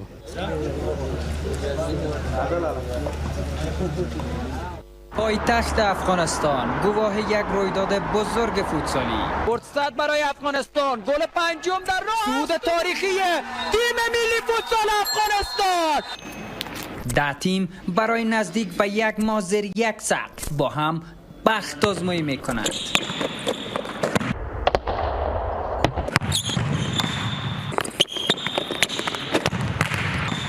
دور سوم رقابت‌های لیگ برتر فوتسال افغانستان. آغاز بازی‌ها جمعه 29 سرطان به گونه زنده و قانونی از ملی اسپورت.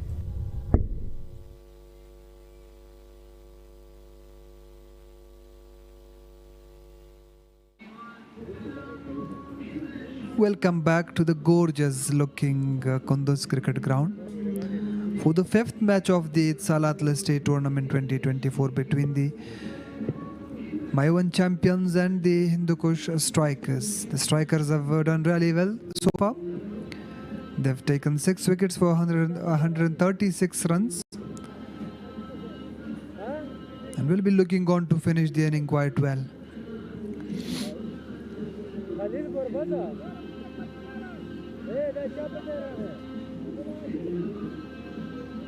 I was talking to Rahmat Shah during the toss earlier this morning, Yamin, and asked him about the approach that they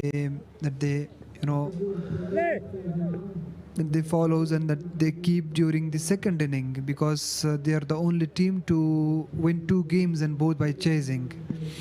And he said we keeps it very simple, and because we have plans and just we stick to the basics. We don't get ourselves more rushed, and we keep it very calculated and simple, and that's how it works, and it worked for us. Yes, right from the first game, looking to the surface. Second innings, you have to plan, and you should calculate all the things, and then you have to implement those plans right in the center.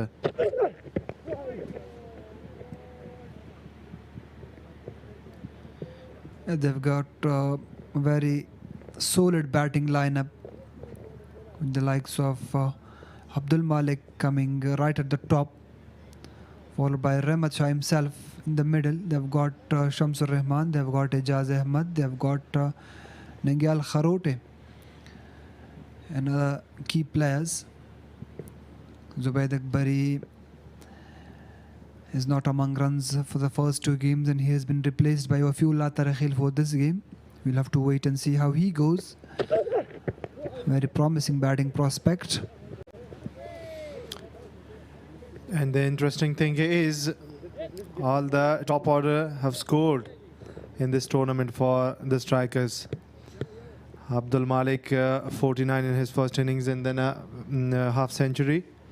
Afsar Zazai scoring 63 runs in his first game, and Rahmat Shah got early in the first game, and then another half century for him in his second game. So all the top order is in form without Zubaid Akbari. And they have replaced Zubaid with Wafiullah, the young, and they will be hoping for him to get them off to a flyer earlier in the chase. And if he clicks and if he gets to middle a few earlier in his inning, we'll be there for big entertainment from him. Yes, so this is how he play. He loves to play strokes. And if the ball is coming in nicely on the bat, then obviously that day is his day. Ahmed skips down the track but can't middle one perfectly. He is trying here and there, jumping down the track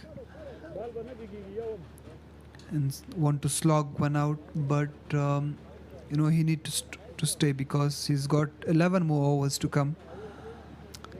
His intentions are in good shape, but only the bat matters. On these kind of surfaces, you don't have to play cross-batted strokes or cross-batted shots. If you are coming down the wicket, then you have to play with the straight bat. A change in field. Ajaz Ahmad Azad has been sent down towards the long gone region. Mid-off still in the circle.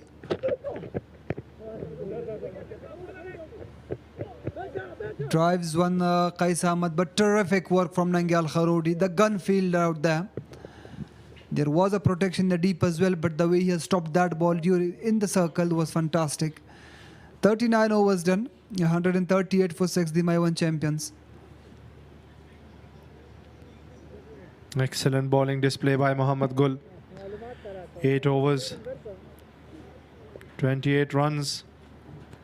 And here is that innings of Sharafuddin Ashraf, the century he made in the first game of just 93 balls. And you can see he played all over the ground. The down the ground shots, the slog sweeps, the cover drives, the pull shots, and with the help of 8 boundaries and 3 sixes, he was able to make 100 and the first one of the tournament. Khalil Gurbaz is back and back for his 9th. He's got one more over, and these 11 deliveries of Khalil Gurbaz will be very much crucial for both teams. He'll be looking on to get one of these batters and to make it to a tail enders.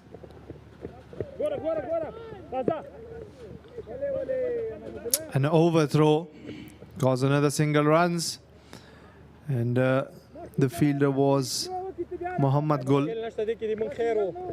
and an extra runs. With the help of this extra runs, 140 runs now. Khalil Gurbaz is bowling exceptionally well. As you can see, and Qais Ahmad is very watchful too. Lovely, Khalila, lovely. Yeah, Qais Ahmad is very careful against Khalil Gurbaz. He'll be looking on to get away with those few deliveries. Khalil Gurbaz asks for it, but umpire wasn't interested.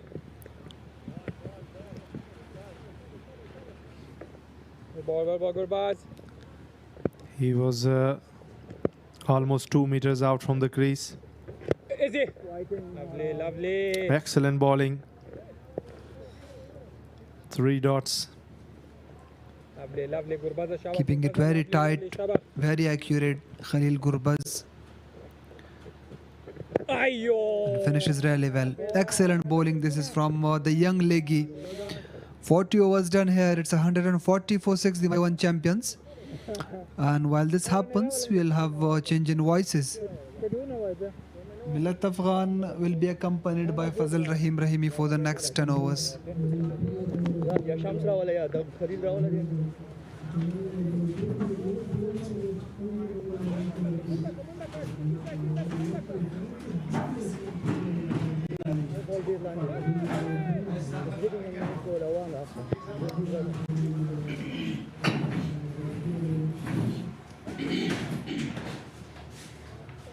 बिस्मिल्लाहिर्रहमानिर्रहीम गर्मा पखैर द्रियमा power play पिंजम डगर सातुन के बहुम बाहर सातल कीगी द लोडर मशल लोरे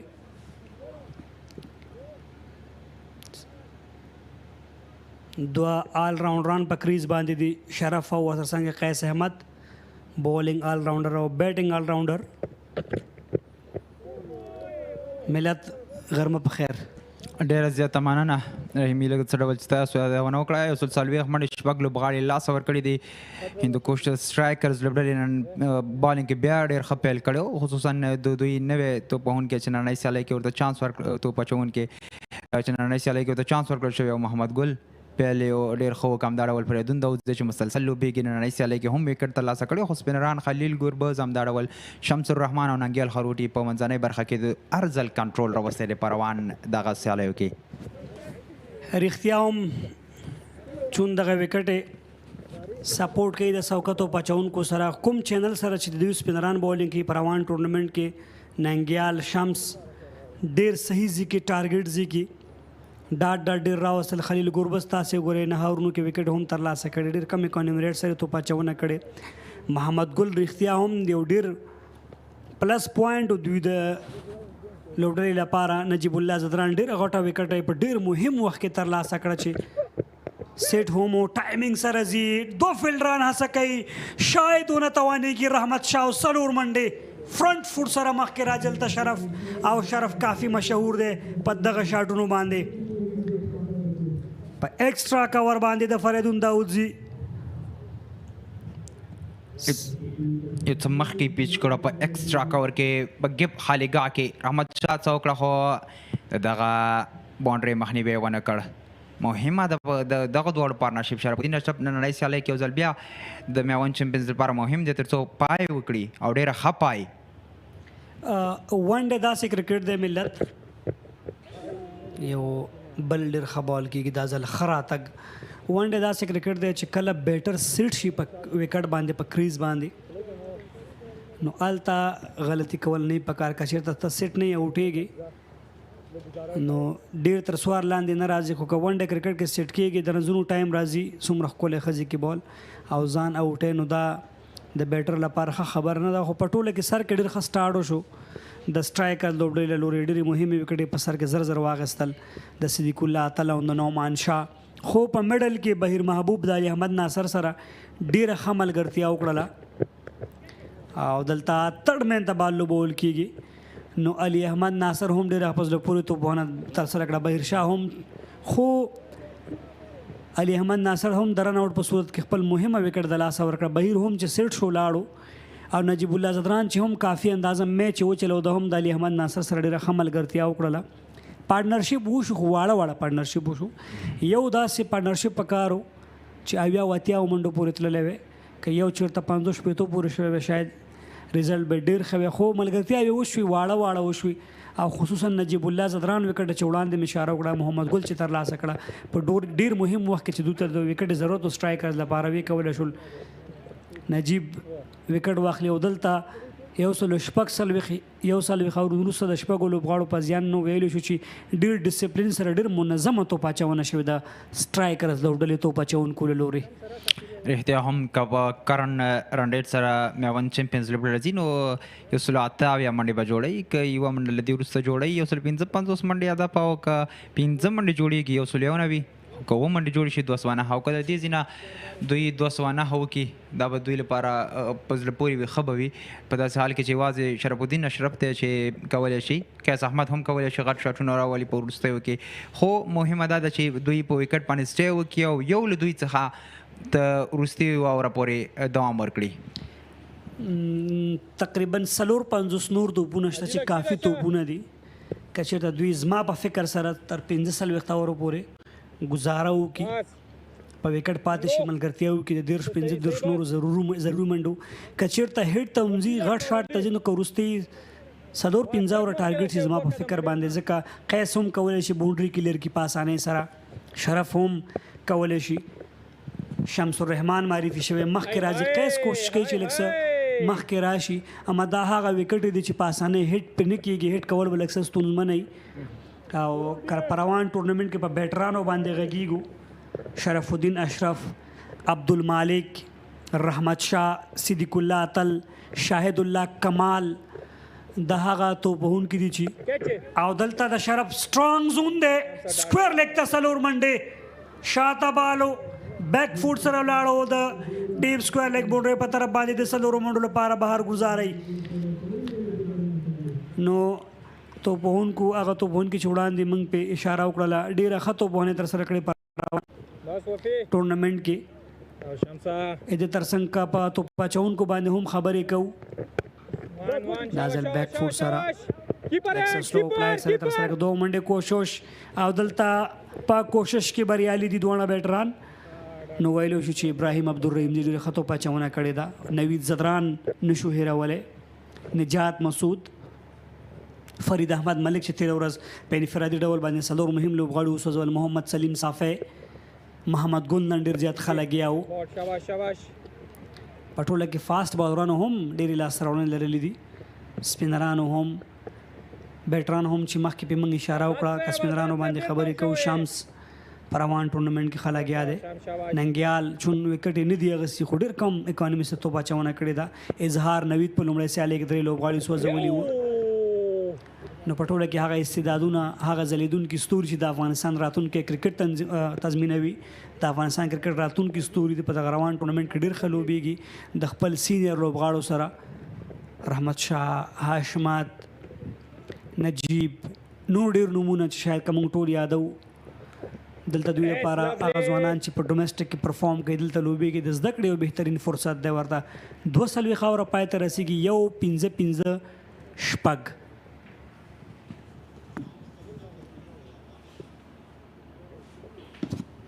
کابل تپې اسماعي په ډېر لوړ ځای کې موقعیت لري او ډېر ښکلي انځورونه اخیستل شوي د ډرون کیمرې په واسطه باندې. تپې نادر خان،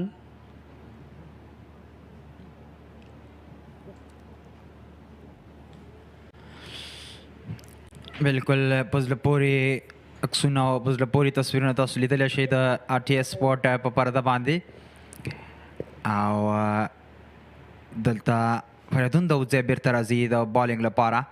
ډېر ښه لګیا دی په روانو سیالیو کې د هندوکش سټرایکرز لپاره. او که وګورو میوند سیمپلز لبرل د ټاس له ګټلو وروسته یوې ښې ملګرتیا ته په ټاپ کې اړتیا لرله. که څه هم صدیق اتل یو ځل بیا نننۍ سیالۍ کې 0 وکټ لاس ورکړه، خو ماله د بیټینګ د ملګرتیا نه د بالینګ ملګرتیا ډېر خوند راکړه. کومه ملګرتیا چې د محمد ګل او د فریدون داودزي ترمنځ سره شوله په پیل کې په بالینګ کې ډېره په زړه پورې وه. ټول د وهونکي پریس نیولي وه، همغه و چې غلطۍ تیار کړل، صدیق اتل یې غلطۍ تیار کړل او بالاخره کیچ ترې راغی. که وګورو وکټ ترلاسه کړه فریدون داودزي، ورپسې په بل اوور کې سپورټ کوو وکټ یې ترلاسه کړه. یعنې دا هغه پارتنرشپ هغه ملګرتیا وي که بیټینګ باندې موږ خبره کوو، بیټینګ کې هم ملګرتیا وي همغږۍ ته اړتیا لري. خو په بالینګ کې چې کوم همغږي او کوم یو بل سپورټ کول دي هغه په زړه پورې وو. همغه و چې دوی په ټاپ په لومړي سر کې کامیاب هم وو.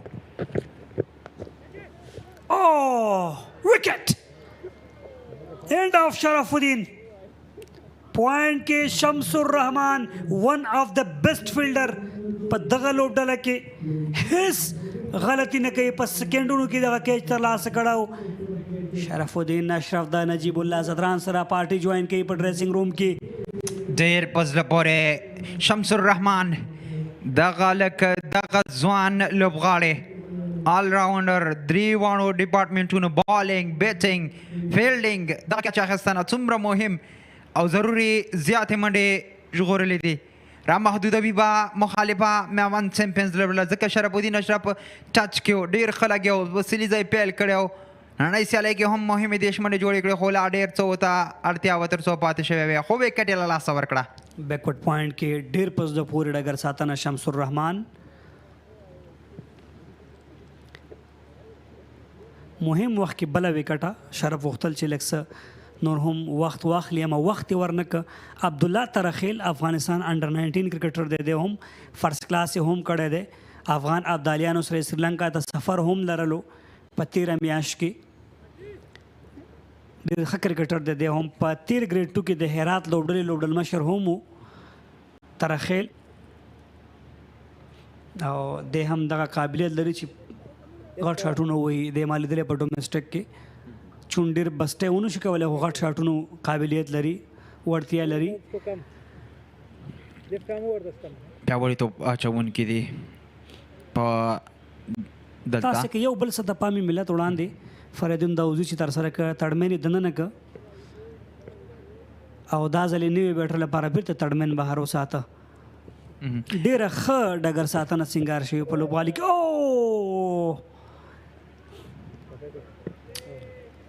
سلیپ هم اخیستل شوی دی او دلته رحمت شاه فریدون داودزی او هندوکش سټرایکرز غواړي چې څومره زر کېږي دغه پاتې 3 وکټې ترلاسه کړي او اننګز را محدود کړي هندوکش سټرایکرز لوبډلې یوازینۍ لوبډله ده چې تر 200 زیاتې منډې پرې نه دي جوړې شوي دا هغه ډسپلین ښیي دوی په بالینګ لاین اپ کې د دوی هغه غوره توپ اچوونکي ښیي فاسټ بالینګ همدا ډول د دوی ورو توپ اچوونکي په زړه پورې بالینګ یې ترسره کړی دی په روان ټورنامنټ کې او دواړه ځل دوی چیزینګ هم کړی دی او په ډېر ښه ډول یې کړی دی فریدون داوزي تیر بال که تاسې وګورئ لږ څه لاندې پاتې شو فریدون ډېر ښه توپ اچوونکی دی په وروستي اورونو کې هم ښه بالینګ کوي په نوي بال باندې هم ښه بالینګ کوي په ډېر اورونو کې د ډېرې ښې یارکر یې هم کوي کټر یې هم کولی چې تاسې وګورئ وایډ یارکر و بهر اسټم نه کافي بهر بیټر چون هڅه وکړه لوبه یې ونه شو کولی سټرایکرز لوبډلې دواړه سیالۍ که وګورو په پیسنګ باندې نه دي ګټل شوي په چیسنګ باندې ګټل شوي رحمت شاه په لوبډل مشرۍ سره دوی د پوینټ ټیبل په سر کې دي او شمس ننګیال خلیل فریدون د ترڅنګ محمد ګل هر توپ اچوونکي په هره ورځ کا موقع ورغلی ده ډېره ښه ګټه یې پورته کړې ده که بیټران یې هم انفارم دي عبدالمالک چې په ټاپ سکوررانو کې هم دی لومړۍ سیالۍ کې 9 کړې وي له هغه وروسته په بله سیالۍ کې هم ډېر په زړه پورې وځلېده ډېر ښه کرکټ یې وکړه رحمت شاه په تېره سیالۍ کې 50 ترسره کړې وه شمس ډېره ښه پاڼې وکړه د دوی لپاره همداراز وفي ترخیل هم نن واپسې کړي لوبډلې ته هغه اخیستل شوی د زبید اکبري پر ځای 43 اوره پای ته رسیږي 156 منډې دي اووه لوبغاړي دوی خپل د لاس ورکړي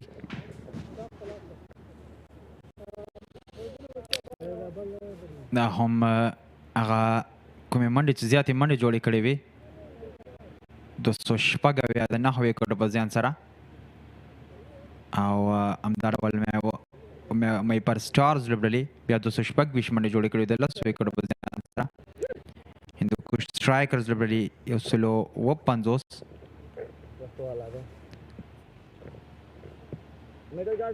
اوسنی سچویشن دی 156 او دلته ننګیال یو ځل بیا معرفي کېږي توپ اچولو لپاره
درې رن اوټ اسیب موسزه همدا ډول علي احمد او دغه د کیاس احمد چې څومره مهم و ځکه 22 منډې هم ډېرې کړې وې په وکټ سټې هم کولی شول او پاتې اورونو کې کولی شول د میوند چمپینز لوبډلې لپاره خورا ضروري او مهمې منډې جوړې کړې وې خو دلته ما مخکې یادونه وکړه بالینګ ډسپلین کې فیلډینګ منظم او دغه د ریزلټ نتیجه هم د هندوکش سټرایکرز په ګټه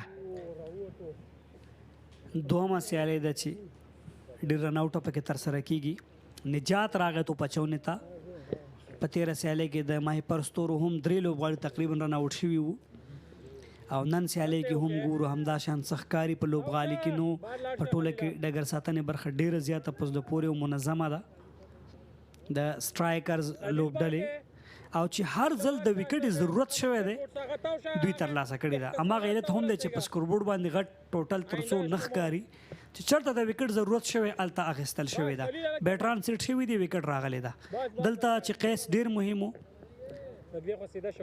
آل راونډر په صفت باندې کولی شول چې باونډري په اسانۍ سره ترلاسه کړي خو دلته وکټ راغله او دلته به اوس ټولې هیلې د عبدالله ترخیل نه هم وي ځکه هغه دغه قابلیت لري چې باونډري کراس کړي ننګیال بولډم او دغه خبره مې کوله چې ننګیال تر څو وکټ نه ده اغستې او په همدغه بال یې واغسته په درېیمه سیالۍ کې تر دې دمه وکټ د ده په نوم نه وه او دلته یې په ډېر صحیح ځای کې وکټ ترلاسه بیک فوټ سره راغی عبدالله ترخیل او د ده وکټ کلیک کیږي د ننګیال او ننګیال هم وکولی شول چې په روان ټورنمنټ کې وکټ ترلاسه کړي کیس احمد لومړی ځان آوټ کړ او دغه دی بیا یې دلته عبدالله ترخیل مخامخ کړ ننګیال خروټي ته او بالاخره ننګیال خروټي وکټ ترلاسه کړه 3 منډې جوړې کړې بلستوبونو عبدالله ترخیل او دلته نور مشکلات نورې ستونزې د قیس سوځېدو وروسته او د عبدالله ترخیل سوځېدو وروسته فکر کوم 15 شل منډې نورې هم کمې شوې داسې هیله کېدله چې شاید دوی له 200 ډېرې منډې ترسره کړي خو دغه 2 آلراونډران تقریبا قیس او شرف او اوس دلته د عبدالله ترخیل په سوځېدو وروسته نو د 15 شل منډو کموالی به خامخا راځي او دلته یاما عرب نوی بیټر دی چې په نان سټرایک باندې ولاړ دی محمد ګل معرفي کیږي یو ځل بیا توپ اچونې لپاره چې دغه ځوان لوبغاړي په تیر ترډې سیالیو کې ډېر ښه پرفارم کړی آوټ سټینډینګ پرفارم په یوه سیالۍ کې شپږ هم سوځولي وو لوبغاړي دلته په اته اورونو کې 28 منډې 2 وکټې نو ویلو شو چې ډېر په زړه پورې او ډېر منظمه توپ اچونه یې کړې قسم په سور بال باندې هم ډېر ښه پرفارم کړی دلته په سپین بال باندې هم ډېر ښه ځل بولډر ځواب نشته د دې بال او داسې یار کرې چې ګورې حمید حسن به خامخا ذهن ته راځي تېره ورځ فرید ملک دغسې کار ترسره کړی و سکټ شو دغه بال او هلته کلین بال وکټ راځي دې سره د انینګز پای بهترینه پیل څه ډول شروع چې محمد ګل کړې وه همغه ډول پای وکړله او دلته په زړه پورې بهترینه وخت یې ورنه که پوه یې هم نه که او دې سره ټوله لوبډله راغونډېږي د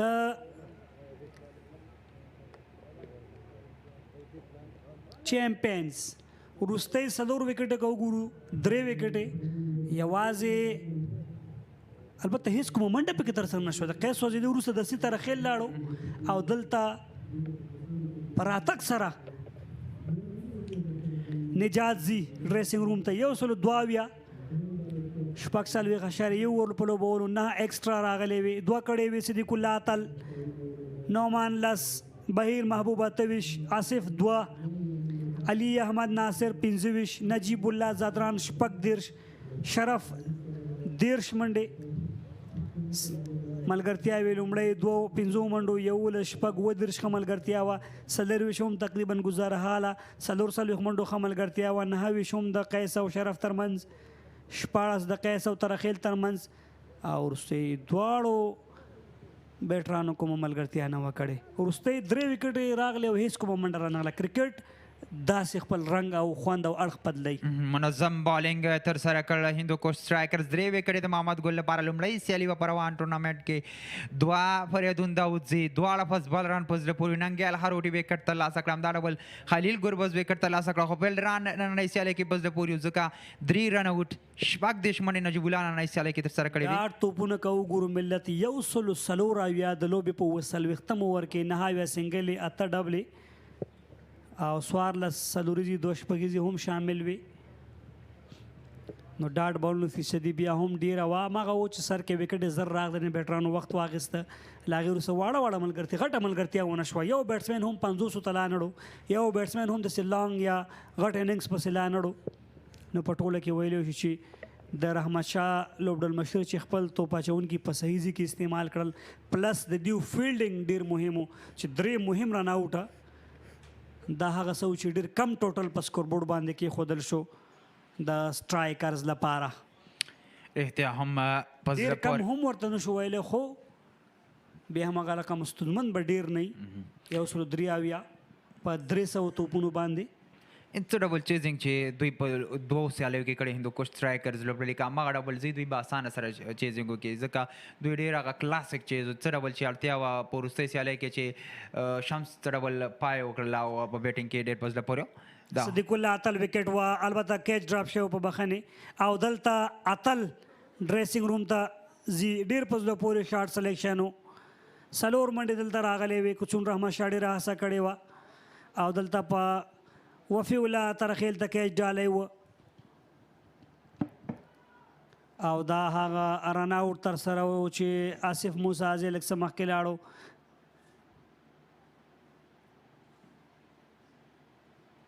میډ وکټ کې د توپ لوبونو مخکې راغلی او نومان 4 ترلاسه کړي. دلته د خلیل ګربز وکټه آف سټم وکټ کلیک کیږي. بهیر شاه محبوب وکټ و او دلته ډایرکټ هټ تر سره شوی و. نجیب الله زدران 100 ډېر په زړه پورې شاټونه سټیټ ډرایو سره 4 منډې ترلاسه کړې وې. دلته د غټ شاټ په کوشش کې بریالی و. بیټر 1 ټیپ سره باونډري ترلاسه شوې وه. نجیب الله زدران شاټونه او دلته 6 منډې ترلاسه شوې وې. چون ډګر ساتونکي ډېر ایفرټ وکړه. هاف هینډ شو د لاسونو نه او دلته محمد ګل له لورې د نجیب الله زدران د وکټ ترلاسه ایج په صورت کې او دا ډېر بل په زړه پورې شاټ و. دلته شرف له لورې ډېر په زړه پورې فرنټ فوټ سره د 4 منډو ترلاسه کولو او کیچ ترلاسه کوي شمس الرحمن د شرف. 4 راغلی و. دلته لږ څه تیز بال کړی و ننګیال خروټي او دا هم د ننګیال وکټ عبدالله ترخیل او بولډ آخري وکټ وخت یې ورنکه نجات ته. دې سره ټوله لوبډله په 102 منډو راغونډه شوه. 103 منډو هدف ورکړل شوی دی په ټاکلي 50 اورونو کې د ټیم سټرایکر لوبغالي ته نادرزی او شاهدي صاحب.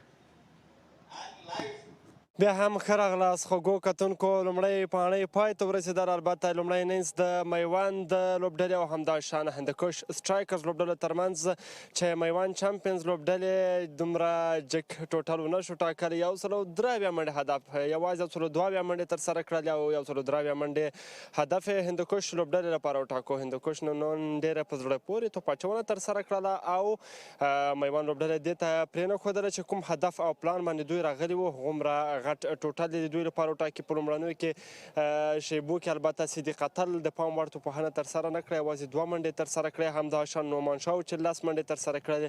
بهیر شاه د دوی لپاره 28 منډې ترسره کړلې او علي احمد 25. تر ټولو زیاتې منډې نجیب الله زدران و چې 14 منډې ترسره کړلې. 52 بالونه یې ولوبول چې تر نورو لوبغاړو د زیاتې منډې ترسره کړلې. همداشان شرف الدین اشرف 10 منډې ترسره کړلې او په وروستۍ شیبو کې قیس احمد 22 منډې ترسره کړلې چې یو څو غټ شاټونه هم پکې شامل وو او 3 توپونه ولوبول. د هندوکش لوبډلې لپاره بیا محمد ګل ښه توپ اچونه ترسره کړه چې 3 لوبغاړي وسوځول. همداشان فریدون هم 2 لوبغاړي وسوځول چې په ټوله کې 103 منډې هدف شو.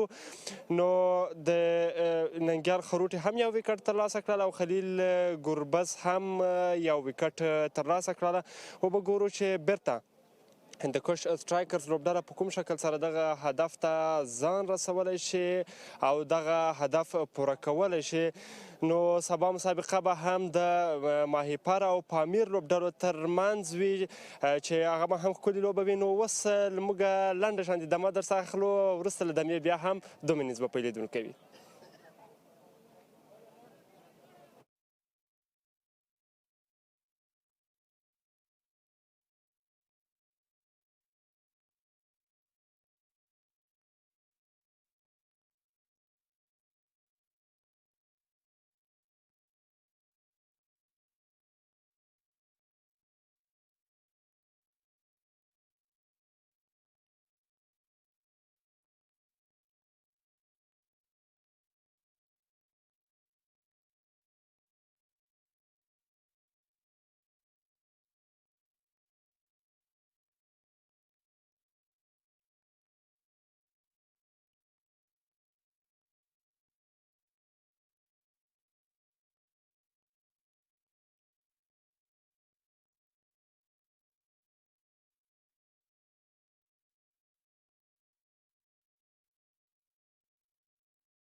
سلام یو ځل بیا په خیر راغللی کندوز کرکټ لوبغالي ته احمد شاه درانی او عزت الله صافی د فیلډ لوبساران دي چې لوبغالي ته داخليږي 183 منډو هدف په تعقیب مخکې کېږي د هندوکوش سټرایکرز لوبډله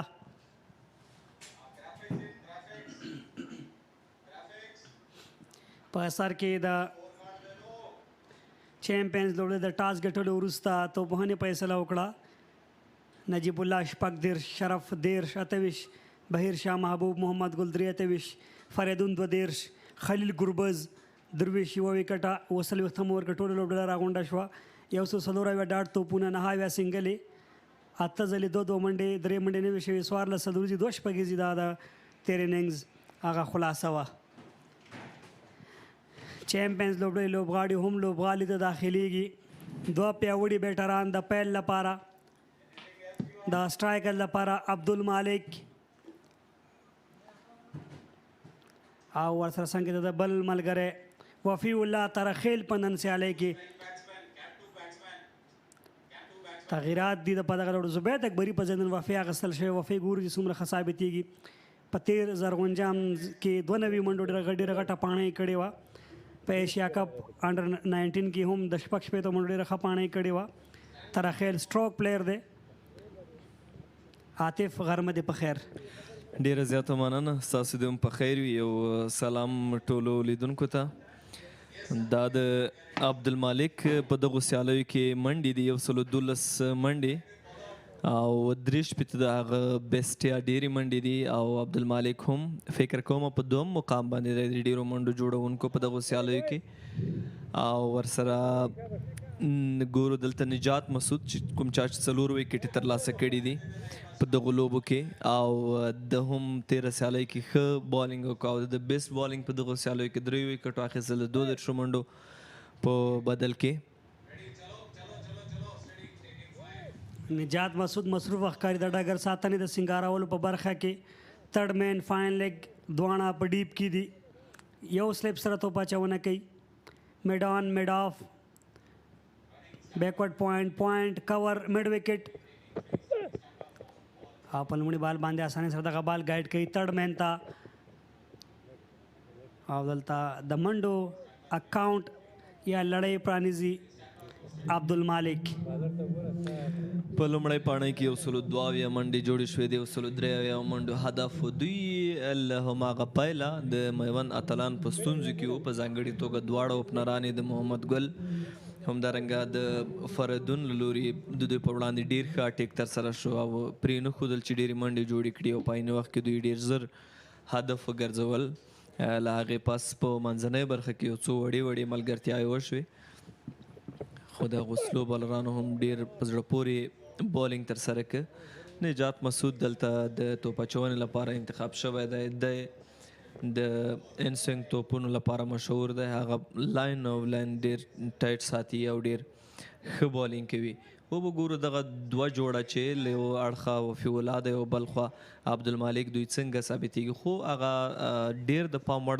نقطه او ټکی دوی ترمنځ دا دی چې وفي الله بریدګر او زړور توپوهونکی دی او عبدالمالک ډېر باثباته او ډېر اعتمادي نو د دوی ترمنځ دغه ملګرتیا زه ډاډه یم ډېره په زړه پورې به وي څومره چې سیده بیټ سره په دغه وکټو باندې لوبېږي همدومره به بریالی خصوصا په سر کې په نوي بال باندې وفي الله چون په غټو شاټونو باندې مشهور دی خو دا داسې وکټ نه دي چې په اسانۍ سره غټ شاټونه ترلاسه کړي لږ څه ستونزمنه ده لږ څه سخته ده بالکل لومړی پاڼۍ کې مونږ کتل هغوی چې ډېر په دفاع کې پاتې شول خپلې ویکټې ژر له لاسه ورکړې او هغه توپونکي چې زړور وو د شرف الدین اشرف نوم یادولی شو هغوی په نسبي توګه ښه بیټینګ وکړو علي احمد هم چې یو څه زړور ښکارېده منډې له 20 بره واړولې دا ځل میډ ویکټ کې بهترینه ډګر ساتنه وشوه او منډه نه ترلاسه کیږي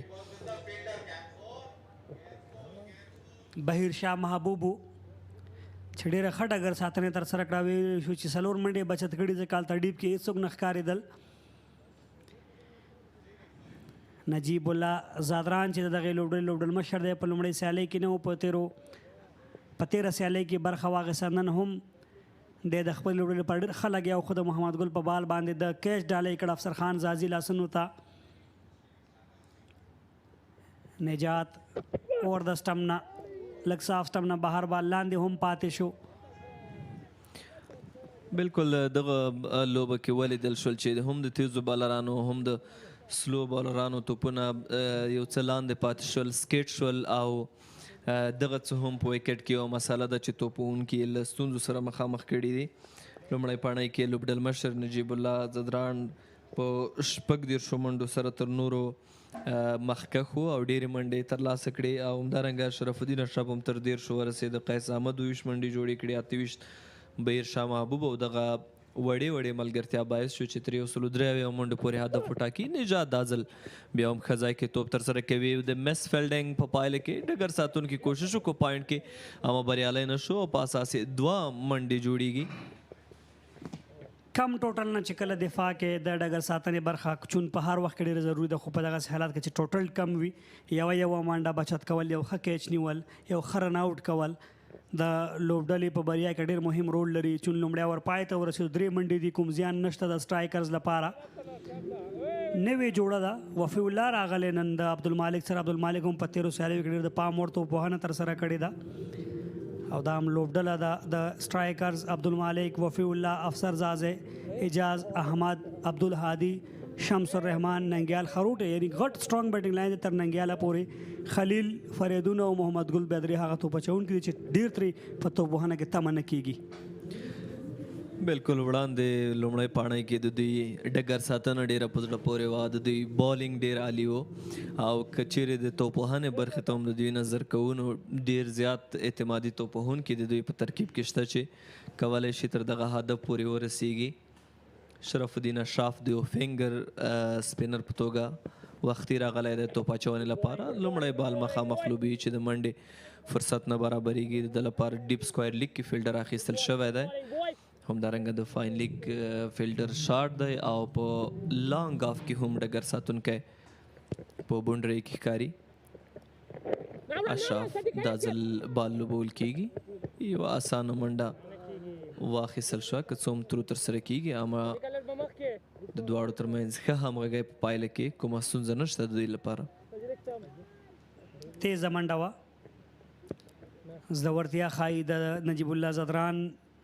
نوی بال باندې شرف را معرفي کړ توپ اچونې ته او په شرف پر روان ټورنمنټ کې ډېر آوټسټینډینګ پرفارم کړی او ډېر ښه بال دلته مخکې دعوت کړ بیټسمین چې مخکې راشي، هماغه و چې د وکټ کیپر لاسونو ته ورغی. شرف بیا داسې یو توپ اچونکی دی چون په نوي بال باندې بریک کول لږ څه ستونزمنې سختۍ، خو شرف بیا داسې توپ اچونکی دی چې مختلفې ورایټیانې ورسره شته، کوشش کوي چې تیز هم وکړي، هغه چینل کې بال وساتي.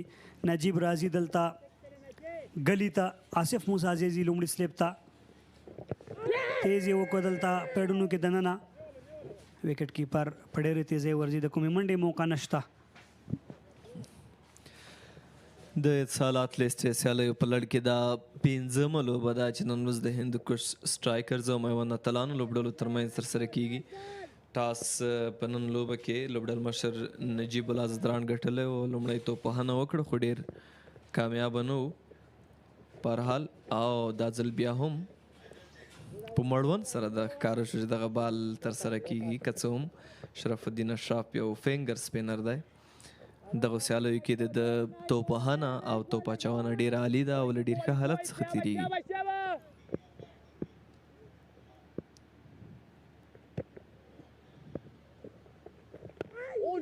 لږ څه شاته یې پیچ که ورته چینل کې دننه بیرته توپ اچونکي دغه بال ونیوه، ښه ور دی. یا هم د شرف له لوري یوازې 2 منډې پکې راغللې، 2 اور وروسته 5 منډې دي، کوم زیان نه لري. خاموشه پیل دی، خاموشه سټارټ. وخت اخیستل بغواړي د عبدالمالک هغه 50 چې په تېره سیالۍ کې ترلاسه کړې وه او دا د هغه ډېر په زړه پورې بیټینګ عالي لوبېدنه آن سایډ باندې آف سایډ باندې یو کلاس او باثباته توپوهونکی دی.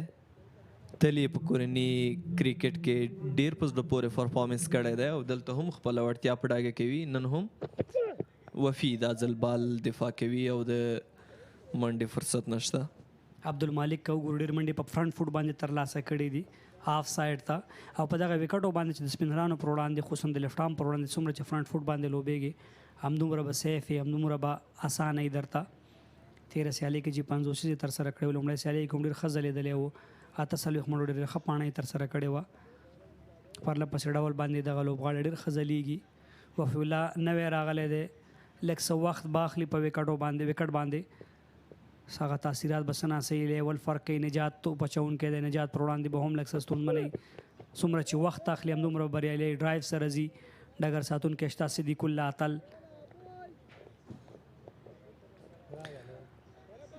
ځوانان په مختلفو لوبډلو کې د لوبېدنې موقع او فرصت ترلاسه کوي او دغه څه دي چې د افغان کرکټ د غني کېدو لپاره ډېر هیله بښونکی حالت دی. وروستیو کې موږ ګورو چې په منظمه توګه هغه سرکل چې د کورني کرکټ دی ډېر ښه روان دی او ډېری لوبې لایف یا په ژوندۍ بڼه خپرېږي او ټول هغه سهولتونه چې لوبغاړي هغو ته اړتیا لري هغه مساعد دي. دا ځل دغه سیالو لپاره کندوز انتخاب شوی دی. بیا هم ګورو دا ځل بال یوه اندازه آوټ سایډ ایچ کېږي تړمن څخه به فیلډر راځي او یوه منډه واخیستل شوه. مونږ ګورو چې په کندوز ولایت کې هم د کرکټ مینوال او علاقمندان خورا ډېر دي او هرې لوبې ته په ډېر جذبه او شوق سره راځي خپل اتلان لوبغاړي او لوبډلې له نږدې ګوري او هڅوي. بالکل همداسې دا ډېر مهم ټکي ته مې اشاره وکړله. د افغانستان ډومestic کرکټ چې ګورو د افغانستان د رهبرۍ یا د مشرانو په همغږۍ سره ډېر په زړه پورې روان دی. نړیوال سټیج کې اوس زموږ د کرکټ هیڅ ځواب نشته. په دې وروستۍ 2-3 کلونو کې ماشاءالله ډېر آوټسټینډینګ پرفارمنس زموږ لوبډلې کړی په نړیوال جام او همداراز لرو نړیوال جام کې فلیک کېږي بال تړمن باونډرۍ ته روان دی ډګر ساتونکی بې وسه دی او دلته لومړنۍ څلوریزه راځي د دغه پاڼې د عبدالمالک له بیټ څخه لږ څه په لیګ سټمپ باندې بالو ګټه یې واخیسته نجات مسعود دغه البته د عبدالمالک له لوري مخکې هم راغی لږ څه او څلور خامخا راغله. د بیټسمین لپاره څلور ډېرې مهمې دي. یو په انګلیش کې دا بیا مشهوره اصطلاح ده چې د یو بیټسمین څلور سترګې دي. دغه اصطلاح ډېره زیاته کارېږي خو هغه یو چې د بال باندې نظر ساتي بل د لاس مثلا دی چې په کوم لاس باندې بیټینګ کوي خلاص عموما چپ لاس مخکې راځي د ترڅنګ د خپې پورتنۍ برخه او خپې لاندې برخه چې ته کومه سې منډې پرې جوړولی شي سترګې ستا لاس ستا د پښې دواړه برخې دا باید ډېر زیات منظم وي د بیټر لپاره او ډېر ښکلی انداز سره عبدالمالک بیا هم ډرایو سره راځي. قیس احمد شته کور کې او د عبدالمالک په توپ وهنه کې چې موږ ګورو تر ډېره د سیده بیټ سره توپ وهنه کوي او بریالی هم دی په روان ټورنمنټ کې ډېر ښه رزلټ یې ورکړی د خپل لوبډلې لپاره په دواړو سیالیو کې چې دوی بریا خپله کړې ده د عبدالمالک پکې ډېر مهم رول و. یقینا او هر ظلم که موږ د لیستې لوبو هغه غوره توپوهونکو ته نظر کوو نو موږ ته به خامخا د عبدالمالک نوم په نظر راځي. د په نږدې ټولو پړاوونو کې ډېر ښه کرکټ کړی دی خپله هغه اغېزمنتیا او فوم حالت یې ثابت کړی دی. بیا هم دا ځل بال د پوینټ اړخ ته ځي هلته فیلډر شته د منډې چانس نه برابرېږي لکه څنګه چې تاسو وړاندې وي 3 اورونه په ټوله کې بشپړ 16 منډې دي. یو ډېر ښکلی تصویر په سکرین باندې سبا چې کومه لوبه ترسره کېږي د بندي امیر سټارز البته په بخښنې د مایپار سټارز او په امیر لیجنز لوبډلو ترمنځ او دا د حشمت شهیدي او درویش رسولي تر لوبډل مشرۍ لاندې به وي. دا شپږمه لوبه د اتصالات لیستې سیالیو ده او دواړه لوبډلې بیا هم په خپل ترکیب کې ډېر خاص او ځانګړي نومونه او ښه استعدادونه لري. د سینیر او جونیور لوبغاړو یا د ځوانو او با تجربه لوبغاړو یو ترکیب د لوبډلو لپاره برابر شوی دی. شرف یو ځل بیا توپ اچونې ته راغلی دی. ډېره ښه ډګر ساتنه قیس احمد بیسټ فیلډر صدیق اتل قیس نجیب الله زدران آصف موسازی څلور ډېر زبردست ډګر ساتونکي دوی سره ډېر مشهور دي په ډګر ساتنه کې ډېره ښه ډګر ساتنه ترسره کوي. رښتیا هم هغه لوبغاړي چې په ډومestic کرکټ کې پرفارم کړی ځوانان دي موږ دلته ګورو د خپل سینیر لوبغاړو سره لوبېږي دلته او په دغه لیول کرکټ ترسره کول. لیسټې ډېرې مهمې سیالۍ دي. عاطف د ونډه انټرنیشنل یو قدم فقط وروسته ده مخکې راځي په سچ مشهور دی وفي الله تراخیل لانګ آن باونډري د پاسه د لوبسار فیصلې ته منتظري شپږ او که څلور زړورتیا ښایي دلته د وفي الله میډان فیلډر د پاسه ګورو چې شپږ دی او که څلور دلته به په سکرین باندې هم ښکاره شي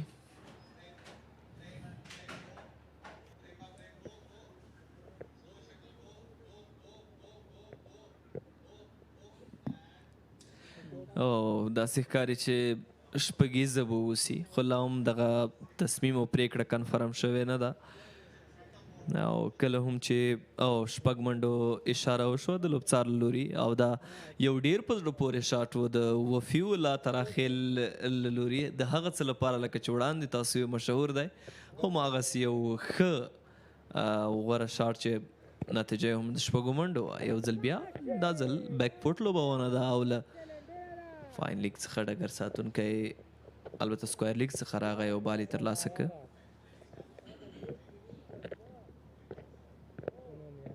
ډومیسټک کرکټ ته که اشاره کوو د افغانستان کرکټ بورډ ګریډ 2 سیالۍ وشي په ننګرهار او په کندهار کې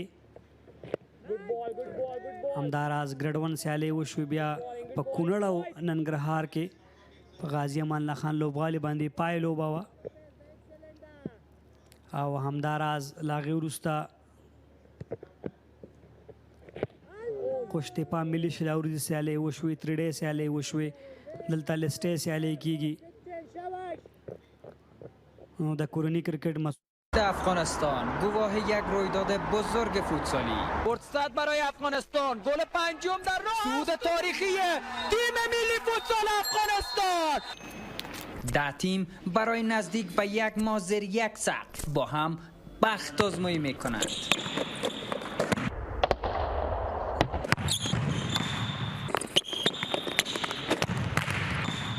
دور سوم رقابت‌های لیگ برتر فوتسال افغانستان آغاز بازی‌ها جمعه 29 سرطان به گونه زنده و قانونی از ملی اسپورت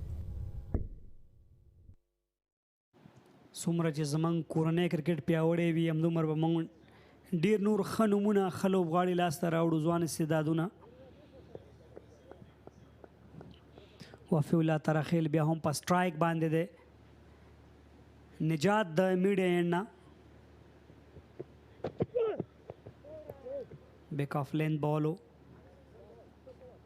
کور پوینټ کې ډګر ساتونکي شته کومې منډې اجازه نه ورکوي او له دې وروسته افغانستان کرکټ بورډ نورې ډېرې مهمې سیالۍ په پلان کې لري عاطف شپږیزه ده چې ډېر غټ ایونټ دی د افغانستان په داخلي کرکټ کې همداراز د ترڅنګ فرست کلاس یا څلور ورځنۍ مهمې سیالۍ دي د ترڅنګ نور ډېر مهم ایونټونه چې افغانستان کرکټ بورډ به ترسره کوي په نړیواله کچه موږ له بنګلادیش سره راتلونکي کې سیالۍ لرو همداراز د افغانستان د کرکټ بورډ اجرایي رئیس ښاغلي نصیف خان او د ښاغلي میرویس اشرف په بېلابېلو مرکو کې موږ واورېدل چې فل ممبر لوبډلو سره به هم زموږ سیالۍ وي نیوزیلینډ ته اشاره وشوه هند سره به زموږ سیالۍ وي ویسټ انډیز سره به زموږ سیالۍ وي زیمبابوې دغسې د ترڅنګ نورې لوبډلې چې فل ممبرشپ لري زموږ به ورسره په نړیواله کچه باندې سیالۍ ترسره کیږي بالکل وروستیو دوه نړیوالو جامونو 50 وریځو 50 وریځو 60 وریځو کې وروسته له هغه چې افغان کرکټ ملي لوبډلې خورا ښه پرفارمنس وکړو ښه کارکردګي وکړه افغان لوبډله اوس په نړیواله کچه ډیره د پام وړ یو لوبډله ده او هغه اکثریت تبصرې هم دا دي چې له دې وروسته شاید د دوی لپاره د سیریزونو د ترتیب جوړولو په برخه کې ډېر خاص ستونزه ونه اوسي او طبعا د کرکټ بورډ رهبري به هم په دې برخه کې له هیوادونو سره د سیریزونو د ترتیب لپاره هغه چې مهالویش کې موقع او فرصت اوسي برابرېږي او څومره هم چې موږ له نړیوالو لوبډلو سره د بشپړ عضویت لرونکو لوبډلو سره لوبې او سیالۍ ترسره کوو په هماغه کچه افغان لوبډلې هغه ظرفیات او وړتیاوې لوړېږي او اوس خو په داسې یو حالت کې ده چې افغان کرکټ ملي لوبډله له ښه مرغه د نړۍ له هرې ښې او غوره لوبډلې سره د پرتلې او مقایسې وړ ده بالکل منګه کتیر نړیوال جام کې د استرالیا سره لوبه وګورو ډېر فایټ وشو چون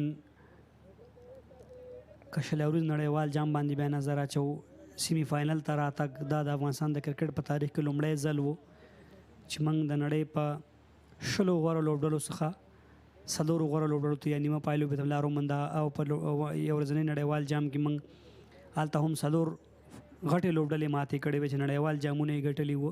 نو دا هغه څه دي چې دا په دې ډاګه کوي چې د افغانستان کرکټ په کم سټیج کې دی او په کم ځای کې قرار لري. فعلا زمونږ لوبغاړي که وګورو اکثریت د نړۍ په هر لیګ کې شارټ فارمټ کې زمونږ لوبغاړي لیدل کېږي چې دا بل پلس پوینټ دی د افغان لوبغاړو لپاره. او که نړیوال جام ته بیا هم اشاره کوو نو ډېرو منډو جوړونکي هم زمونږ د ټیم څخه و. رحمان الله ګربز بیسټ وکټ ټیکر هم زمونږ د ټیم څخه و. فضل حق فاروقي بالکل د دغه ښه حالت د دوام او لا ښه والي لپاره هغه وخت هیلې لا زیاتې شي کله چې ته په کورني کرکټ کې ستوري ګوري، ښه توپ وهونکي، ښه توپ اچوونکي، همدارنګه ښه ډګر ساتونکي کله چې تاسو ته په نظر راځي نو هیلې لا زیاتېږي. تاسو یوازې که چیرې همدې لیستې سیالیو ته نظر واچوئ او هغه د ښه فیلډینګ هغه صحنې مشاهده شي، وکتل شي، راټول شي، بیا معلومات کېږي چې ځوانانو باندې څومره کار شوی دی، دوی خپله څومره زحمت ګالي.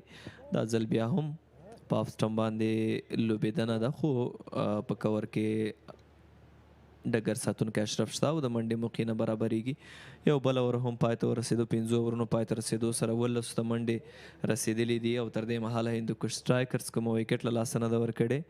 د هندوکش سټرایکرز هغه تر دې مهاله د لوبې لنډ معلومات هم په سکرین باندې په ګرافیک کې رامخې ته شوي دي.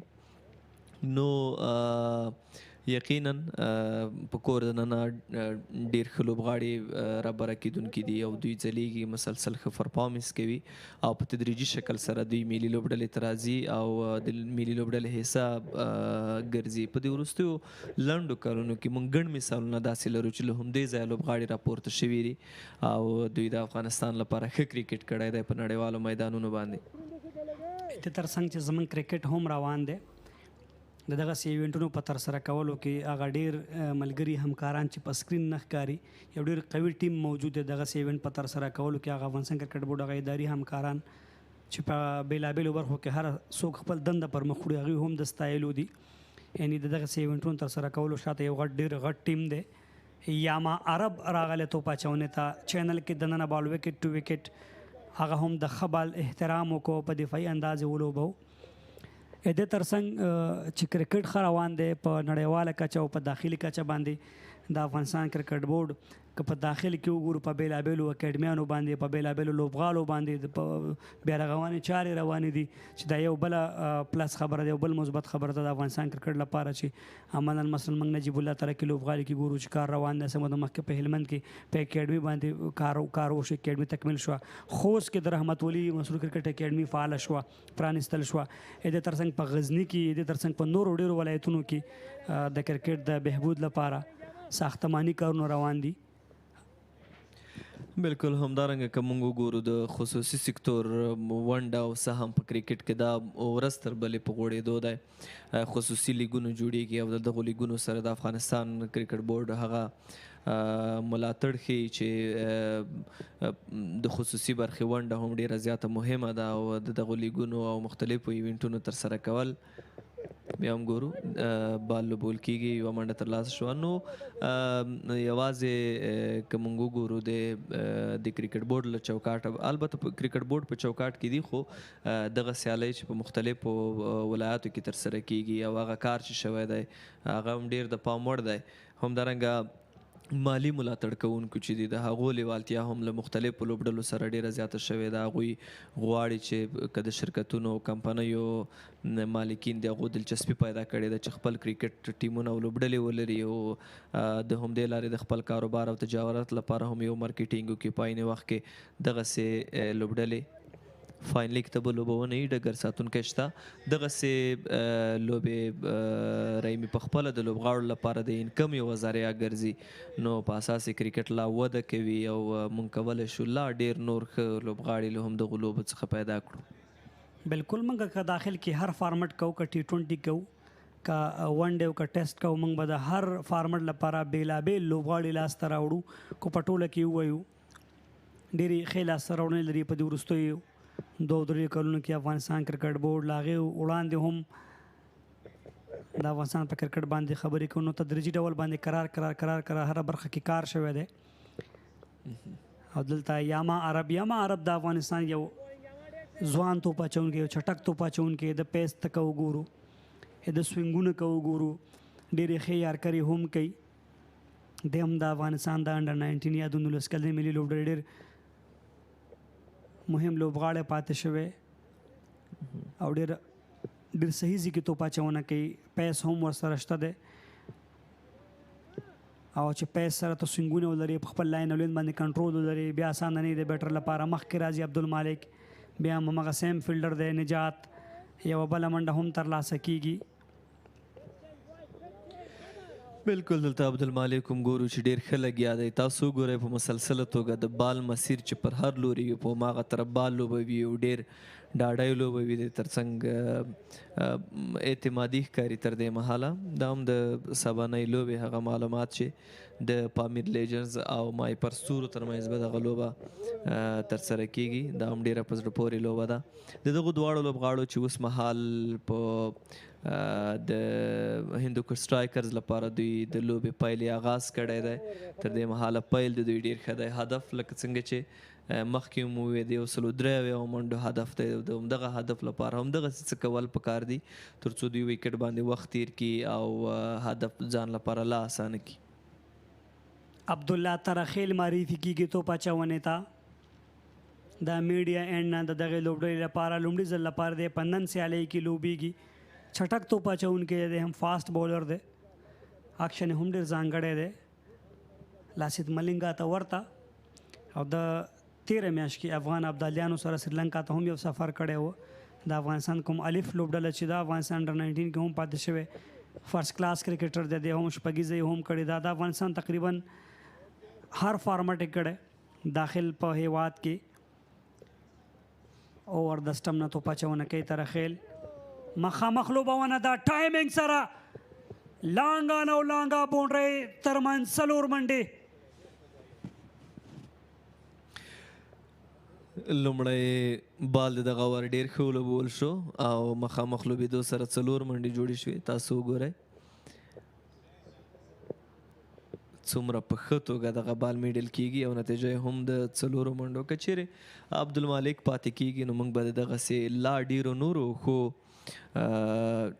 ډرایفونو او شاټونو لیدونکي اوسو ځکه یو کلاس توپوهونکی دی دا ځل اف سټمپ باندې توپ اچونه ده او د منډې موقع نشته همدغسې چینل کې بال کول پکار دی تاسو وګورئ که فیلډینګ سیټ اپ ته نظر وکړئ نو اف سټمپ باندې ډګر ساتونکي ډېر دي پوینټ کې ډګر ساتونکی شته په کور او ایکسټرا کور کې ډګر ساتونکي ډېر نږدې ولاړ دي همدارنګه د میډ آف ډګر ساتونکی نو ښکاري داسې چې فیلډینګ په اف سټمپ باندې ډېر دی او بالر کوشش به هم دا وي چې په همدغسې لاین کې بال وکړي بیا هم په ښه ځای کې بال ترسره شو او د منډې فرصت نه برابرېږي بیا هم که د عبدالمالک په توپوهانه باندې خبرې کوو فرنټ فوټ باندې لګیا دی مخکې راځي کوشش کوي چې ځان ته نور هم بال اسانه کړي او تر دې دمه بریالی هم دی وی ایریا کې وړاندې چې موږ شاټ وړو دا سیف ایریا ده د بیټر لپاره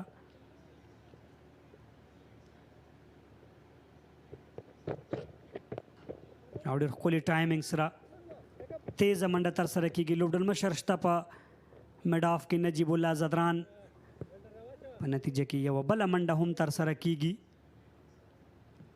بالکل په آف سټمپ باندې تقریبا 15 ډګر ساتونکي اخیستل شوي دي اټیکینګ فیلډینګ دی په آف سټمپ باندې که آن سایډ ته وګورو هلته نو ډیفاین لیګ بهر ساتل شوی مډ وکټ ولاړ دی لږ څه شاټ ولاړ دی او همداراز میډان کې نجات ښکاري سلو بالو بیا هم په آف سټمپ باندې مډ آف فیلډر شته دا ځل کومه منډه نه ترسره کیږي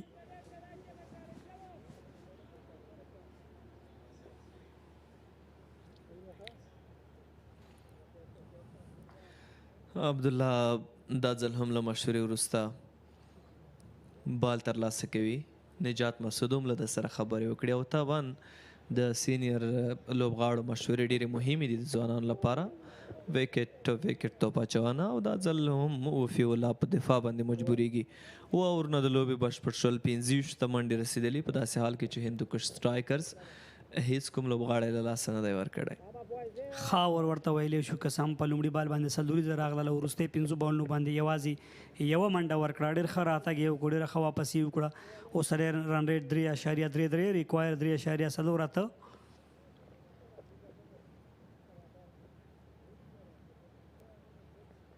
یاما عرب یو ځل بیا معرفي شوی توپ اچونې ته. په توپ اچونه کې تغییرات پرله پسې ګورو. د ډولمشر په دغه لټه کې دی، دغه سرچ کې دی چې څنګه دغه پارټنرشپ مات کړي، څنګه وکټ واخلي په سر کې. بیا هم مخامخ لوبونه ده. ډګر ساتونکي په زړه پورې هڅه وکړله، دوی خامخا بچت کړي د خپلې لوبډلې لپاره. شرف ښکاري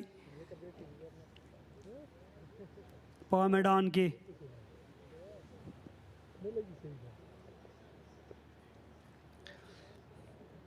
شرف یقینا ډیر ښه کوشش وکړو او دغه څلوریزه یې راایساره کړه، خو له 2 منډو راګرځولو بیا هم بریالی نه شو. 2 منډې په دغه ځای کې واخیستل شوې. یما دا ځل ګډ لاین کې بال ترسره کوي چې توپ وهونکی عبدالمالک په دفاع باندې مجبور کړ.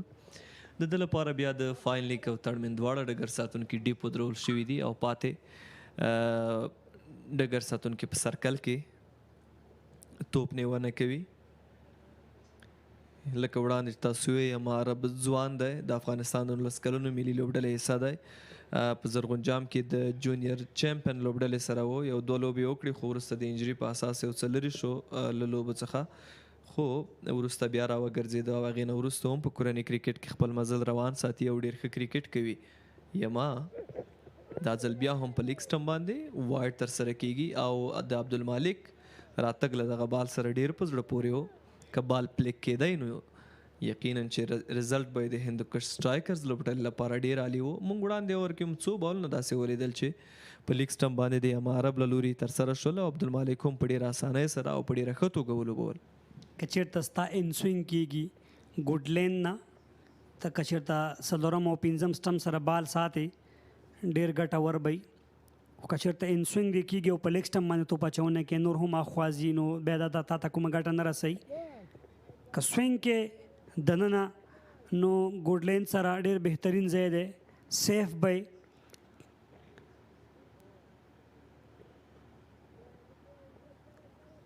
ښه واپسي وکړه. بیرته 9 توپونو سره 6 منډې ورکړي یاما عرب. عبدالمالک هم دغه روان ټورنمنټ په هغه ټاپ منډو جوړونکو یا غوره منډو جوړونکو په لیست کې شته. شرف، عبدالمالک، شاهد الله کمال. بیا هم هغه خبره ده په لیګ سټمپ باندې یو بل وایډ راځي، چټک توپ خو ګټه یې نه وه د یاما عرب او په ټوله کې د چیمپینز لوبډلې لپاره.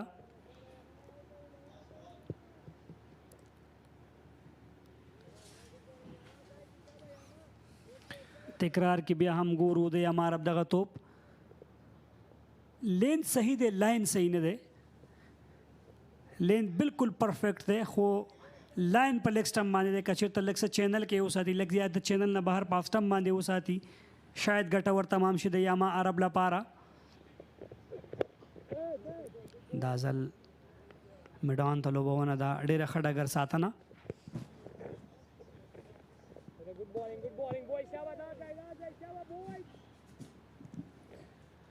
ډاډمن پیل دی د هندوکش سټرایکرز پیلیزو توپ وهونکو له لوري. هیڅ کومه غلطي تر دې مهاله نه ده کړې. ډېر ډاډه او آرام لوبیږي ځکه پوهیږي چې پر وړاندې هدف ډېر لوړ نه دی، د 103 منډو هدف دی او دوی که چیرې دغه اورونه لوبوي کولی شي په اسانۍ سره دی تر دغه هدف پورې ورسیږي. یما بیا هم بال ان سوینګ شو، بهترین چینل کې توپ اچونه وه دا ځل د یما عرب له لوري او همدغه ساحه ده چې توپ وهونکي له ستونزو سره مخامخ کولی شي ځکه په طبیعي توګه موږ ګورو چې د یما عرب بال هغه ان سوینګ راځي او که چیرې هغه لیګ سټمپ ته ډېر ولاړ نه شي نو نتیجه به یې تر دې لا ډېره ښه وي.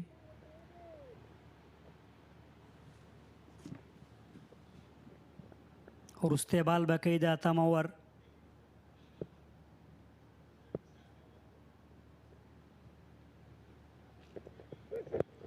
بیا هم مخکې بالو فلیک کېږي لیګ سټمپ باونډرۍ ته. دوه ډګر ساتونکي هڅه کوي او په وروستیو کې ځان را رسوي نجات مسعود. خو دوو منډو مخه هېڅوک نشي نیولی.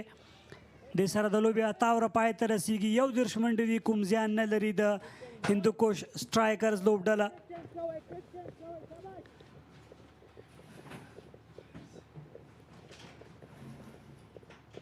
نه 40 منډې کړې وې مالک د ماهی پرستورو پر وړاندې.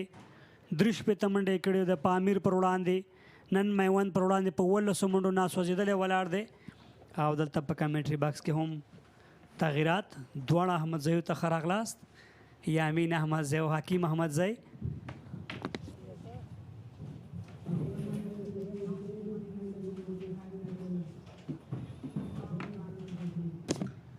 Thank you so much, Mr. Rahimi. Welcome back, Hakim. Good afternoon, Yamin. Good afternoon to you too. It's quite a solid start and a very good start by the Hindukush strikers. They have backed up their excellent bowling effort. We are very watchful and a very solid batting start so far. Abdul Malik and Wafiullah Tarakhil.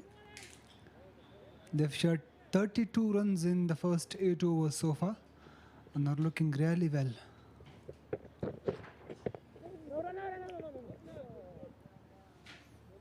Abdul Malik, a very solid and steady campaigner. And alongside him, the stroke player, Wafiullah Tarakhil. But both have played 25 balls each. And it looks like Wafiullah is also playing according to the situation, what the surface demand. He might have well noticed the behavior the surface is currently playing. It's up in the air and it's put down. Put down, I think, down in the deep third. And Abdul Malik survives here.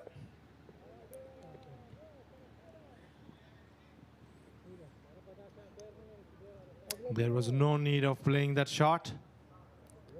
It was very away from his body. Ball swinging away as well. I think it was Ali, the youngster,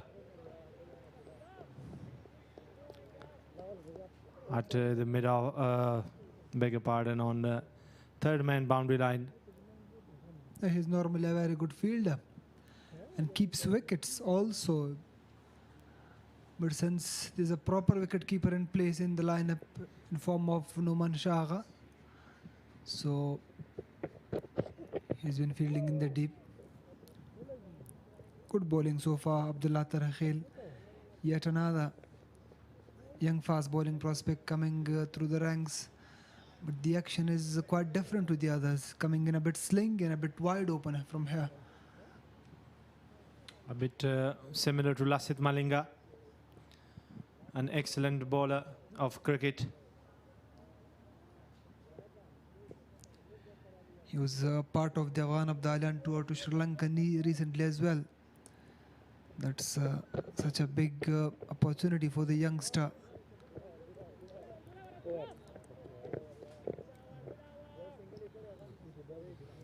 These kind of actions are sometimes difficult to face.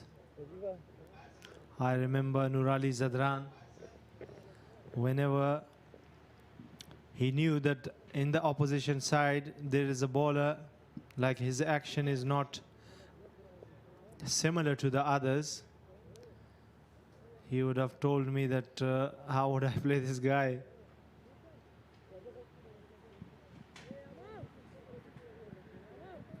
It's quite sometimes difficult for the batters who have faced orthodox fast bowlers and then when an unorthodox action hold a fast bowler coming in, it's sometimes the batters can't read him out, and they face difficulties in playing him. Here comes Yamara. Quick single. As I mentioned in the first innings, if the bowler is bowling in a good area, the fielders are supporting him, then you have to play. One way is like you can play with your soft hands and just put the ball near the wicket area and you can run for a single. Otherwise, you can shuffle, you can change your stance, you can change your guard. These are the several things that you can make the bowler to change different. That's exactly what Abdul Malik is doing here. He's really calm, composed, and technically very sound player.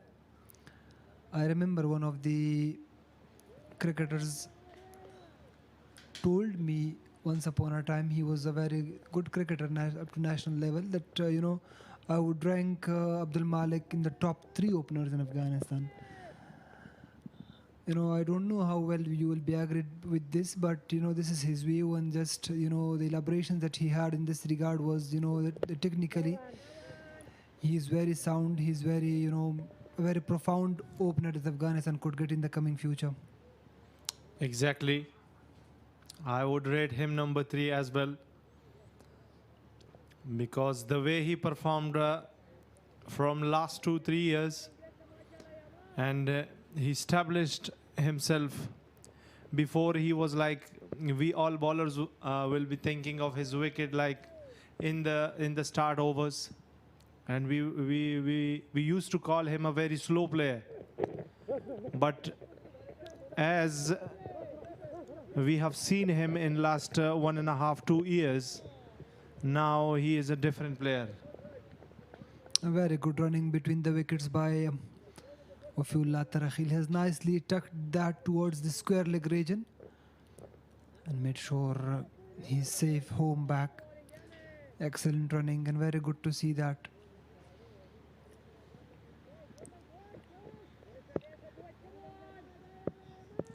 And among the other 2 openers that that specific player mentioned was Ibrahim Zadran, who is currently the most prolific opener that Afghanistan has ever produced.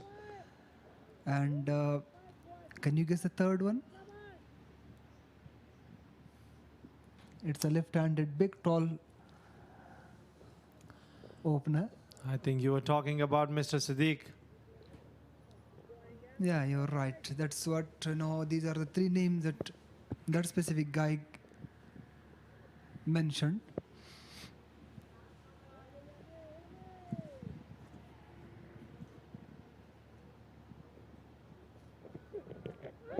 Beautiful delivery, strong appeal, and there he comes. The umpire decided that it was a snake, and I think it really was a good delivery. On the spot, good length, on 4 stump, and Wafiullah Tarakhil was a bit lazy. As we can see in the replay, excellent bowling performance by Yama Arab. A beautiful delivery to take the wicket. That was a peach of a delivery from Yamara, a young gun fast bowler, producing some jaffas here in Kunduz, removing Wafiullah Tarakhil for 15.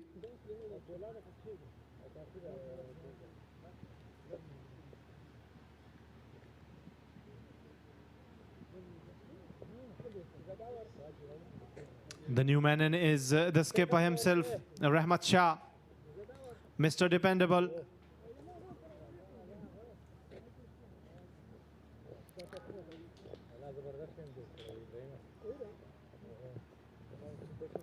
Rahmat Shah, batting pillar of Afghanistan, the batting pillar of this Hindukush strikers lineup, has already scored a half century in the previous game. Coming on the back of a player of the match performance in his previous outing. 3 wickets for just 4 runs in the first inning, followed by a half century in the second. to help his team over the line and bag the Player of the Match award. Here's Ahmad Shah is in the middle. Very good incoming delivery from Yama Arab that Wafiullah Tarakhil couldn't read and nicked one behind to the wicket keeper. Excellent seam presentation, as we have seen in the replay. On these kind of wickets, it's very necessary to hit the seam.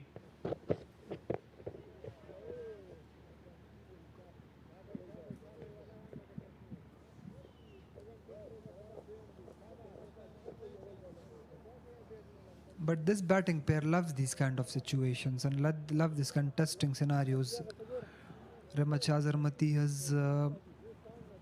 has always served Afghanistan and got the team out of these kind of situations. Abdul Malik is also one of those guys whom you can rely on and can take his innings deep. Very wide ball, and which was called wide as well.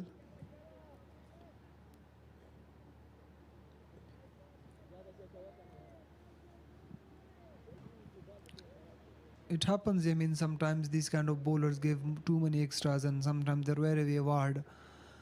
We have seen, you know, those two guys from Sri Lanka as well. Lasith Malinga, he was very pinpoint and very accurate at some stages, but there were some occasions that he struggled with his line and length.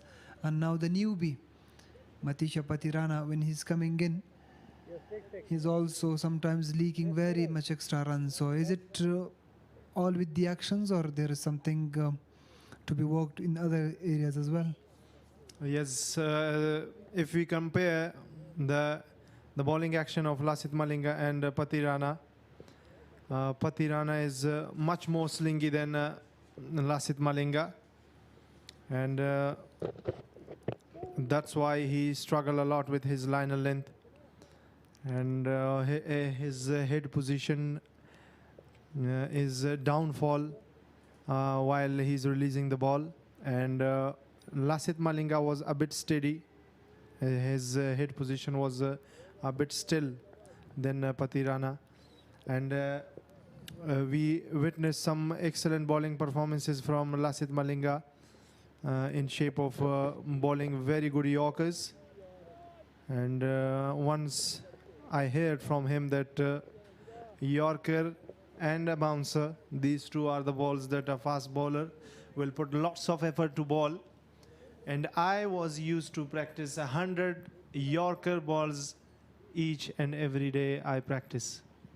Wow, that's terrific. And that's how the fast bowlers grow, how the fast bowlers develop their skills out there. Terrific defensive skills on display from Ahmad Shah. This is what, as a youngster, you have to watch and learn, while these senior guys are out there and batting in a solid position. 11 overs done here in Kunduz, 38 for 1 the Hindukush strikers.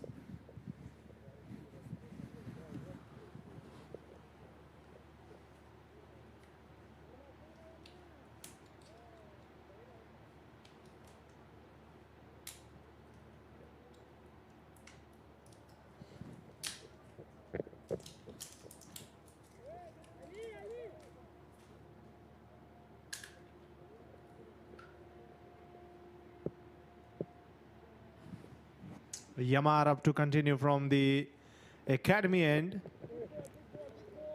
and Abdul Malik will face an excellent previous over from Yama Arab.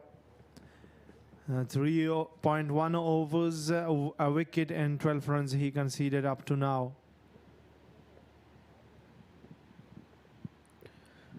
Yama Arab is also one of the promising fast bowlers that Afghanistan has recently produced. He's one of those guys whom he can rely on in the future as well. That's nicely played. And a very quick single from Rehmat Shah and Abdul Malik.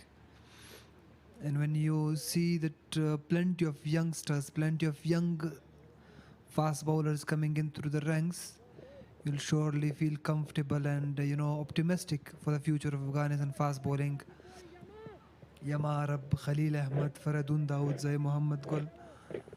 These are those fast bowlers whom we have seen in these events. And plenty of other names as well. Bashir Ahmed coming in from the Boost region.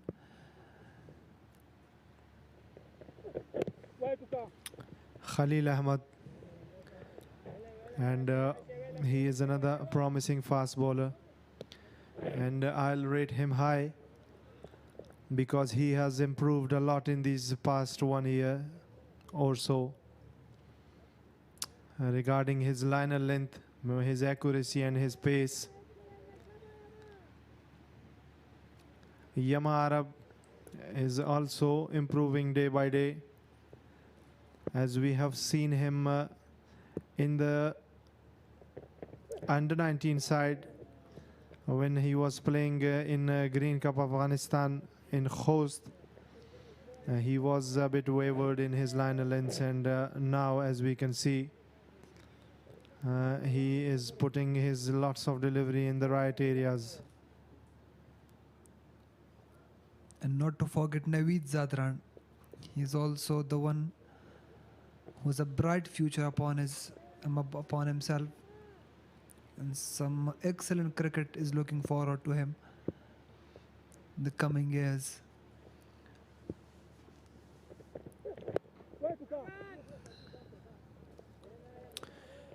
And the actual test comes when you are bowling on a surface like this as a fast bowler, when there is no movement, no actual bounce that you want to get as a fast bowler, and the wicket is slow too. Then the original test come onto display.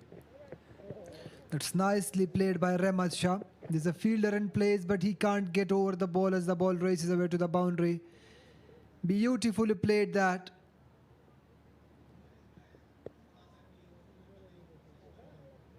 Excellently placed by Rehmat Shah.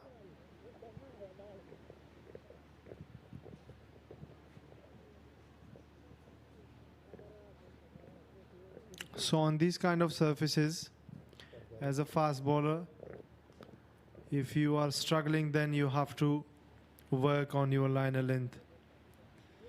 You have to be accurate. The top 5 scorers: Sharafuddin Ashraf on the top list with 155 runs, Abdul Malik with 133 with second position, and Imran Mir on third on 88, Sadiq Atal on fourth with 83. Abdullah Tarakhil to continue. He's into his fourth over, having conceded 9 runs in his first 3 overs. Rehmat Shah just got off the mark with a boundary. He'll be looking on to consolidate his inning and take it deep.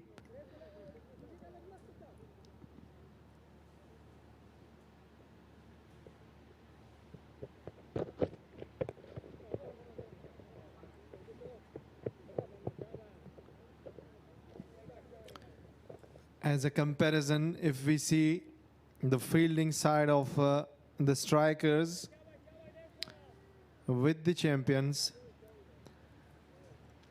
we have seen some excellent fielding in the first innings. But now, as we can see, taking easy singles in the circle, which help the strikers to build their partnerships. Lovely bowling, excellent bowling. Let's see what will be the decision. And I think Rehmat Shah is walking.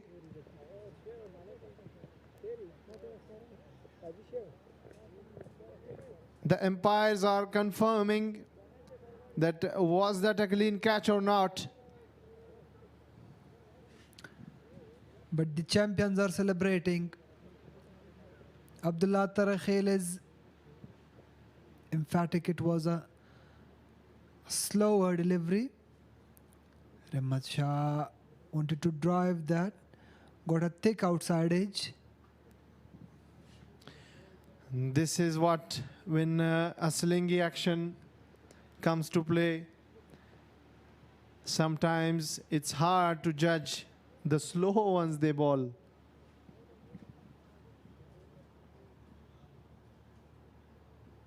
Umpires are having a check. If Noman Shah's grabbed that cleanly, I think there is his fingers under the ball.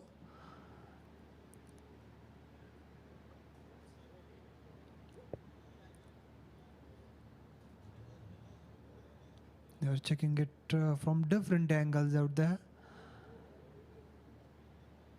just to make sure the third umpire is well satisfied.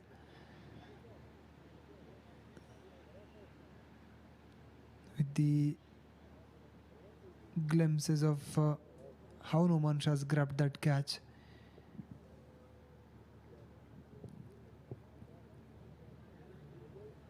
But Noman Shah has done a really good job out there. Excellent glove work behind the wicket from Noman Shah.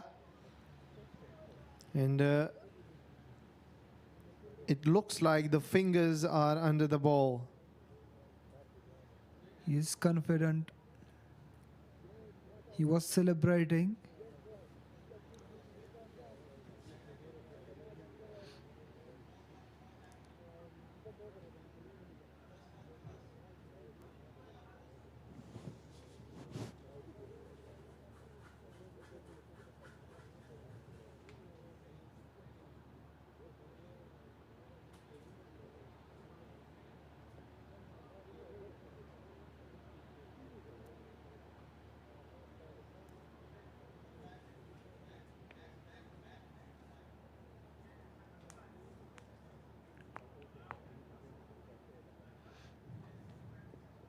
So decision pending, and it's not out.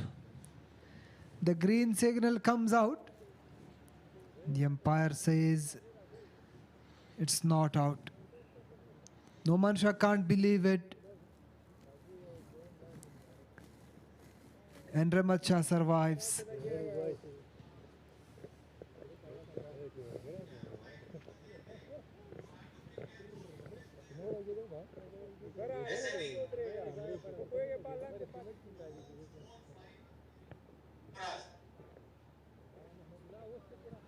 Noman Shah is not happy. He believes that he has done well there. But the umpire thinks otherwise.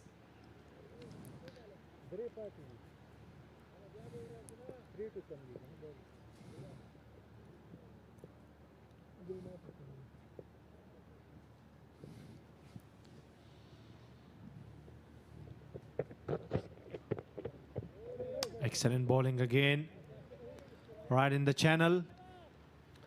And as we can see, three fielders are there at the boundary line, saving the boundaries. A square leg on the boundary line, fine leg, and a third man. The rest of the fielders are saving one at the circle. And I think credit goes to Najibullah Zadran by setting up this field. He's done well there, Najibullah Zadran. He's scored some runs this morning as well. But considering the fact that they haven't got much runs on the board, they will be very much electric and very much spot on with the way they field. They need to bowl well, they need to back up the bowlers with some excellent fielding. Excellent channel again. Abdullah Tarakhil finishes his fourth, conceded only 10. And with the end of 13, it's 44 for 1.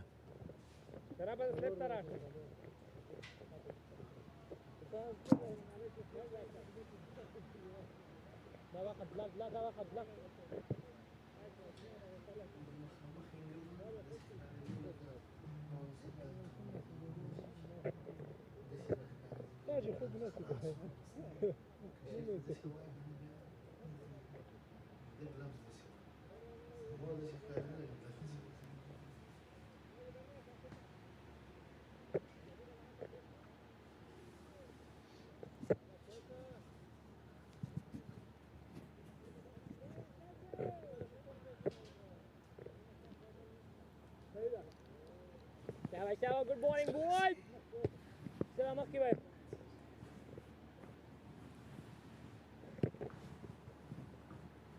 Here comes the trump card. Qais Ahmed, the man will be very much crucial for both teams here, specifically for the Maiwand champions. He has got a massive role to play.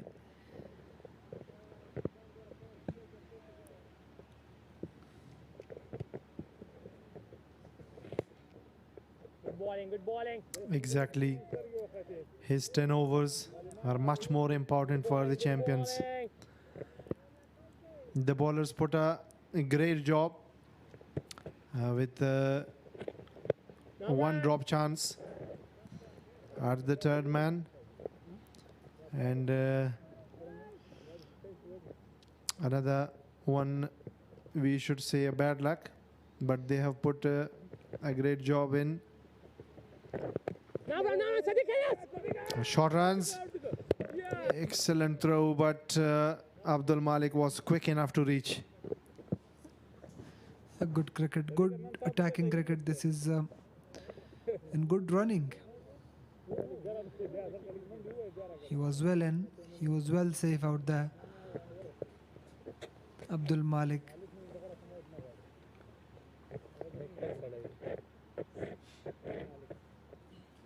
Qais Ahmed will be looking on to keep it flat, keep it quick, keep it very tight.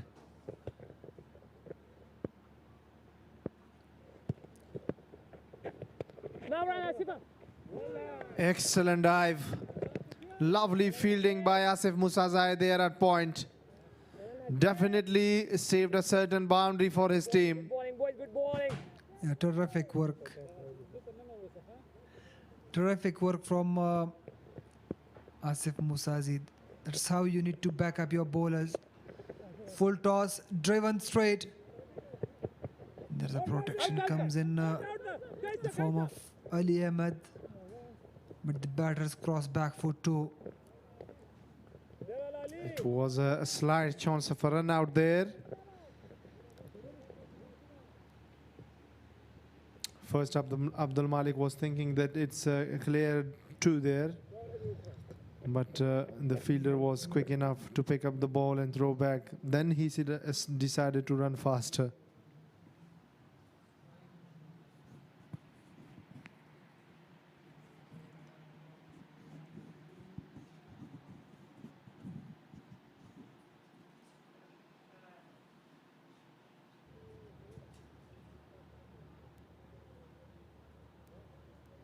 Here's the list of the top 5 leading wicket takers of the event, with Faridun Dauzai right at the top of the table with 6 wickets.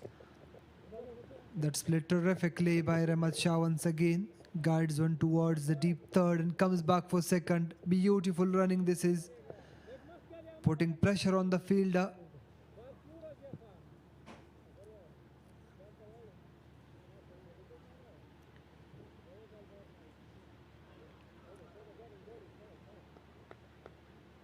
It was very much full. Only thing he did to slice that towards deep third, ran the first one fast and then came back well for the second run here.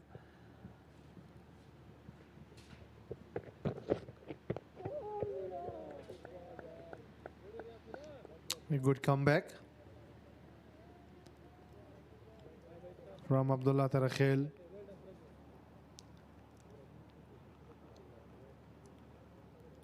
$173 runs to get, and the strikers are following the target with batting slowly and trying to build another partnership here. Played Rahmat Shah, beautifully played that. There's a protection in place, but they came back for yet another two. So runs started to come now. Not in the form of boundary, but with singles and doubles in the strike rotations consistently. This is key.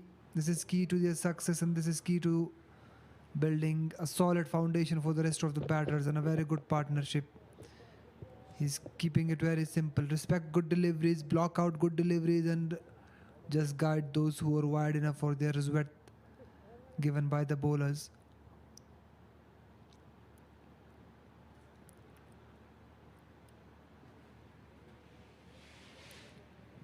If you remember, the report card of the leading wicket takers was on display a few moments ago, which was indicating only that is yet another beautiful drive, and yet another 2 runs here for the Hindukush strikers and for their skippers Rahmat Shah.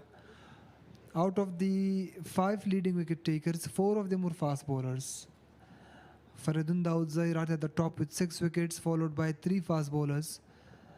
Naveed Zadran was there, and with 2 other fast bowlers they were with 6 wickets, and Shamsur Rahman, the only off spinner, who's also sitting at the 5th position with the 5 wickets.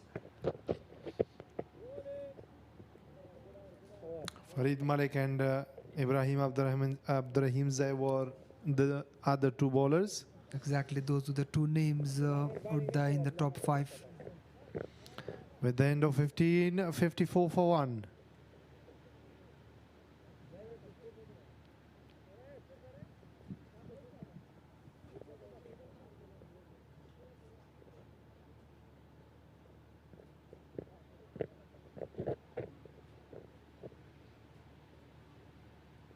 Yes, Asif. Sifa.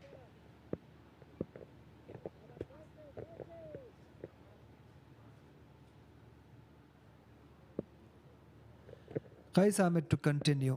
Abdul Malik on strike.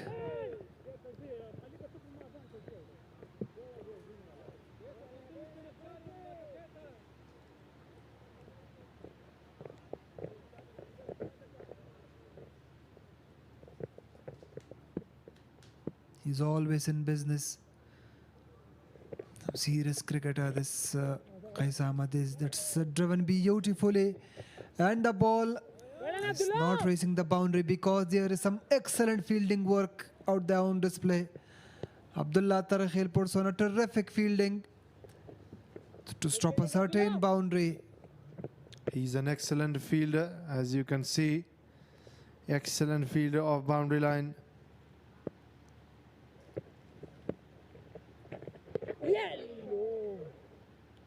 Good bowling, good bowling. It is keeping low. Playing these cut shots are risky, as you can see. But a sharp spin there. Beautifully bowled again.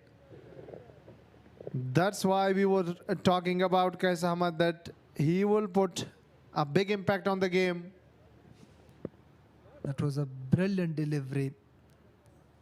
Terrific stuff. He is putting pressure on Abdul Malik. It's keeping low and he is keeping it quite tight. And now a slips comes in. So he want to build some pressure here. He want to keep on the pressure and not allow easy singles. Excellent. From Najibullah Zadran. Watch it, Malik.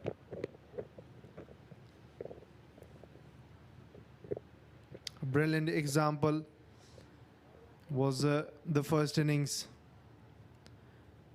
Tight fielding, dot balls, and the batsman will decide to play a wrong shot.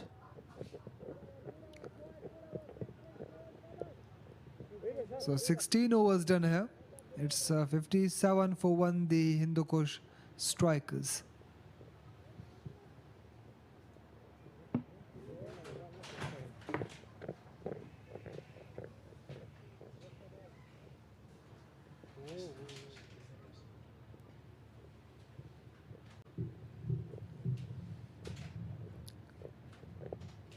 So here's the round 2 fixtures. The Hindukush strikers taking on the Maiwand champions in this specific game, followed by the Pamir legends taking on the Mahipur stars tomorrow. You'll also have change in voices with Mr. Abdul Wakil Ashrati. He'll be there for the next 8 overs, accompanied by Sharafuddin Shakir.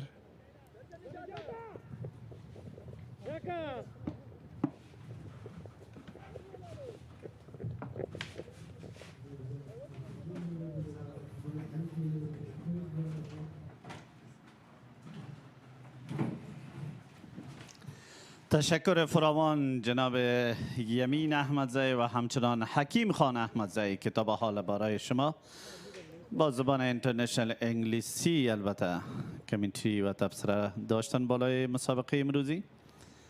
قسمی که شما شاهد هستید مایوند تالان و هندوکوش استرایکرز، دو تیم پرقدرت.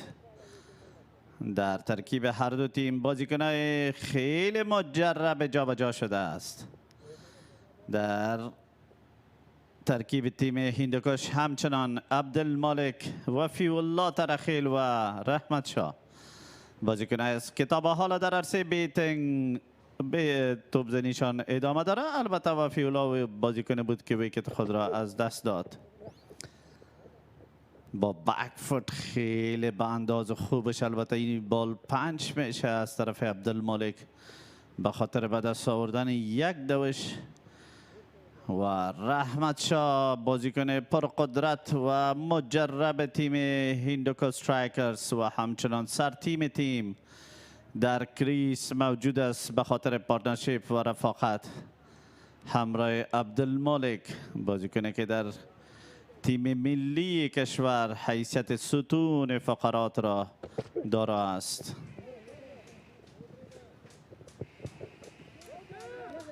باز هم خیلی با دقت کامل، البته با آرامی و راحتی میتواند که در مقابل یما عرب بازی خوب را انجام دهد.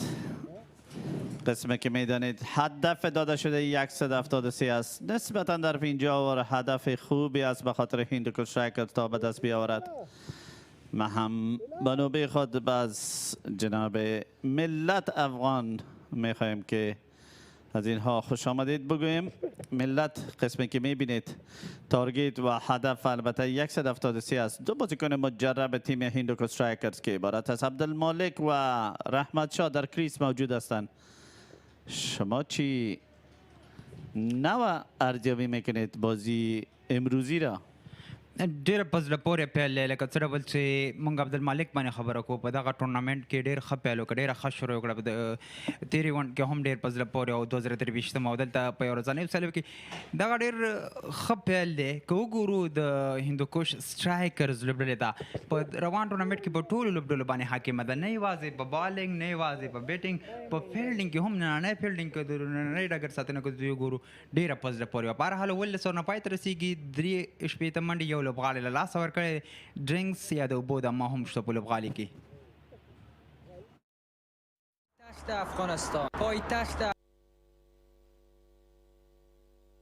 پایتخت افغانستان گواه یک رویداد بزرگ فوتسالی. فرصت برای افغانستان، گل پنجم در راه، صعود تاریخی تیم ملی فوتسال افغانستان. 10 تیم برای نزدیک به یک ماه زیر یک سقف با هم بخت آزمایی میکنند.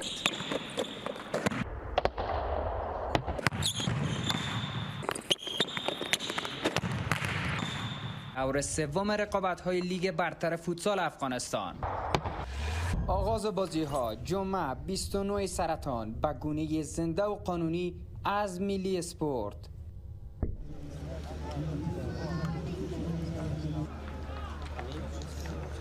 لسټۍ او ورځنیو سیالیو ته د کندوزي ولسونو پراخ راتګ دا هغه څه دي چې له کرکټ سره د دوی لیونۍ مینه ښیي. د خپل دغه د تفریح د فرصت نه استفاده وکړو، خپل دغه د زموږ د ملي اتلان له نږدې نه په د کندوز د کرکټ بورډ کې وګورو میدان کې. غواړو چې داسې شل ورځې یا نورې هغه هم دلته راشي که نه نو کرکټ سیالي چې باید هلته راشي چې د کندوز هیوادوال غمجن ځپلی هیواد چې دا لږه خوشحالي مسکای په شان راشي.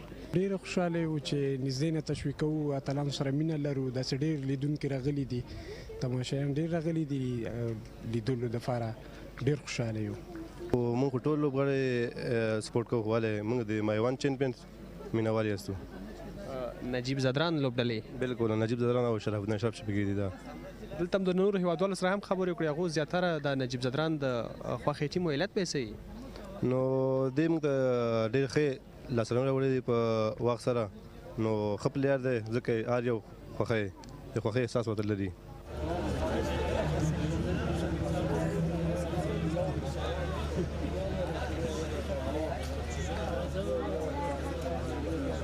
زما خو ټول د خوښې لوبغاړي دي، خو دلته چې دا اشمت سعیدي هم شته ده، قیس احمد هم شته ده، شرف الدین اشرف هم شته ده، خو زه د اشمت سعیدي مینوال یم. مې جمعګل د ولسوالۍ خان آباد د کلي زرکمل له کلي نه راغلی ما. نن د هغه کرکټ ته نندارې لپاره همیشه د کرکټ شوقي یم او د خوښې لوبغاړی مې رحمان الله ګوربز ده، هغه هم د پیلو کې مصروفه ده فلحال نسبتا نسه په دغه لوبو کې، او همیشه زه تلویزیون له طریقه زه لوبې ګورم. خدای دې وکړي چې همیشه دغه ګراوند ته لکه د نور ملي لوبغاړي چې دي یو څه خو راغلي دي، څه پاتې دي، لکه راشد دی، نبي دی، د دوی راتګ هم دلته راسي نو موږ ډېر خوښ یو.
سر کشور خصوصا در ولایت زیبا قندوز دیده میشه.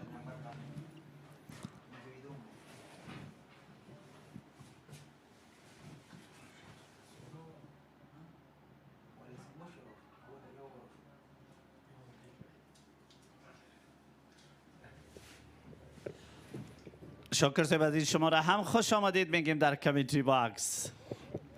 تشکر اشرتي. بیا هم توپ د باونډري په لوري باندې په لومړۍ هڅه کې نه سو بریالی، خو د دویمې هڅې دا نتیجه سوه چې 2 منډې وژغورلې.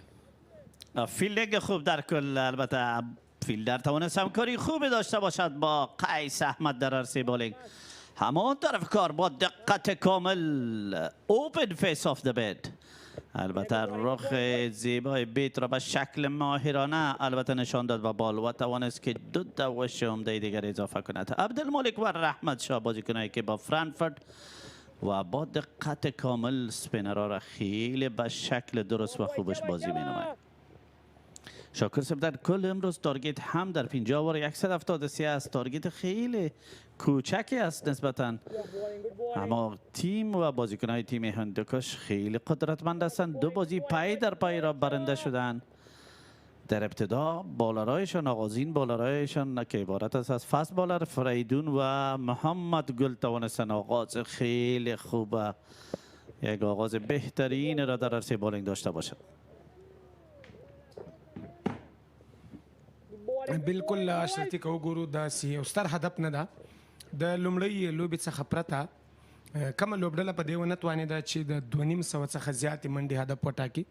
یوازې مایوند چمپیونز لوبډله وه چې 204 منډې د شرف الدین اشرف په لوبډله مشرۍ کې ترلاسه کړې. بیا هم آف ډرایو ډګر ساتنه په زړه پورې 1 وکټ یې د لاسه ورکړې ده، ځکه د هندوکوش سټرایکرز لوبډلې هڅه هم دا ده چې بیټر یې په 20 ځای پاتې سي د هدف په چیس کولو کې په 20 ځای شتون ډېر اړین ده که چېرته دوی ویکټ د لاس ورکوي نو دغه کم هدف په هم ورته ستونزمن سي.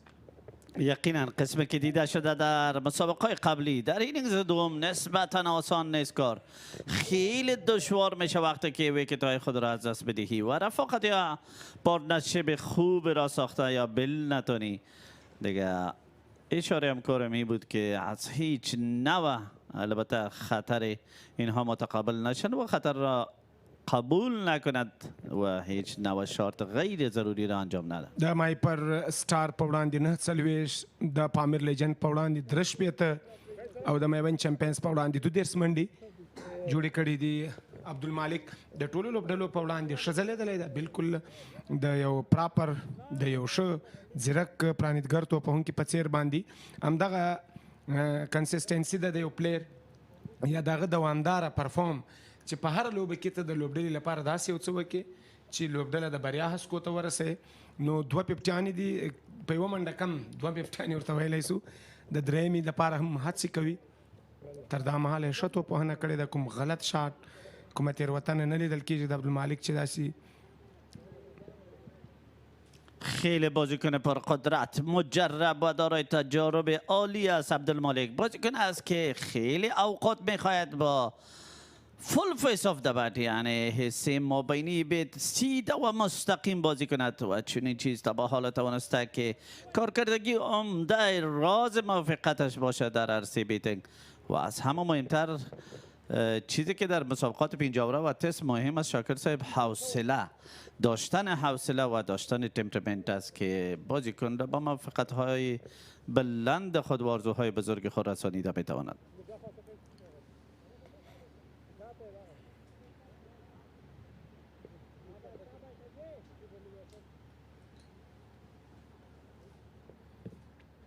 په 109 توپونو 104 منډي دومره واټن نه ده، توپونه دومره کم نه دي، منډې ډېرې زیاتې دي نو ستونزمنه نه ده، مشکله هم ډېره نه ده.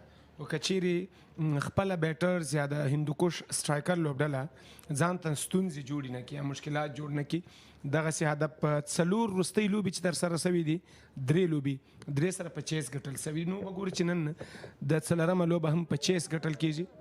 که څنګه تر دا مهاله که وګورو د هندوکوش سټرایکرز ترازو یا تله چې ده تله یې تر دوی لوړه ده ځکه دوی ښه لوبېدلي دي، یوازې یوه ویکټ یې د لاسه ورکړې ده، اورونه ډېر زیات پاته دي.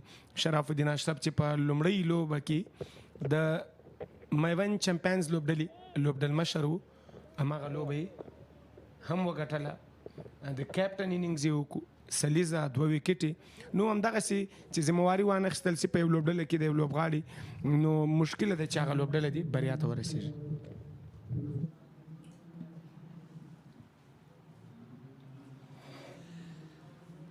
شما لیست بازیکن‌های تیم هندوکوش استرایکرز را می‌بینید. عبدالمالک و رحمت شاه بازیکن‌هایی است که فعلا نات اوت است در کریس موجود است. عبدالمالک طبق معمول البته باز هم بازی مثبت نموده است، 32 دوش را از آن خود نبوده و از همه مهمتر رحمت شاه بازیکنی که حیثیت ستون فقرات در ترکیب تیم ملی دارد خوشبختانه با عبدالمالک موجود است و مسئولیت خود را به شکل درست و عالی انجام داده است.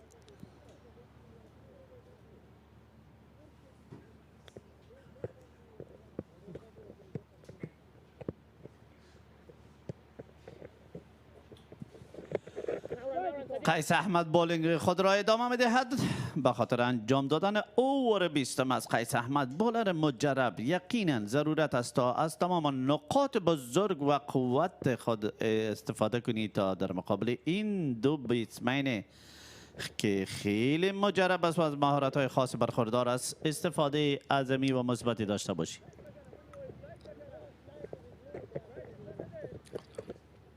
ښکلی ډګر ساتنه د موسازي له لورې څخه د ریورس سویپ هڅه وه د رحمت شاه 2 منډې ترلاسه کړې. توپ اچوونکي ته په کتو سره لیګ سپین توپ اچوونکی قیس احمد بالکل ښه توپ اچونه تر دا مهاله ترسره کړې ده. Good bowling, boy. There's some mashallah. There's څلورم اوور یې جریان لري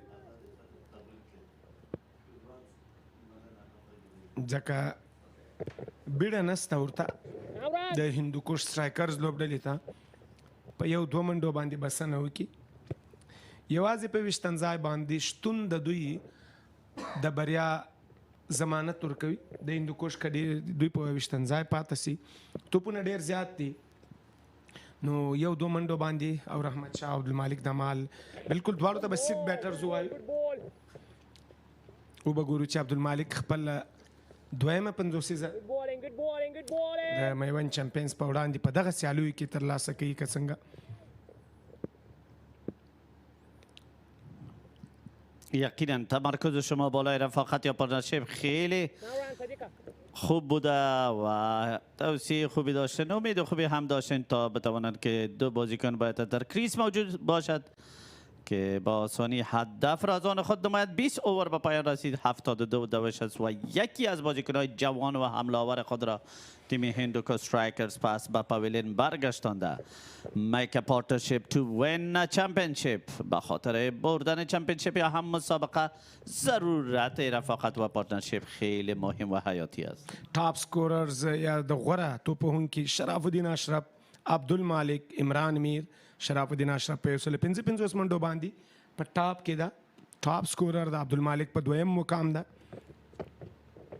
دا ځل ډاون د وکټ راځي او بالکل لانګان پوزیشن باندې اسلام ځاځی په لومړۍ لوبه کې د شرف الدین اشرف سره ډېر کلاسیک پارتنرشپ یا ملګرتیا وکړه. ډېره ځمکنۍ لوبه یې ترسره کړه. هیڅ داسې نه لیدل کېده لکه په کورني کرکټ کې، لکه په نړیوال کرکټ کې چې لوبې ترسره کولې. یعنې ډېر په ځان ډاډه و، شاټونه یې ډېر پرفیکټ و، د بال میډل کول ډېر اعلی و. یقینا بازی اسلام زاده توانست که شرف الدین اشرف در آن مقطع زمانی حساس خیلی حوصله بزرگ نصیب نماید. اسلام زاده مسئولیت خود را به شکل درستش درک کرده بود و به شکل درست معاونیت و همکاری خوبی با شرف الدین اشرف به خاطر انجام نمودن 100 دوش انفرادی و در کل به خاطر تعیین نمودن هدف بزرگ ادا نمود. اما فعلا شرف الدین اشرف در عرصه بولینگ البته در مقابل رحمت شاه و عبدالمالک قرار دارد. یقینا خیلی براحتی و با آرامی میتواند دو بازیکن عبدالمالک و رحمت شاه بازی را به شکل درست و خوبش به پیش ببرد.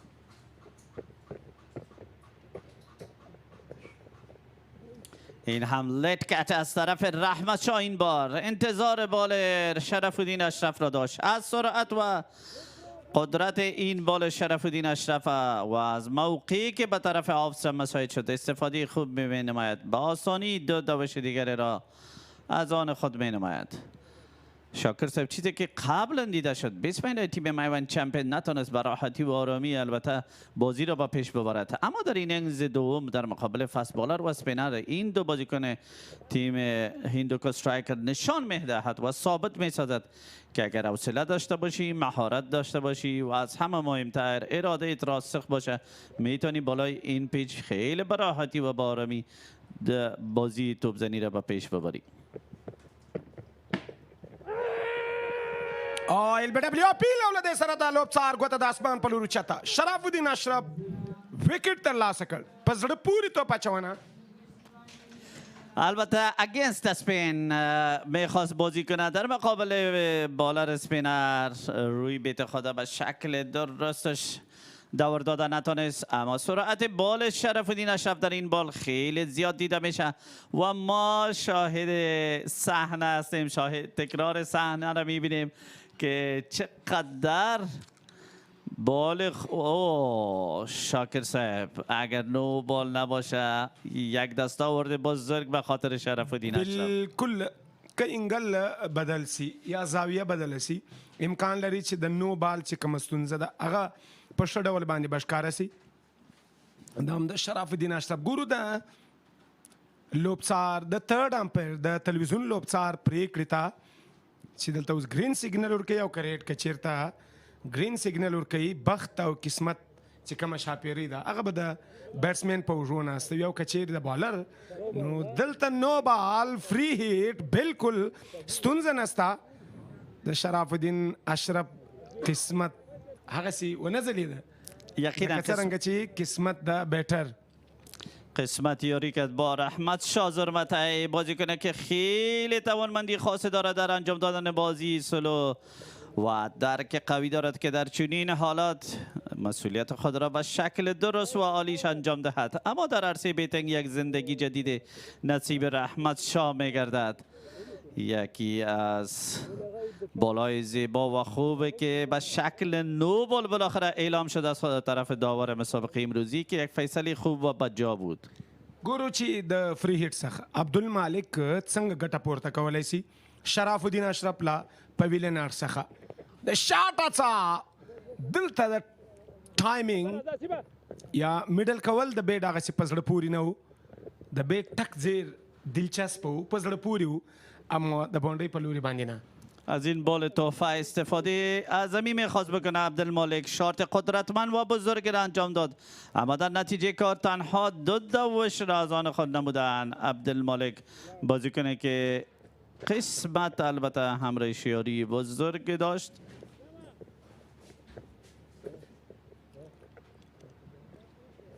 دا هم د نن لوبې که وګورو عبدالمالک تر دا مهاله په 19 منډو باندې ناټ آوټ په 1 توپونو باندې رحمت شاه 23 منډې په 33 توپونو باندې وفي الله ترخیل چې د نن په لوبه کې موقع ورکول سوې وه پرانیتګر توپوونکی د 15 منډې جوړې کړې وې د 33 توپونو په وړاندې بلخته یاما عرب یوه مهمه ویکټه ترلاسه کړې ده د وفي ترخیل 23 منډې ورکړې دي.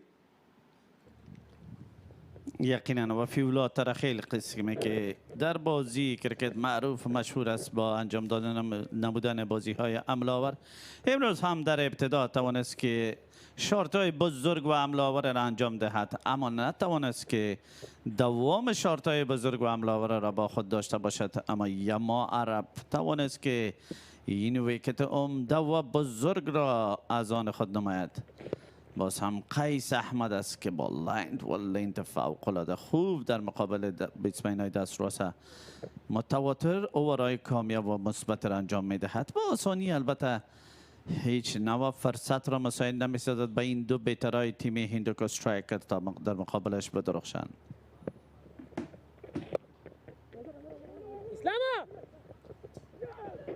رنینگ بیتوین د ویکت خیلی پرسرعت البته دوش پرسرعت را انجام دادن. فیلدر در سرکل در میداف موجود است. یقینا چون این دوش ها البته میتونه منجر به زیان ویکت تمام شود اما این بار قسمت باز هم یک بار دیگر یاری خوبی داشت با بازیکن‌های تیم هندوکوش استرایکرز.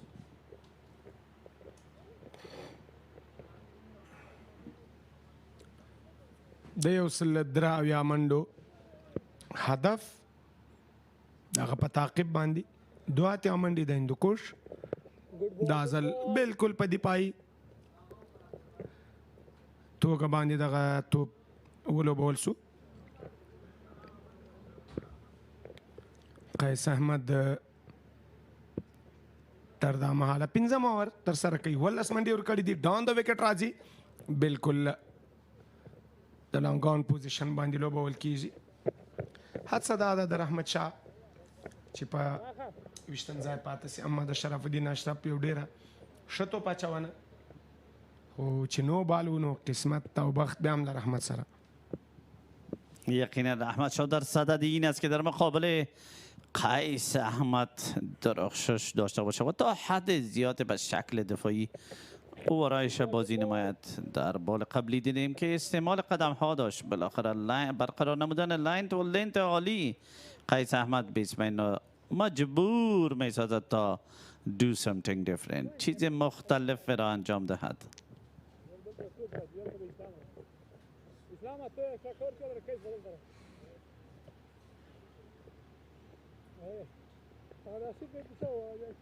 شاکر صاحب تعداد کثیر تماشاچی‌ها البته در میدان بازی کرکت موجود است چیزی که خیلی خوشایند است نه تنها برای ما و شما بلکه در کل به خاطر ورزش و به خاطر بازیکن‌های کرکت.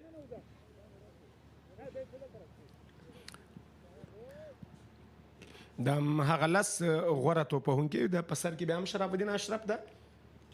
لوکل بای یا بازیکن محلی توانسته تا بال در سر فهرست البته جایگاه خاص و اولی را داشته باشه. شرف الدین اشرف از ولایت قندوز است و بازی‌های بیشتر در اینجا انجام داده. یقینا از این استفاده خوبی کرده در این تورنمنت از تجارب قبلی خود.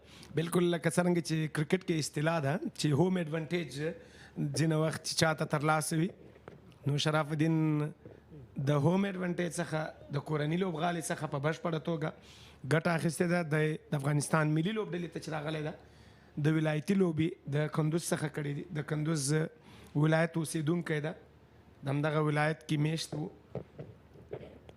زموږ ډېری لوبغاړي که وګورو له ډېر لرې پرتو سیمو څخه له ولسوالیو څخه د ولایت په کچه باندې همدغسې ورو ورو تر زون راغلي دي نیشنل ټیم ته یا انډر 19 ته الف لوبډلې ته. خو دا هغه کورني غمي دي چې د هغوی د ځلېدا لپاره افغانستان کرکټ بورډ په ځانګړې توګه کورني کرکټ کې همدا هڅې وي، دا اظهار وي چې تر څو دغه غمي دغه پټ غمي له ایرو څخه راوباسي. دلته یو څلوریزه چې په نړیواله کچه باندې هم ځلېدلي دي. د بغلان څخه په ولایت کې وګورو ننګیال خروټی همدغه لفټام نن سبا چې په کرکټ کې ښه ځلیږي. فضلک فاروقي چې د نړیوال جام غوره وکټ ټیکر و. عبدالمالک دا لکه څرنګه چې یعنې که دلته کرکټ و که نه و، خو د افغانستان کرکټ بورډ دغه سیمو ته دغه ولایتونو ته له پخوا هم توجه او اوس هم توجه کوي. ځکه یو کرکټر که چیرې راځي یو لوبډلې ته ملي لوبډلې ته، هغه د یوې ورځې یا دوه ورځو خبره نه وي، په کلونو کلونو په هغه چارچوب کې په هغه چوکاټ کې دی جوړیږي او بیا ملي لوبډلې ته دی بریالی کیږي انشاءالله. یقینا دستاورد بزرگ کرکت داخلی افغانستان که عبارت است از دومستیک کرکت توانسته که در ذات خود فوق العاده کارکردگی های عمده و بزرگ را در تمام نقاط کشور عزیز ما و شما انجام دهد که این هم ابتکارات ویژه کرکت بورد افغانستان و اراده راسخ خدمت رهبری کرکت بورد افغانستان را نشان می‌دهد. 23 اوور به پایان رسید. 89 دوش را از آن خود نموده. تنها یک بازیکنشان پس به پویلین برگشته که عبارت است از وفی الله ترخیل. بیا هم غوره توپوهونکي لومړی شرف الدین شاکر، شرف الدین اشرف یو سل 55 همدغسې عبدالمالک، رحمت شاه، عمران میر، صدیق اتل، یو ګڼ شمېر. شاکر صاحب خیلی مشوق هستید که یک روز شما را هم در سطح تیم ملی و تیم داخلی کشور ببینیم، چون که در گفتارتان چیزی که در ذهن بود در دهنتان آمد و امید از این داشته باشید که یک روز بالای شما ما کمیټي کنیم. اسرتي صاحب که وګورو دا دواړه نومونه په سر کې مشینده په اخر کې مشینده یوازې د یو الف په فاصله باندې، نو ارومرو کله کله هغه فکر داسې وي چې هغه نوم کې څه ناڅه یو نوم بل نوم ته واخیستل سي، خو موږ نومونه ډېر که وګورو سره ډېر تفاوت نه لري. یقینا آفرین ما که ما از دقت کامل کار میگیریم، چون که شما همکار ما هستید، همیشه روی ما بودید و در کمیتی هم پالوی ما هستید. باز ما دقت میکنیم شرف الدین اشرف بگیم و گاه البته از پیش ما و چی میشه اشتباه میشه، با جای شرف الدین اشرف شرف الدین شاکر میگیم و افتخارات مشترک است. اگر آنها افتخار کسب نمودن یقینا مشترک است با همه، خود چون که نام شما امرش مشابهت دارد یک کمک زیادتر به شما تعلق میگیره افتخارات.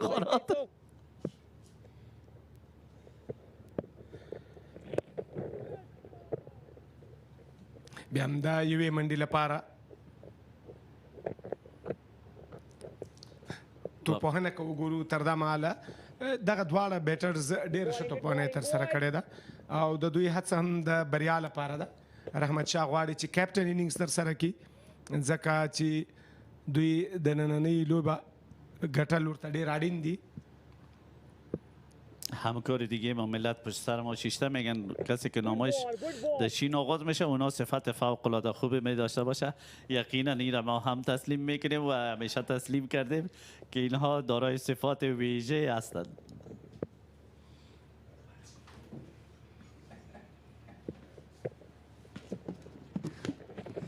دا ځل ډاون د وکټ بالکل ځمکنی شاټ ده، دومره ستونزه نشته. هغسې لکه څرنګه په لومړي سر کې چې بیټر ته مشکل و یا ستونزه به وه فاست بالینګ برخه کې په لومړۍ پاڼۍ یا اننګز کې ستونزمن نه وه بیټینګ دومره په اساني سره نه کېدو فاست بالرانو هم ښه بالینګ کاوه خو په دویمه پاڼۍ کې د هڅه کوو چې بیټر په ویشتن ځای پاتې سي نو دوی کولی سي چې ښه پرفارم وکړي دا هم که وګورو د عبدالمالک چې کوم د ماهیپر سټارز په وړاندې نه 40 منډې وکړلې آوټ شو د پامیر لیجنډ په وړاندې 63 منډو باندې او د میوند چمپیونز لوبډلې په وړاندې 41 منډې کړې نه سوځېدلې د مهال په ویشتن ځای باندې شتون لري د اتصالات لیسټې جام 2024 نن 5مه لوبه ترسره کیږي د میوند چمپیونز او هندوکوش سټرایکرز لوبډلو ترمنځ او کمنټري باکس کې هم تغییر راولو ملت افغان او صبغت الله عاطف ډیره زیاته مننه شرف الدین شاکر او ورسره عبدالوکیل اشرتی یو ډیر په زړه پورې پارتنرشپ یوه ښه ملګرتیا روانه ده عبدالمالک او ورسره رحمت شاه له لوري کلاسیک رنچیز دی او له وړاندې دوی دغه کار کړی دی ځکه دوه سیالۍ په چیزینګ سره ګټلي دي هندوکوش سټرایکرز لوبډلې او دواړه هم دغه ډول لو ټارګېټ و د دوی بالینګ برخه ډېره په زړه پورې وه فیلډینګ د دوی ډېر زیات په زړه پورې و او دوی چې څه ډول چیزینګ کوي څه ډول مخته ځي نو په زړه پورې ده نننۍ سیالۍ کې که وګورو عبدالمالک ضرور چانس ورغی وکټ یې له لاسه ورکړی وه خو هلته چې وکتل شو شرف الدین اشرف نو بال ترسره کړی او رحمت شاه هم بیرته فارم ته راغلی دی نننۍ سیالۍ کې د لوبېدنه هم په زړه پورې ده یما عرب یوازینی وکټ اخیستونکی دی د میوند چمپینز لپاره په روانه سیالۍ کې 80 نورې منډې 154 ډېر توپونه یوازینی څه چې میوند چمپینز لوبډلې لپاره په دغه سیالۍ کې بریا ورکولی شي دغه سیالۍ خوندوره کولی شي هغه وکټ اخیستل دي کمنټري باکس کې یوازینی یم صفات الله عاطف هم را سره دی عاطف صاحب ښه راغلاست او څنګه ارزوئ دغه رن چیز د عبدالمالک لوبېدنه د رحمت شاه لوبېدنه ډیره مننه ملت خیر یوسې نو تر هغې چې عبدالمالک او رحمت وي دا کیسه به د هندوکش سټرایکرز لپاره اسانه وي ځکه دوی لوبه باندې برلاسي دي پوره حاکمیت دی پوره سیټ شوي دي او پر وړاندې هغه ریکوایر هم دومره زیات نه دی چې دوی د خطر واخلي 9 نورو منډو ته اړتیا ده دا ځل بیا هم اسانه لوبه ونه او یوه چټکه منډه واخیستل شوه صدیق قتل یو ښه فیلډینګ ترڅ ښه هڅې وکړه البته ښه ټرای وه صدیق قتل هم یو له هغو ځوانو ډګر ساتونکو څخه دی چې ډېر د پام وړ دی په ډګر ساتنه کې دغو سیالیو کې هم خپل هغه چټکتیا په ډاګه کوي په دغه فیلډ کې د قیس احمد نوم اخیستلی شو شمس الرحمن یادولی شو ننګیال خروټی او نور ځوانان ډېر ښه لګیا دي او ډېر ښه فیلډینګ کوي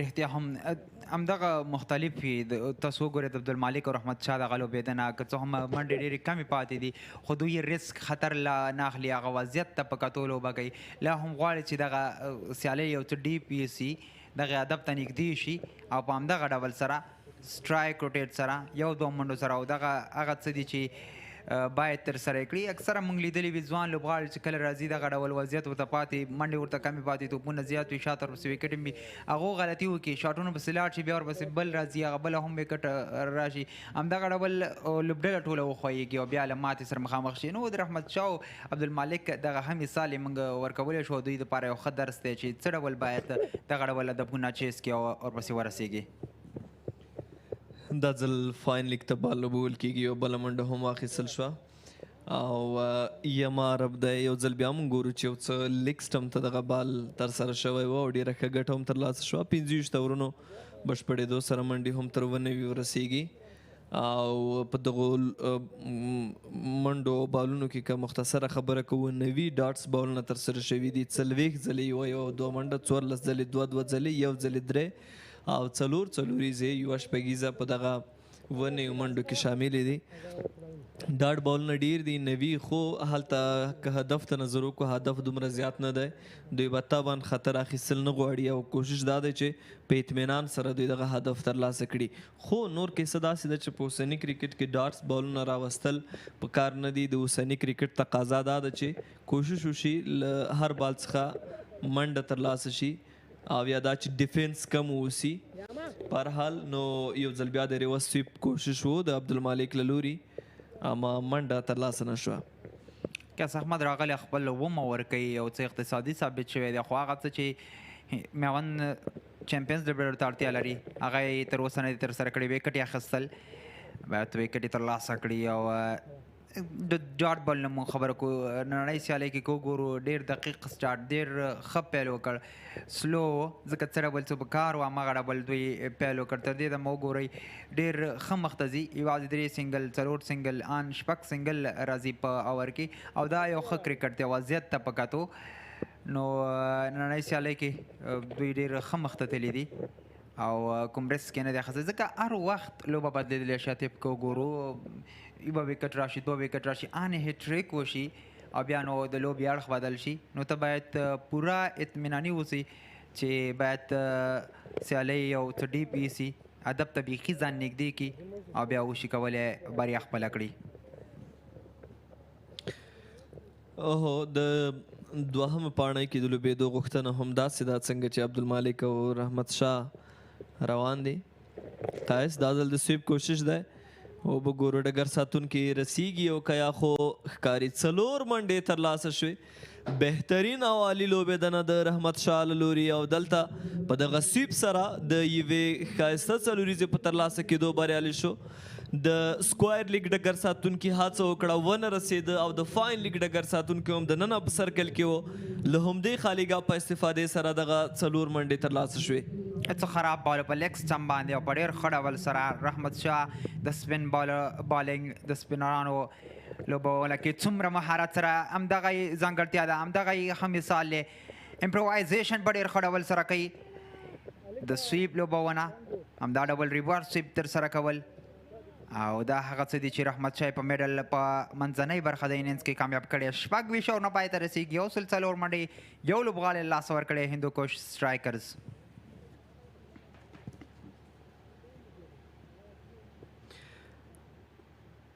هغه لوبغاړي چې ډېرې څلوریزې ترلاسه کړي دي شرف الدین اشرف په سر کې دی ورپسې عبدالمالک رحمت صدیق قتل عمران میر نوید عبید افسر زاظر رحمان الله زدران یوسف شاه او محمد اکرام چې 12 څلوریزو سره شرف الدین اشرف چې د میوند لوبډلې سره دی هغه په سر کې قرار لري په ترتیب سره نور نومونه مونږ یاد کړل یما عرب دا ځل ښه لوبېدنه ده کور ساحه کې یوه منډه واخیستل شوه که وګورو ماډرن اوسني عصري کرکټ کې د سویپ لوبونه یو څه خطرناکه وي خطر وي پکې هر ځل خو که ته پریکټس چېرته ولرې رحمت شاه چې دومره ډاډه لګیا دی د دې نه معلومیږي چې هغه څومره ماده دی دغه سویپ شاټ ته که وګورو ډېرې ویرټیانې وي په اوس وخت کې سپینرانو سره همدغه ویرټیانې دي چې اسانه نه وي لوبونه د دوی نو چې کله بیا تا سره دغه ډول سکل وي دغه ډول مهارت وي نو ته کولی شي په اسانۍ سره ترې منډې هم جوړې کړي اسانۍ سره باونډري هم جوړه کړي په سخت وخت کې په سخت پیچ باندې د سویپ لوبونه ریورس سویپ همدا ډول سویپ نو دا هغه څه دي چې سپینران تا ته اسانېږي او سپینران نه منډې اخیستلی شي بالکل په ځانګړې توګه په داسې ویکټ باندې لکه اوسنی کوم ویشتن ځای چې دی د سلو بالرانو سره کومکي بال تاویږي نو مخکې له دې چې بال بریک شي بال ټرن شي که چېرته سویپ مخکې راځي نو هغه د ټرن کېدو وړاندې ته کولی شي بال په یوې خوا ولوبوي یو ځل بیا بهترینه لوبېدنه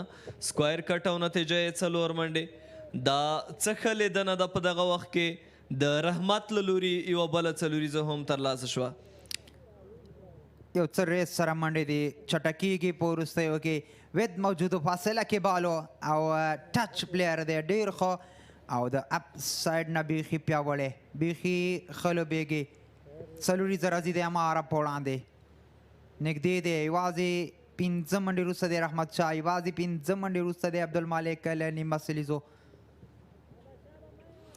خورا ښه پارټنرشپ شو د دواړو باثبات او کلاس توپوهونکو ترمنځ بیا هم اسانه سره لوبېدنه ده پوینټ ډګر ساتونکي پر لور د منډې موقع نشته یما عرب یوازینی توپ اچوونکی دی چې په روانه پاڼۍ کې د یوې ویکټ په ترلاسه کېدو بریالی شوی دی او دا هماغه یوازینی ویکټ هم ده چې د 103 هدف په تعقیب د هندوکش سټرایکرز لوبډله له لاسه ورکوي. د نجات له لوري خبره وشوه یما عرب سره په دا چې په دغه سچویشن کې څه کول پکار دي، څنګه توپ اچونه پکار ده. یما د ازل بال ان سوینګ کیږي، کوشش وشو څه وړاندې راغی رحمت شاه او یوازې یوه منډه واخیستل شوه. یو څه حمله کوي په وروستیو کې رحمت شاه غواړي چې چټک اوسیږي، که څه هم دوی ته منډې یوازې 3 شپېته پاتې دي. ډېر بالونه ورسره په واک کې دي، وکټ یې هم ورسره شته دی. خو رحمت شاه په ښه سټرایک ریټ سره لوبه ترسره کړې، 46 منډې په 50 توپونو باندې. دا په زړه پورې په یو ورځنیو سیالیو کې په داسې حال کې چې پیچ هم یو څه سلو لو وي، په اسانۍ سره په بیټ باندې بال نه راځي. او دا ځل شاته پیچ کړی دی، میډ وکټ کې فیلډر چټک دی او بالاخره فوټ ورک په پښه باندې دغه بال را ایسار کا او 2 چټکې منډې راځي. له دغې خالګه په استفادې 2 ارزښتمنې منډې واخیستل شوې. وړاندې همدې ساحې ته رحمت هم کوشش کړی و چې بال پول کړي د میډ وکټ پر لور، خو هغه وخت بریالی نه شو. خو دا ځل عبدالمالک بریالی کیږي، مګر د سکوایر لیګ ډګر ساتونکي په تیزۍ سره ځان ورسوه او 2 منډې راوګرځولې.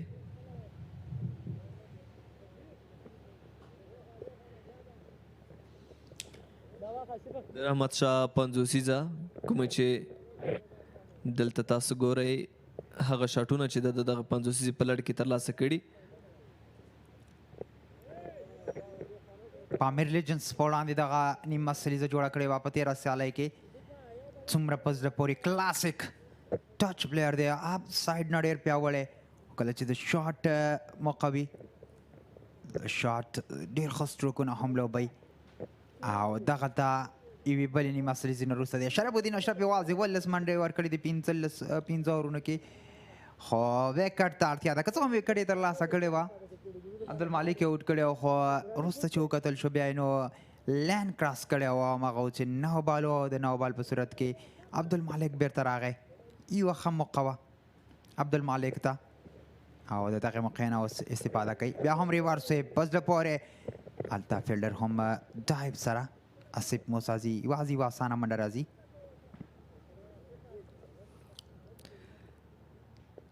آصف موسازي ښه هڅه وکړه. دی هم د تیزې ډګر ساتنې لپاره مشهور لوبغاړی دی او ډېره ښه ډګر ساتنه کوي.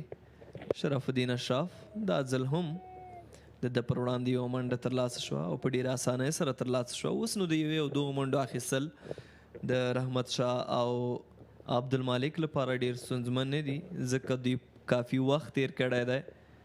بال ورته ښه په نظر راځي او پوهېږي چې څنګه لوبه کول په دغه وخت کې پکار دی. او یو څه چټک کویک بالو شرف الدین اشرف که وګورو دواړه د سپینرانو ډېر ښه لوبېدنه کوي، ډېر ښه یې لوبوي. خصوصا رحمت شاه که وګورو د سپینران لپاره مختلف شاټونه ورسره دي، همدا وجه ده چې کامیاب هم دی. که څه هم شرف الدین اشرف ایکسپیرینس تجربه کاره دی، هغه ته نه پرېږدي، مختلف توپونه ګزاري، مختلف ویریشن سره توپ اچونه کوي، اسانه نه وي. خو رحمت شاه عبدالمالک دلته بیخي په زړه پورې لوبېدلي. څه ډول چې اړتیا ده 48 منډې رحمت شاه او 48 منډې عبدالمالک.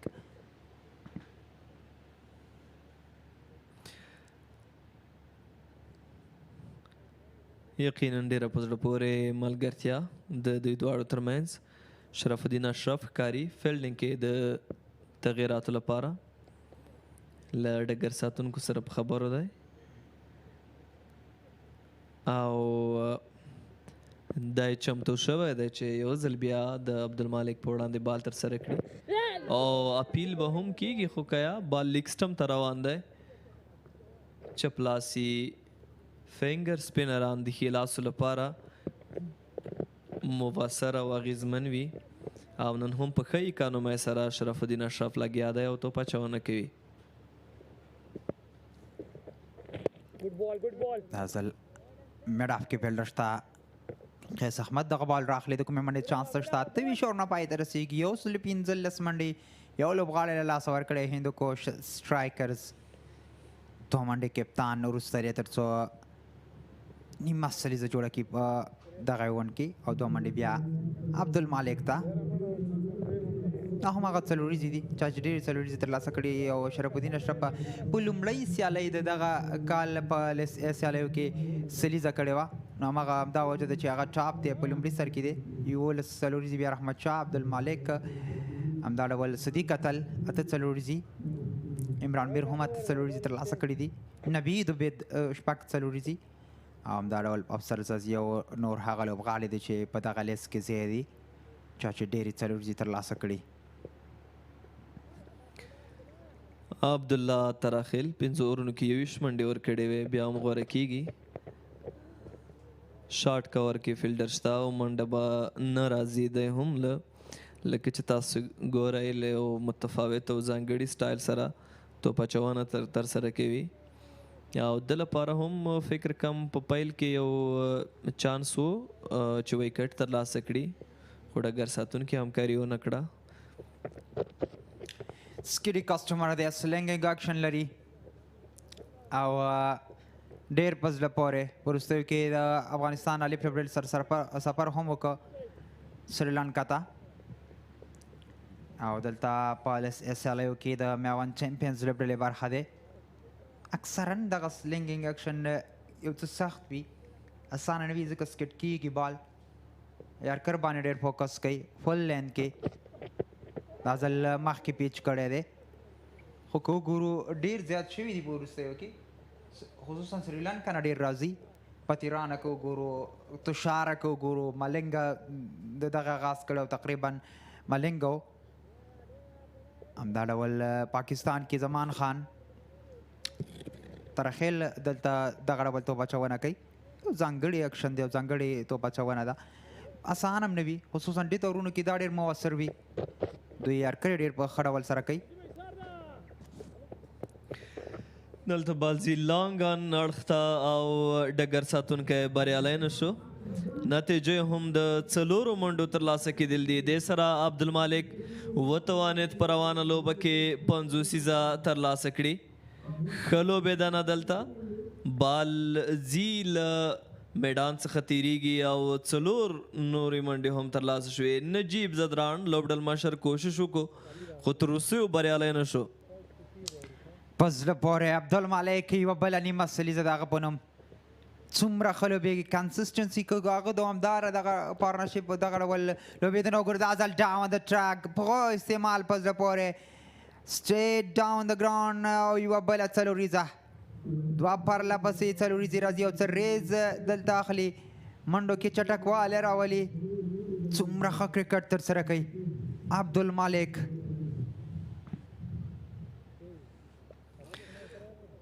یقینا عبدالمالک ښه لوبیږي او هغه ډیر ډاډه شوی دی موږ مخکې هم د هغه په لوبو باندې تبصرې وکړې د نوموړي 50 نه که لنډه توګه یادونه کوو نو 4 څلوریزې د هغه په 50 کې شاملې دي 8 ځلې 2 ترلاسه کړي پر وړاندې 40 ډاټ بالونه راغلي دي د 103 او منډو هدف په تعقیب کې دا کافي ښې منډې دي د عبدالمالک لپاره غوره کرکټ یې کړی دی تېر کال هم په سیالیو کې ټاپ و ډېر سلیزې هم جوړې کړې وې ډېر ښه لوبېدلی و ننګرهار غازي امان الله خان کرکټ لوبغالي کې او دلته په کندوز کې د هغه په دغه ډول منډې جوړول ټولو انینګزونو کې ښه لوبېدلی نه 40 مایپر په وړاندې مایپر سار پامیر لیجنډ په وړاندې 13 سیالۍ کې ترسره کړې وې او 50 منډې په نننۍ میوند چمپینز لوبډلې په وړاندې دا هغه دوامداره کارکردګي هغه پرفارمنس چې عبدالمالک کړی دی همدا وجه ده چې د دوی لوبډله هم په ډېرې اسانۍ سره سیالیو کې بریا خپلوي او دغه ډول منډې چیز کوي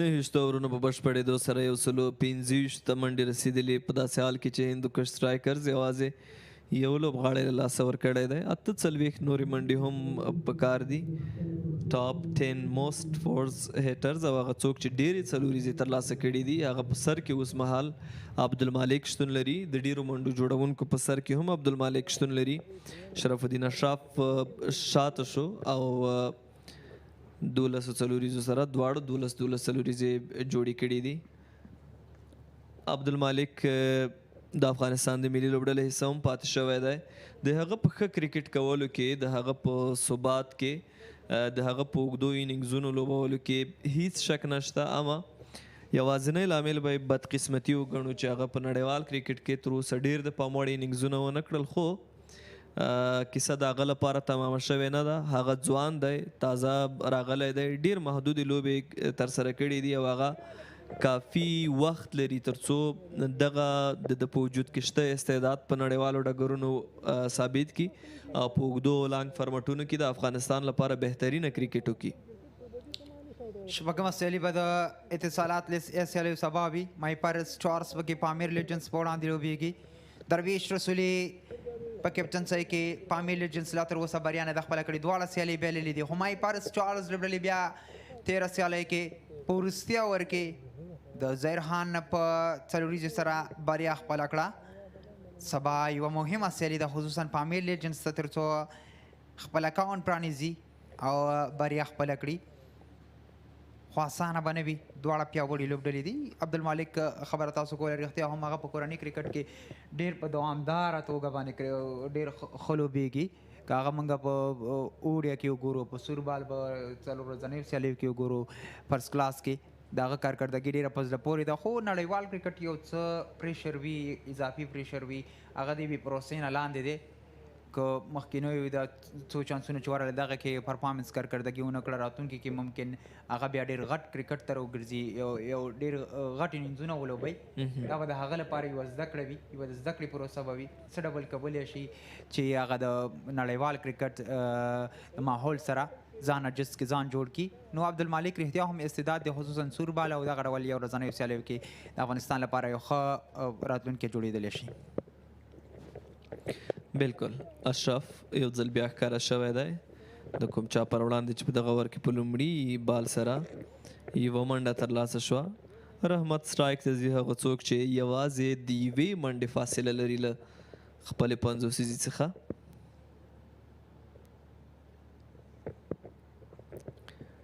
شرف الدین اشرف ښه ځای کې بال ترسره کوي او دې سره رحمت شاه لوبډل مشر رحمت شاه هم 50 منډې پوره کړې 2 بالونو باندې او دغه سیالیو کې لومړنۍ 50 البته دومره 50 په خپل نوم کړه دوهمه نیمه سریزه په زړه پورې په بشپړ حاکمیت سره هېڅ چانس یې ورنکړه مخالفو بالرانو ته تر څو د هغه یا کیچ راشي یا کومه داسې موقع پیدا شي او دا ها ایکسپیرینس ښیي هغه تجربه ښیي چې رحمت شاه سره ده او په څومره ښه ډول سره یې وشو کولی دغه پارتنرشپ غټګو بهترینه یو څه کویک چټک هو میس فیل 2 ځله فامبل وشو او دلته یې د منډې چانس ورکړ رحمت شاه ته رحمت شاه هم ډېر زیات ښه ولوبېده دغه لوبو کې ډېر ښه لګیا دی تر دې مهاله دا هغه لومړنۍ لوبې دي کافي نور وخت هم لري تر څو د خپل هغه ثبات هم داسې دوامداره وساتي یو 2 ګامه وړاندې راغی عبدالمالک او یوه بله منډه هم ترلاسه کړه په دې وروستیو کې په دې باندې هم خبره کیږي چې رحمت شاه په شلوریز فارمټ کې هم د منځنۍ برخې لپاره یو خاص نوم افشن او انتخاب کیدی شي نو رحمت شاه د افغانستان لپاره خورا ښه کرکټ کړی دی په ځانګړې توګه 500 وریزو لوبو کې هغه له ډېرو کلیدي توپوهونکو څخه دی دې شور نه پای ته رسیږي 101 منډې یو لوبغاړی له لاسه ورکړی هندوکوش سټرایکرز احتیا هم رحمت شاه په وروستیو کې ویلي چې T20 کرکټ کې هم کولی شي ښه ولوبېږي دا هم هغه په زړه پورې عکسونه په زړه پورې تصویرونه چې زمونږ د میډیا ډپارټمنټ کومه څانګه چې د میډیا ده هغې اخیستي په زړه پورې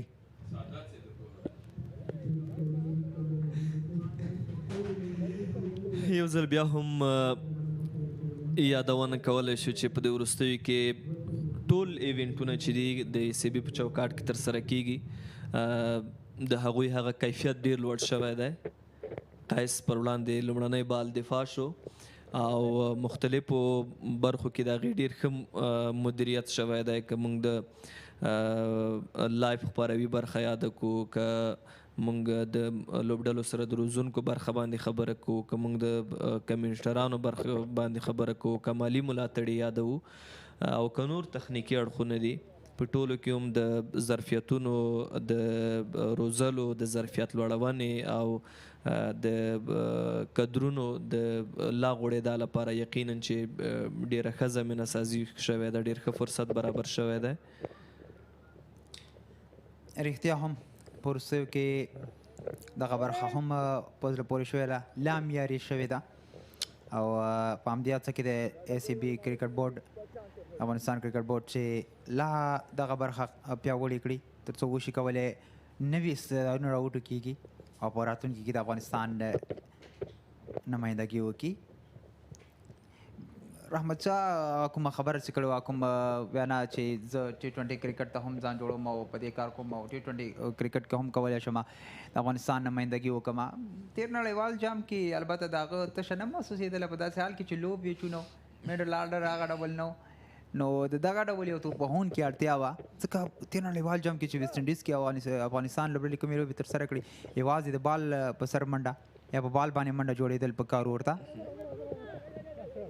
نو رحمت شاه ته ډېر ښه ثابتېدلی شو نو په دغه ډول پیچونو باندې بیا رحمت شاه ته اړتیا وي او دغه ژمنتیا او دغه لیوالتیا چې رحمت شاه سره ده دا به هغه سره مرسته وکړي تر څو وشي کولی T20 کرکټ کې هم خپل ځان ثابت کړي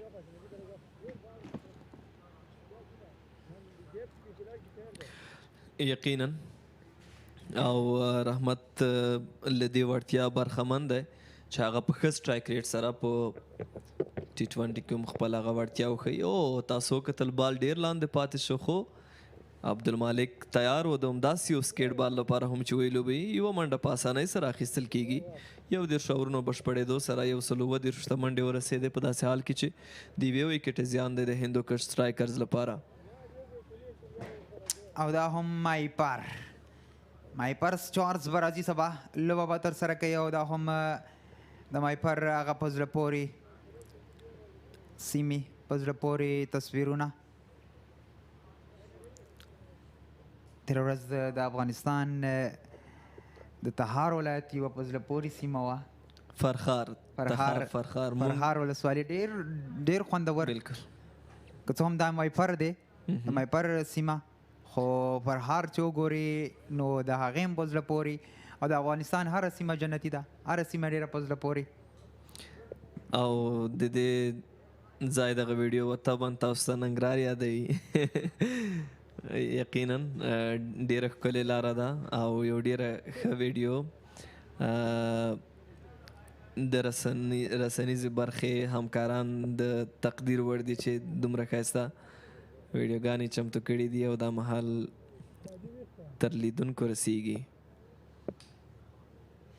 رښتیا هم دلته که وګورو حاکمه د پر افغان سیالۍ کې هندوکوش سټرایکرز لوبډله یوازې 30 نورې منډې نجات مسعود راغلی دی چې ستران غواړي چې دغه پارتنرشپ مات کړي دغه ملګرتیا ماته کړي خو ریسک نه اخلي هېڅ خطر نه اخلي یوازې سټرایک بدلولو باندې فوکس کوي او دا کار عبدالمالک او ورسره رحمت شاه په ډېر ښه ډول سره کړی همدغه ایکسپیرینس وي څومره لوبه لنډه ده که وګورو دغه مثال داسې ځوان وي هغه هڅه دا وکړي چې لوبه مې را لنډه کړې راشه شاټ وخه راشه شاټ راوله خو هماغه د ویکټ له لاس ورکړي بیا ورپسې بله ویکټ راشي نو یوه لوبډله ښویېدلی شي رحمت شاه ورسره عبدالمالک دغه کار په ډېر ښه ډول سره کړی د غټ شاټ هڅه یې نه ده کړې ښه همغږي هم ده او په عین وخت کې موږ د فټنس د ښه حالت مشاهده کوونکي هم یو تاسو وګورئ دوی دواړو 50 ترلاسه کړي دي اما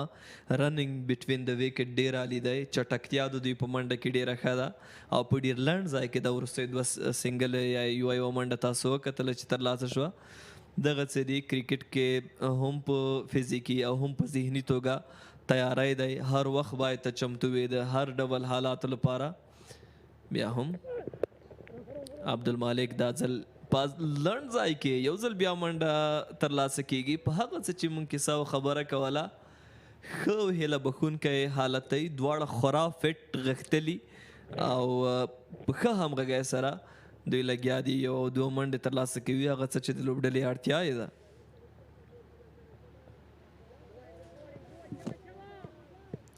په زړه پورې کرکټ روان دی د دواړو له لوري او درېیمې بریا ته درېیمې پرله پسې بریا ته نږدې ده هندوکش سټرایکرز لوبډله درې واړو لوبډلو په وړاندې لومړۍ سیالۍ ګټل دا نو به دوی ته دوهم فیز یا دوهم بیا چې دوی مخامخ کېږي د دغه لوبډلو سره دا کار به ورته اسانه کړي تر څو بیا ګروپ او دغه پوینټ ټیبل ټاپ کې او پایلوبې ته لاره پیدا کړي. غوره لوبډل مشري باثباته توپ وهنه او هر اړخیزه او ډیره غوره توپ اچونه موږ دغه ټول ځانګړنې په هندوکش سټرایکرز کې ګورو. د دوی بالینګ شوبه د سلو بالینګ شوبه ډیره عالي ده. دوی سره ننګیال خروټه دی په توپ اچونه کې، شمس الرحمن دی، خلیل ګرباز دی. فرست بالینګ ورسره ډیر خاص نمونه دي. همدارنګه که د دوی په توپ وهنه باندې خبره کوو هر یو لوبغاړی له ډېر اعتماد څخه برخمن دی. نو یوه مکمله لوبډله ښکاري له هر اړخه. همدغه څه دي چې دوی ته یې په پرله پسې دریو لومړنیو سیالیو کې په دوو کې بریا ترلاسه کړې ده او په دریمه کې هم دوی له بري څخه ډېر لرې نه دي.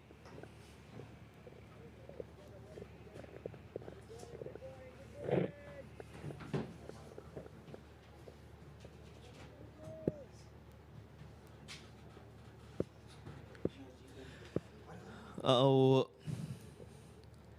یو ځل بیا نجات ښه ځای کې توپ اچونه ده د نجات مسعود له لوري دفاع وشوه او د منډې موقع نشته. دې سره د لوبې 32 اورونه د دومې پاڼې پای ته رسېدلي دي. هندوکش سټرایکرز لوبډله 140 منډې لري د یوې وکټ په زیان سره. کمنټري باکس کې هم تغییر دی، په غږونو کې تغییر او زموږ د انګلیسي د برخې همکاران ښاغلی ګل حارث او ښاغلی نجیب سالارزی به اوسي او ستاسو لپاره به په انګلیسي لوبه باندې تبصره کوي.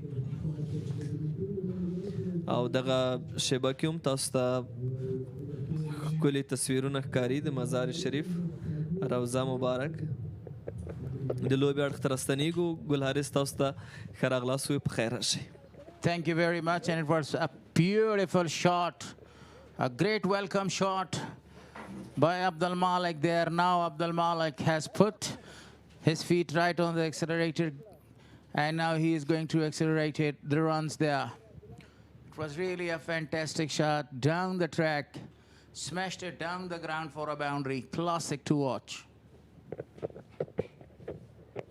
Dropping shot once again, two back-to-back boundaries. He knows there is no fielder and no protection. Abdul Malik takes a charge, and this is his best. The previous one was 63, and now became 72. Yeah, that's his highest so far in this tournament. It was absolutely a marvelous shot. He was on his back foot, making a lot of the room, actually, and played a fantastic shot into the gap. Two shots.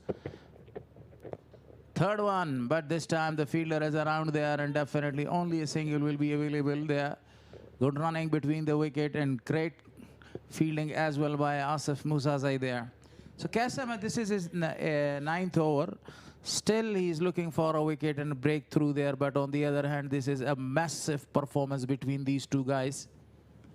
Now it's too late. Already the damage has been done. Both the batters got their half centuries for the loss of only one wicket. They're almost scoring 150. 18 more overs to be bowled, and they need exact 24 runs. On his back foot, straight to the fielder there.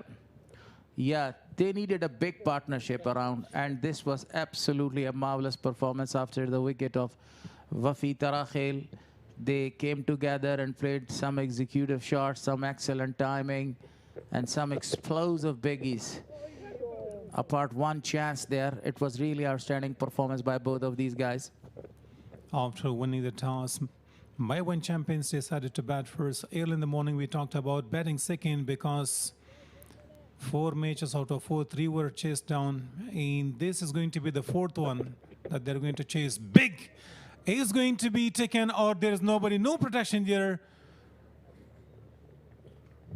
Umpire signal is going to be a boundary. So 3 boundaries, the most expensive over of Qais Ahmed. After 33, they're having 153 for loss of 1, and that was absolutely a magnificent shot there. Extremely a great shot. Now, they are not giving any chances to the spinners to dominate them. They have completely dominated the spinners. It was an excellent one over the top of mid-wicket region for really a big 6. Marvelous batting performance by the captain of this side, Abdul Malik, with 14 boundaries. He's the top 10. He's in the top 10 most 4-hitters there with 14. Sharafuddin with 12 there. So the fast bowler Nijat Masood in his 5th over, down the track, very well played and good fielding. But still, because of that slight misfielding, they have actually rotated the strike. Now they're taking a big charge here, Abdul Malik, especially the ball was hit very firmly. Qais Ahmed was the fielder. The ball was just dropping short.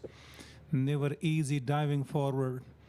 So now tomorrow's fixtures, we are having a match between Palmer Legends and Maiwand Stars, where Palmer Legends are having no victory. Maiwand Stars are having the first.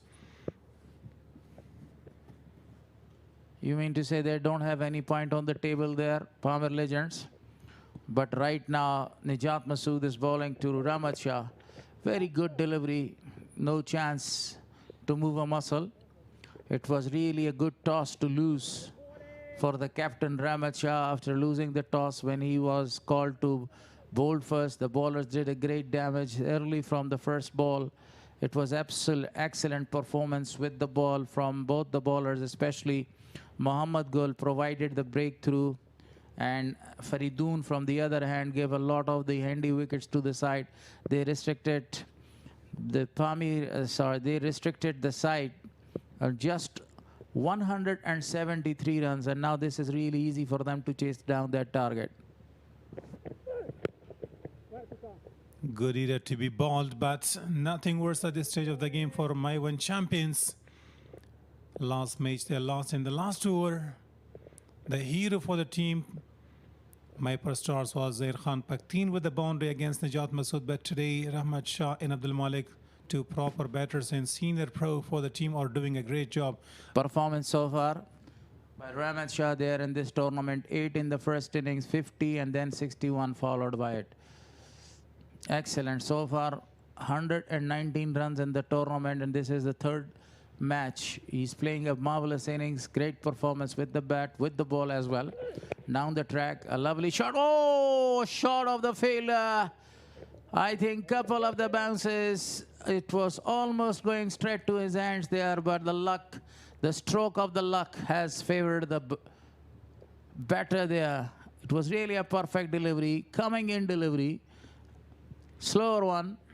I heard a lot about winning the toss was good, but you're saying it was not good that winning the toss may win champions, because the decision that they made was not that good. The way they batted, the way they collapsed, too many balls they faced, almost 50 overs they've...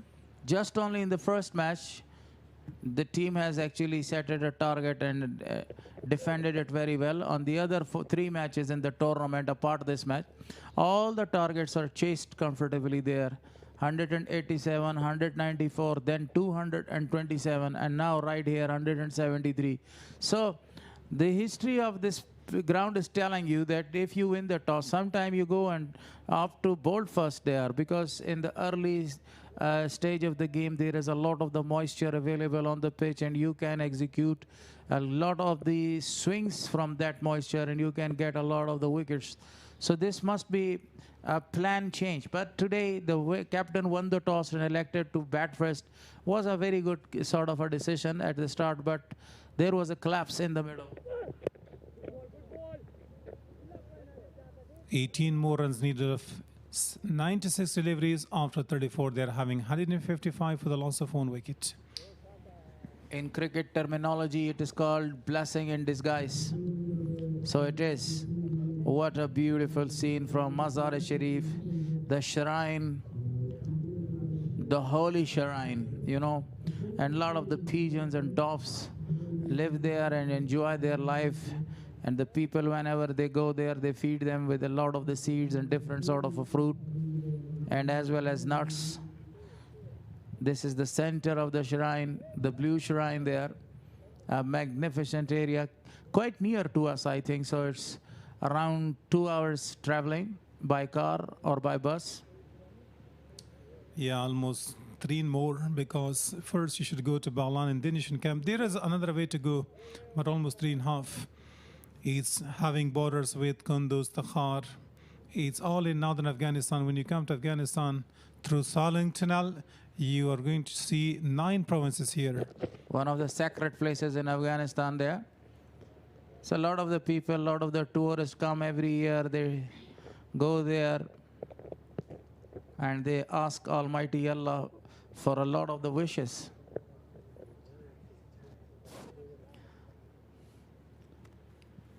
Abdul Malik can't reach to score 100. Now they're easily going to chase it down. They need 17 more runs, and Abdul Malik is 26 runs short to complete. The ball keeps a little low, got a little inside edge, runs down to the boundary line. Comfortably came back for a second.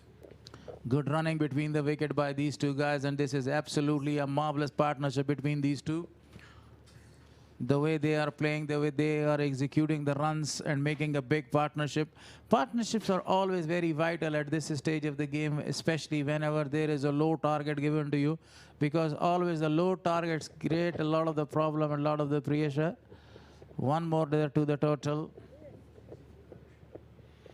Outstanding partnership. I think this is the best. And this is the easiest chase for both Abdul Malik and Rahmat Shah. The skipper is doing a great job along with Abdul Malik, player for Afghanistan, and he is also a member of national team in test match. A very sober boy and a very humble player. Takes his time in the start, Abdul Malik, and then he goes for a big shots there. On the other hand, Rahmat Shah has got all the experience of the world there under his belt and playing a very magnificent game. The game over here, the vice captain of the side, already has scored 5 international centuries. Do you remember the last 2 centuries of Rahmat Shah? In Green Cup Afghanistan? No, in host. In internationally, I'm talking about. In host, definitely he scored more than 150 runs. I do remember, but I forgot the team against whom he got. Ireland. He scored a magnificent 112 runs against Ireland, a match-winning performance. Yeah, he's the best batter for the team, especially in ODI and test format. But I like his batting in ODI especially. In 2023 World Cup against Pakistan, who can forget of that big partnership with the captain of the side, the iconic Hashmatullah Shahidi and Rahmat Shah. That really was a momentous and historic time when Afghanistan was in the verge of victory. And you know, and when Hashmatullah Shahidi hit that winning runs there, and one of the commentators spoke the words of the year, the words of the century there. Siddiq Atal, 81 not out. He is the second highest individual runs getter in one innings. Abdul Malik with 78 there now. He's only 3 runs shy to get Siddiq Atal there, but unfortunately there is not a lot of the run on the board to chase down to score 100 there. But Rahmat Shah 64 and Afsar Zazeh, he's habitual in the lists, and now again he is in this list. In Koshtapa, he was the second best run getter. In KPL, Kabul Premier League, he was again the second best runs getter there in the tournament. Still Sharafuddin is at the top, and that's the only century where he won the game for the team. And soon after that, today he was also having a good start in the other day as well. He can bat, ball in field well, but the team altogether didn't get too many runs. 173 was not good enough, facing almost 300 balls. Najat Masood down the track, beautifully played, but absolutely a great effort. In the mid-off region there by one of the fielder, absolutely a magnificent one. Yama Arab, wearing the jersey number 66, did a great job. Great athleticism shown by the fielder Yama, still young, in putting a big dive there to save a boundary for the team. One thing, if you notice, the team Hindukush strikers really restricted him with a ball in great and outstanding fielding. Yeah, I already actually discussed this matter there in the another commentary box, that today they totally outclassed them in the fielding, in the bowling, and as well as with the bat. In all the three departments of the game, Hindukush strikers are about to outclass them there. Outsmarted piece of batting, outsmarted piece of bowling, and what outstanding. They were completely outstanding in the field as well today. Now, if they win today, they are winning. They're in a verge of victory now. They are going to tighten their position right at the top of the table. And Maiwand champions are going to go down, might be going to the third position. The two top teams are going to play the final in the same venue here on 25th of July. The coach and management must be happy with the performance of the players, especially coach Rais Ahmed Zay. Must be happy with the performance of the players, especially the captain. The other day, he came out victorious with 3 wickets and 50 runs under his belt. A very stylish player, a very class player, you know. He loves to stay for a longer time in the crease, observes all types of pressure, and scored the runs there. Actually, he's a kind of a player that's called a stroke maker. He loves to make a lot of the strokes. At the time, whenever the strokes need, he goes for a big one. Whenever there is the need of a big partnership, he actually stays and performs with the bat. Very habitual of doing this.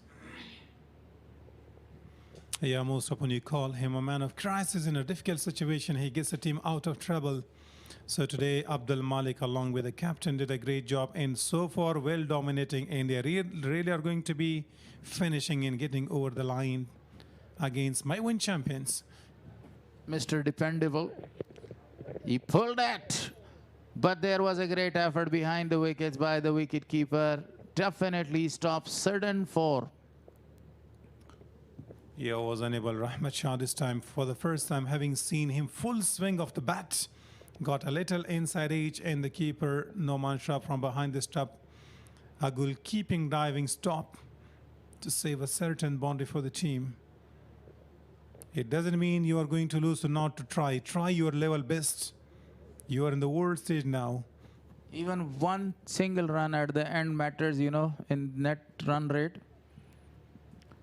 Because this is the clash between 4 really big teams of the tournament. Hindukush strikers, Palmer legends, they are Palmer's, Maifer stars, and Maiwand champions. 1 more to the total, so that was the last delivery. I think it will be the last delivery, but a big crowd, really a big crowd, is enjoying this match, watching very closely. And one thing you might have noticed again about the weather of Kunduz, these days it became slightly changed. Everybody was complaining, and nowadays they're saying it's perfect. The wind is blowing around. Really a perfect weather, a cricketing weather, lovely. That was a very beautiful delivery, completely missed the line of the ball, Abdul Malik this time. So the over comes to the end there. After 36, it's 163 for a loss of 1. گواه یک رویداد بزرگ فوتسالی. فرصت برای افغانستان، گل 5م در راه، صعود تاریخی تیم ملی فوتسال افغانستان. 10 تیم برای نزدیک به 1 ماه زیر 1 سقف با هم بخت آزمایی میکنند.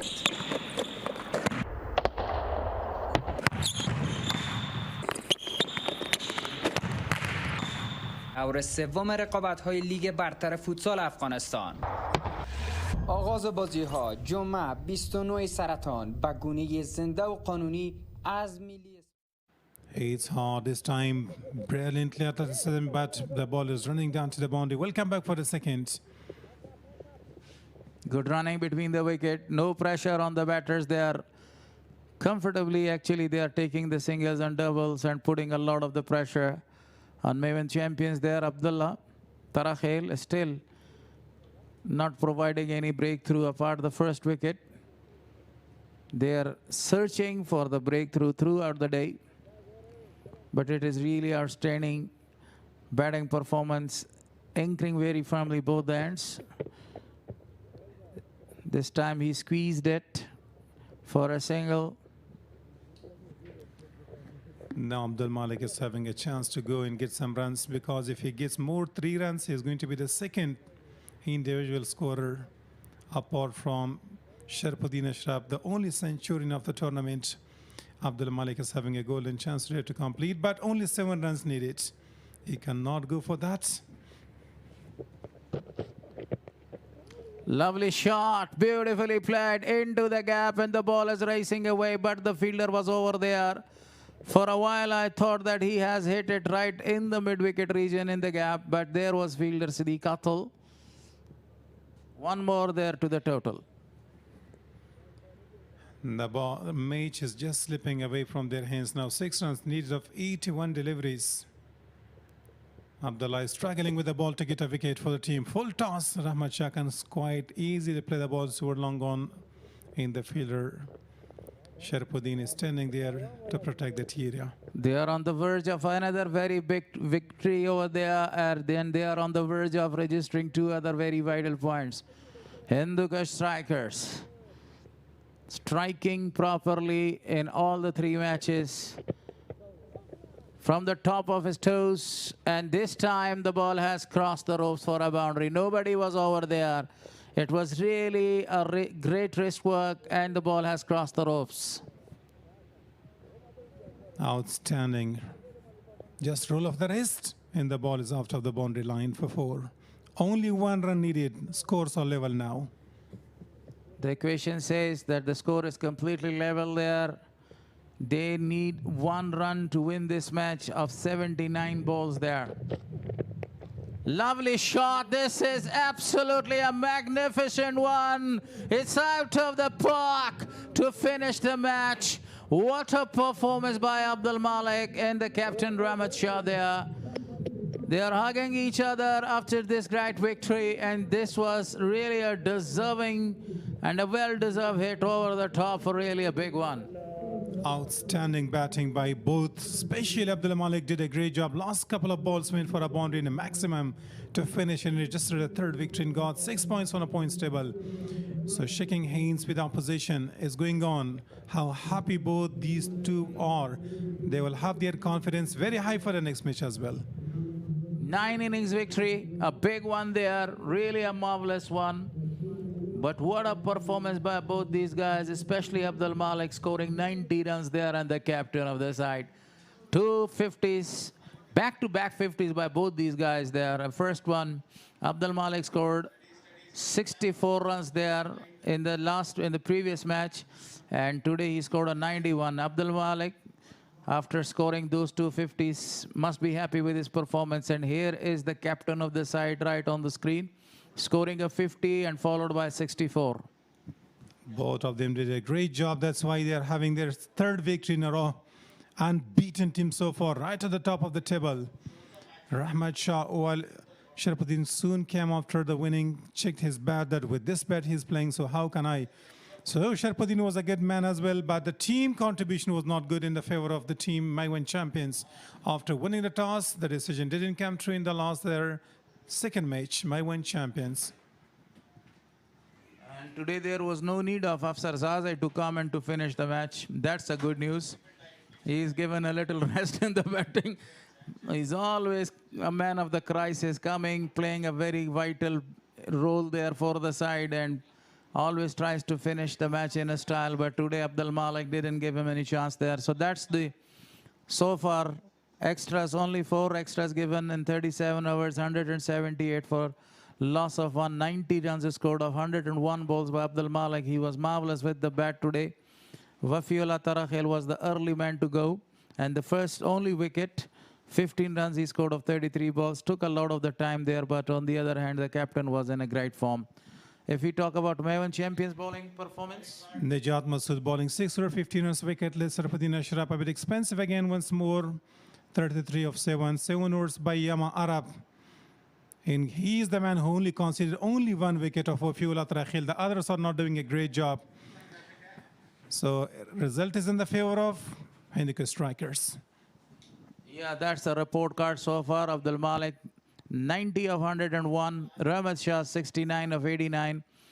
Wafiullah Tarakhil scored 15 of 33 there. Dot balls played 116, 172 ones were there. Absolutely a marvelous performance. 2 big sixes and 12 outstanding and classical boundaries came from the bat of all these 3 guys there. So that's the match summary. Today, Maiwand champions, the captain of the side, Najib Zadran, won the toss and elected to bat first, scoring 172. The pick of the batter was the captain himself with 36 of 52, and the pick of the bowler was actually Muhammad Gul with 3 of 28 of his 8.1 overs. He was extremely gorgeous with the ball today. In the reply, Hindukush strikers finished the match within 37 overs. And now top 5 runs getter in this tournament is Abdul Malik with 202.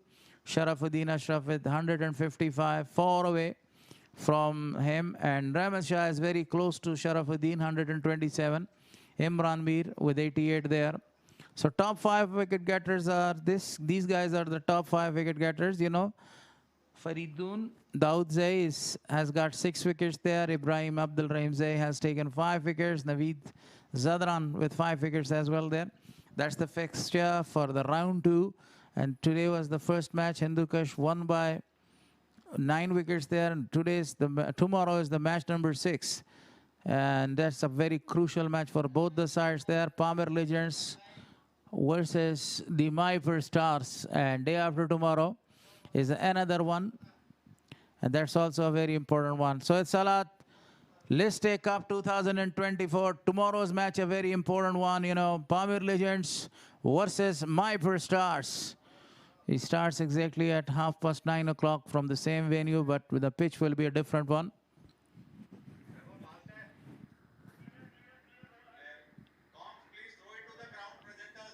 And let's go direct to the ground presenters there.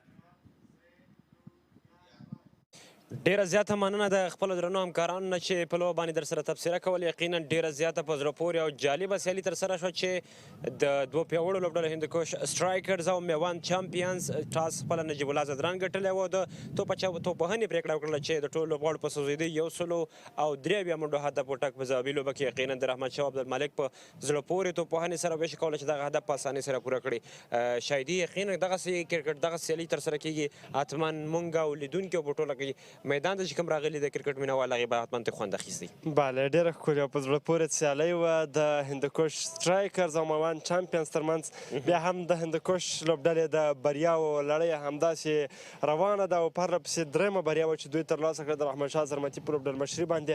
واقعا چې لوبډله په یو ښه ځای کې ده، په یو ښه سټیج کې ده او پرله پسې سیالۍ ګټي. نن یې پیاوړې لوبډلې میوند چمپیونز ته په څومره غټ توپیر سره او څومره ښکلي شکل سره ماتې ورکړله. بې له شکه یقینا شروع دا ځل څو چینج لیدل کېدل د میوند البته د هندوکش سټرایکرز لوبډلې په سکواډ کې بلال سمیع هم نه، ورسره په څنګ کې د دوی سره بیټران نور هم نه، زبید اکبري نه. وخت ورکړل شوی و وفیالله ترخیل ته ټاپ اډر کې راغی، ښه توپوهنې ترسره کړله، 15 منټې جوړې کړلې. ولې عبدالمالک چې کومه توپوهنه ترسره کړله په وروستیو کې شپږیزه ډېره زیاته په زړه پورې وه او یقینا چې هغه څه چې په کار وو هماغسې په اسانۍ سره ترلاسه کړل او ویې شو کړه چې نوي منډې د خپلې لوبډلې په ګټه جوړ کړي او ورسره په څنګ کې ملګرتیا بیا رحمت شاه هم په زړه پورې انداز سره ترسره کړله او ښه ملګرتیا یې وکړه. بله دواړو ترمنځ یو ډېر ښه غټ پارټنرشپ ترسره شو، ډېره غټه ملګرتیا ترسره کړله. په تېره بیا عبدالمالک هغه شان سیالۍ ترسره کړله چې کوم څه ورته په کار و، اوپن ته راغلی و، له وفیالله ترخیل سره همدا شی مخکې ولاړو او تر دې پورې لاړو چې میچ وینکو تر وروستۍ شیبو پورې لاړو، په وکټ پاتې شو. کوم بالونه چې لوز ول هغه څخه ښه استفاده کوله. واقعا چې له هر اړخ څخه یوه ښه سیالۍ ترسره کړله. اوپن کې وفیالله ترخیل او څه ضربې کټ له لاسه ورکړه، خو وروسته د عبدالمالک او همداشان د رحمت شاه زرمتي ملګرتیا ډېره په زړه پورې وه. بله یقینا ټاس ګټل مخکې مې یادونه کړه چې هر لوبډله ټاس ګټي لومړی توپ اچونه غوره کې ښه به یې وته خو هماغه و چې نجیب ټاس وګټه خپله د توپوهنې پرېکړه وکړله ټارګېټ یې هدف کم راغی اگر که نجیب هم لږ څه ښه برېښېدو خو ولې تر اخره پاتې نه شو که چېرته هغه تر اخره پاتې شوی کولی شي یو غټ ټوټل کېږدي په بریالي نه شو په دغه شیبو کې نن سیالۍ کې غوره شیبې چې یقینا دواړو لوبډلو ترمنځ رامنځته شوي هغه هم ګورو دغه شروع د لومړی د څلوریزې ورسره په څنګ کې دا هماغه سټریټ ډرایو ورسره په څنګ کې د وفي الله ترخیله شاټونه په ټوله کې دواړو لوبغاړو بهترینه سیالۍ ترسره کړلې ښځې لیدلې بیا معرب هغه وکټ ترلاسه کول د وفي الله ترخیل همداشان ورسره په څنګ کې د شرف الدین اشرف هغه اپیل او آوټ خو دلته بیا آوټ نه و اپیل شوی واضح دا بیا هغه څلوریزه د رحمت شاه د بیټ څخه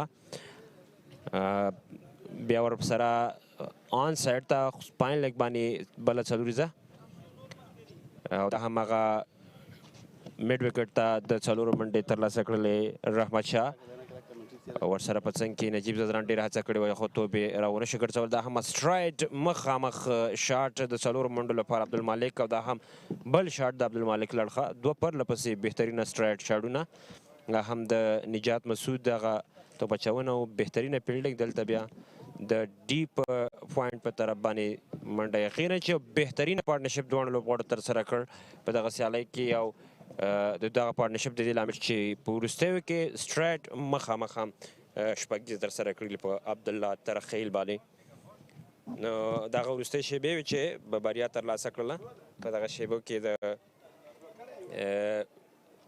میوند چمپینز په خلاف باندې د په زړه پورې توپوهنه د دوو بیټرانو یوازې د یوې وکټې په نقصان سره یې دغه سیالي ترلاسه کړله شایدي بله نو په ټوله کې به ډېره ښکلې او حساس سیالي وه د البته د هندوکش لپاره محمد ګل ډېره ښکلې توپ اچونه ترسره کړه 3 وکټې ترلاسه کړه محمد ګل ته چانس ورکول شوی هغه چانس نوموړو ته ورکول شوی له هغې څخه ښه استفاده وکړه که وګورو میوند لوبډلې لپاره په توپوهنه کې هېڅ لوبغاړی خاصه توپوهنه ترسره نه کړه ذمهواري یې وانخیستله یوازې نجیب و چې زیاتې شپږ دېرش منډې ترسره کړه ورسره څنګ کې شرف الدین درویشت او په وروستیو کې قیس احمد 22 منډې ترسره کړه نو ټول لوبغاړو هماغه له دېرشو څخه کم منډې باندې وکټې زر زر له لاسه ورکړلې که چیرې یو یا دوه اوږده پارټنرشپونه ترسره شوي وه اوږدې پاڼې ترسره شوي وه نو ټوټل به هم یو څه زیات ول چې بیا بیرته به د هندوکش لوبډلې لپاره چیسنګ یې بیرته پوره کول سخت خو په ټوټل کې سکوربورډ کې ډېر کم سکور ول همدا و چې هندوکش سټرایکرز لوبډله هم په پوره اعتماد سره ولاړه ماینډ سیټ ول او یې کولی شول چې په دغه سیالۍ کې بریا ترلاسه کړي بې له شکه شایدي که وګورو موږ د لومړیو کې وکټ هغسې سازګاره نه وي د توپ وهونکو لپاره او بل باید موږ دلته د توپ اچونې هغه لاین او لین د یاده ونباسو لکه څنګه چې فریدون داودزي همداشان محمد ګل ورسره په څنګ کې خلیل ګربز کومه توپ اچونه ترسره کړله بیټرانو ته یې وخت ورنه کړ هغې ته یې روم جوړ نه کړ بیټرانو په اسانۍ سره د دوی توپ نه شو راوستی په بیټ باندې یعنې په ټوله کې دغه چالاکي دغه کمال د توپ اچونکو باید دلته کریډ ورکړو چې مقابل لوبډلې بیټران یې ته پرېنښود چې په دې باندې پارټنرشپ جوړ کړي زر زر یې دوی وکټ ترلاسه کړلې او هماغه و چې یو په ټوله کې یو لو ټوټل 103 منډې هدف په ټارګټ کېښودل شو هماغه و چې د هندوکش سټرایکرز لوبډلې هم په اسانۍ سره چیس کړ بله موږ تل ویلي که چیرې توپوهونکی په وکټ باندې پاتې شي بالونه ولوبوي وکټ پوره سټډیو مطالعه کې ځان سیټ کړي لکه څنګه چې نن عبدالمالک موږ ولیدو په وکټ باندې پاتې شو ټایم یې واخیسته او هغه بالونه چې ډېر زیات ریسک ول نو هغه سره ډېر زیات احتیاط کوه په سنګل ډبل باندې مخکې ولاړ حتما لوز بال هم تا ته راځي کرکټ د که چیرې ته اوږد انینګز اوږده پاڼۍ لوبوي تا ته به لوز بال هم راځي خطرناک ریسک بالونه به هم راځي خو مهمه دا ده چې ته خپل مایند دې ته برابر کړي چې زه باید یو اوږد انینګز ولوبم اوږده پاڼۍ ولوبم چې عبدالمالک تل همدا شی کړی دی په دغه ټورنمنټ کې بلې په همدا ستا د خبرو په تایید سره به راوغواړو عبدالمالک چې د دې سره به خبرې لرو عبدالمالک مهرباني واقعا څو پرله پسې سیالیو کې ماشاءالله ډېره ښه توپوهنه کوي په لومړیو کې ښه راغلاس ورکړلی کمال دې سره چې په دغه سختو وکټ باندې ډېره په زړه پورې او ارامه توپوهنه ترسره کوي یو ګډ پارټنرشپ لپاره واقعي چې ځان دې ماینډ ښه جوړ کړی بسم الله الرحمن الرحیم اول خو د هندوکش ټول مینوالو ته منیجمنټ سټاف او پلیران ټول د مبارکي د درېیمې بلۍ سر په سر ګټو نو وجه دا ده چې زه سر کې چې ځم نو وخت اخلم داسې وکټ نه چې شروع کې به شاټ نه لګي بس سټریټ لوبر کوم کوچ پلان نه کوي نو چې رحمت شاه د سره په سټرایک ولاړ نو حتما هغه داسې ځان پوهېدی چې مثال سیده لوبر کوم هغه وجه ده چې بس ریزلټ تاسو ګورئ انرژي دې کمه راکړه څه خبره ده چې سلو سلو غږېږي ستړی یم ځکه ډېر ښه شاهي مالک نو په درې سره سیالیو کې مو ټاس بایللی ده او سیالۍ مو ګټلې ده ټاس بایلل مو په خیر تاسو به هم دعا کوئ چې هره ورځ ټاس وبایل څنګه د چیسنګ لپاره وکټ هره لوبډله چې ټاس ګټي بیټینګ انتخابوي تاسو بیرته چیس کې ډېره ښه سیالۍ ترسره کوئ زه خو دا ټول کریډټ بالرانو ته ورکوم وکټ اسانه نه ده چې 210 220 زه به دې وکټ وسي نو ډېر مشکله ده چې پوره سي نو هغه ټول زه کریډټ چې دا فیلډینګ او بالرانو ته ورکوم ځکه چې کوم پلان کوچ او کوم چې کپتان ورته وایي هغه فیلډینګ مطابق بالینګ کوي نو هغه ریزلټ تاسو ګورئ اوس چې کوم رنزونه ټیم آوټ وو اسانه شي سکو بله یقینا زموږ پروډوسر یونس مومن صاحب هم وایي چې زه ډېر غټ مینهوال یم په اننګز کې د اووه څلوریزې یوه شپږیزه شامل ده تر ډېره خپله کوشش دې څه و چې ګراونډ لوبه وکړي یا څلوریزې زیاتې نه راځي کمال دی څه دی بونډري اوږده ده که نه آوټ فیلډ موږ خبرې کوو چې بار بار آوټ فیلډ لږ څه سلو دی آوټ فیلډ هم سلو ده وکټه چې دا بال چې دا کبوره بال لږ خوریم که نه نو یو نه هوا یو نه به کوشش کوي چې بونډري برابر کړي او لکه هغوی هم ښه بالینګ کوي که نه وکټ بالینګ کوي ډېډ راځي وکټه بال لو راځي که نه نو دې د وجې اول چې زه هم سټارټ کوي زه هم سیده کله ځان سیټ کړم بیا هغه نه بعد هغه هم بیا بونډري ته کوشش کوم اول څه بونډري کوشش نه کوم ډېر ښه آیا عبدالمالک به همدغه شان ټاپ سکورر د ټورنمنټ تر اخره پاتې شي لکه تېر 2023 کال کې چې ټاپ سکوررانو کې دویم مقام درلوده خپل کوشش کوو نور څه چې الله لیکلي هغه به رارسېږي زه به خپل کوشش کوم نور زموږ لاس کې چی نشته دی ډېره مننه نو عبدالمالک د لا بریاو په هیله مو ډېره مننه بله درنو لیدونکو د هندوکش سټرایکر د لوبډلې د ټاپ آرډر بیټر عبدالمالک یقینا چې نن یې په زړه پورې توپخانه ترسره کړله یو ځل بیا د خپل ټیم په بریا کې مهم رول ولوباوه تقریبا 90 منډې جوړه کړې ناوټ پاتې شو او رحمت شاه زرمتي توپخانه نن باید ونه باسو چې په شروع کې د یوه پیوله تر اخري لوټ کې د وروسته راغی او خپل هغه کلاسیک کوم د شاټونه چې دي کلاسیک توپخانه چې کومه ده هغه یې په ډېر ښه شان سره وړاندې کړله او ویې وکړه چې په دغه سیالۍ کې بیا هم 50 جوړه کړي تل یې ښې سیالۍ ترسره کړې د عبدالمالک په کورني کرکټ کې پوینټ بال کې هم هندوکش سټرایکرز لومړي مقام کې د شپږ پوینټونه لري درې میچ یې کړي درې څر میچونه نه ګټلي چې هندوکش ډېره مخکې ده میوند چمپینز بیا په درې میچونه ترسره کړي دي چې یوې ګټلی ده او دوه یې بایللي دي یوازې 2 پوینټونه لري ورسره څنګ کې ماهیپر لوبډلې هم بیا په 2 میچونو کې نو یو ګټلی دی یو یې بایللی دی چې 2 پوینټونه لري او پامیر لوبډلې تر اوسه پورې کومه سیالۍ نه ده ګټلې او به ګورو چې سبا ته له ماهیپر سره سیالۍ ترسره کوي چې څه کوي نو 25 د جولای به پایلو به ترسره کېږي 2 ټاپ ټیمونه که چې تر اوسه پورې زه هبانو پایلو به ترسره کوي بې شکه 2 ټاپ ټیمونه د همدې ګرافیک البته د ګروپ نه به وځي ځکه 4 لوبډلې دي او دوی به بیا خپل منځ کې فاینل د جولای په 15 تاریخ ترسره کوي تر دې دمه زما په اند سره چې ټاپ سکوررانو کې به قرار لري شرف الدین اشرف او عبدالمالک دغه 2 لوبغاړي دي چې یو بل سره په فایټ کې به سره یې همداشان نن چې کومه توپخانه ترسره کړله رحمان شاه وروسته د لومړني سیالۍ نه هغې نه یې پرله پسې 2 سیریز جوړه کړلې په سر کې قرار لري د ټاپ غوره منډې جوړونکي عبدالمالک چا چې د خپل لوبډلې په ګټه باندې 202 منډې جوړې کړې همداشان شرف الدین اشرف 155 رحمت شاه زرمتي 120 همداشان عمران میر اتاتیا صدقت ال 3 منډې صدقت نن یوازې 2 منډې جوړه کړې ویل نه شو په دې باندې چې اوږد اننګز ولوبوي اگر که صدقه هم کوشش کوو چې نن یو ښه اننګز ولوبوي خو هم مابختو سره یاري ونه کوله بله نو وبګورو چې په راتلونکو سیالیو کې نوموړی کولی شي یو ځل بیا هغه خپل اوږدو پاڼیو اننګسو ته ادامه ورکړي هغه ټاپ وکټ کاران یا په دغه ټورنمنټ کې تر اوسه ټاپ وکټ اخیستونکي فریدون داودزی د هندوکش لوبډلې لوبغاړی دی چې 6 وکټې ترلاسه کړي دي همداشان شمس الرحمن کروخیل هم د هندوکش لوبډلې لوبغاړی چې 5 وکټې ترلاسه کړي دي ابراهیم عبدالرحیمزي د میوند ټیم څخه 5 وکټې ترلاسه کړي دي همداشان نوید زهدران د پامیر لوبډلې څخه 5 وکټې ترلاسه کړي دي فرید ملک د ماهیپر لوبډلې لوبغاړی دی چې 5 وکټې وکټ یې ترلاسه کړی دی. نجات مسعود د میوند لوبډلې لوبغاړی دی چې 4 وکټ یې ترلاسه کړی دي. همداشان خلیل ګربز هم د هندوکش لوبډلې لوبغاړی دی چې 4 وکټ یې ترلاسه کړی دی. اظهار نوید هم د هندوکش لوبډلې لوبغاړی دی چې 3 وکټ یې ترلاسه کړی دی. عبدالله احمدزی هم چې د پامیر لوبډلې پیاوړی لوبغاړی دی 3 وکټ یې ترلاسه کړی دی. محمد ګل ته چې تازه چانس په لاس ورغی د هندوکش لوبډلې پیاوړی لوبغاړی دی چې 3 وکټ یې ترلاسه کړی دی. بله محمد ګل ته نن یوازې په نن سیاله کې چانس ورکړ شو. هغه هم په ډېر په زړه پورې انداز سره وکټ ترلاسه کړی. 3 وکټ یې د خپل ځان په ګټه ترلاسه کړي. هغه لوبغاړی چې په یوازې ځان باندې ډېرې زیاتې منډې ترسره کړي دي یعنې شرف الدین اشرف دی چې 106 منډې ترسره کړي په یوه پاڼۍ کې. یوه سیالۍ کې عبدالمالک نوي منډې ترسره کړي چې نن یې ترسره کړلې. همداشان صدیق قاتل دی چې په 1 منډې ترسره کړي دي. رحمتشاه زرمتي 9 منډې هغه هم نن دغه منډې ترسره کړلې. ناټ آوټ پاتې شو تر وروستۍ شېبې پورې لاړو. افسر زادي 4 منډې ترسره کړي دي چې هغه په ټاپ سکوررانو کې دي چې په یو سیالۍ کې زیات منډې ترسره کړي دي. بله یقینا به موقع او پوره وخت د بیټرانو سره شته چې نن په دغه سیالیو کې نن نه به یوازې بلکې په دې ټول ټورنمنټ کې ځان ښه ثابت کړي او ښه ولوبېږي.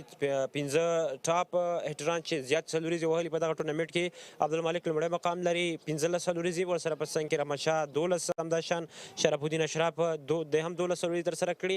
صدیق قاتل 8 او عمران میر هم 8 څلوریزې په روان ټورنمنټ کې ترسره کړي. تر دې دمه لا هم موقع شته چې یو د بل څخه مخکې شي په دغه کاونټ کې تغییر تبدیل راشي او بیا ډېرو شپږیزو په لومړل کې را سره قرار لري. شرف الدین اشرف لومړی شپږیزې وهلي. عمران میر 2 شپږیزې. افسرزادي 1 شپږیزه. رحمان الله زدران 1 او همداشان یوسف شاه هم 1 شپږیزه ترسره کړې ده.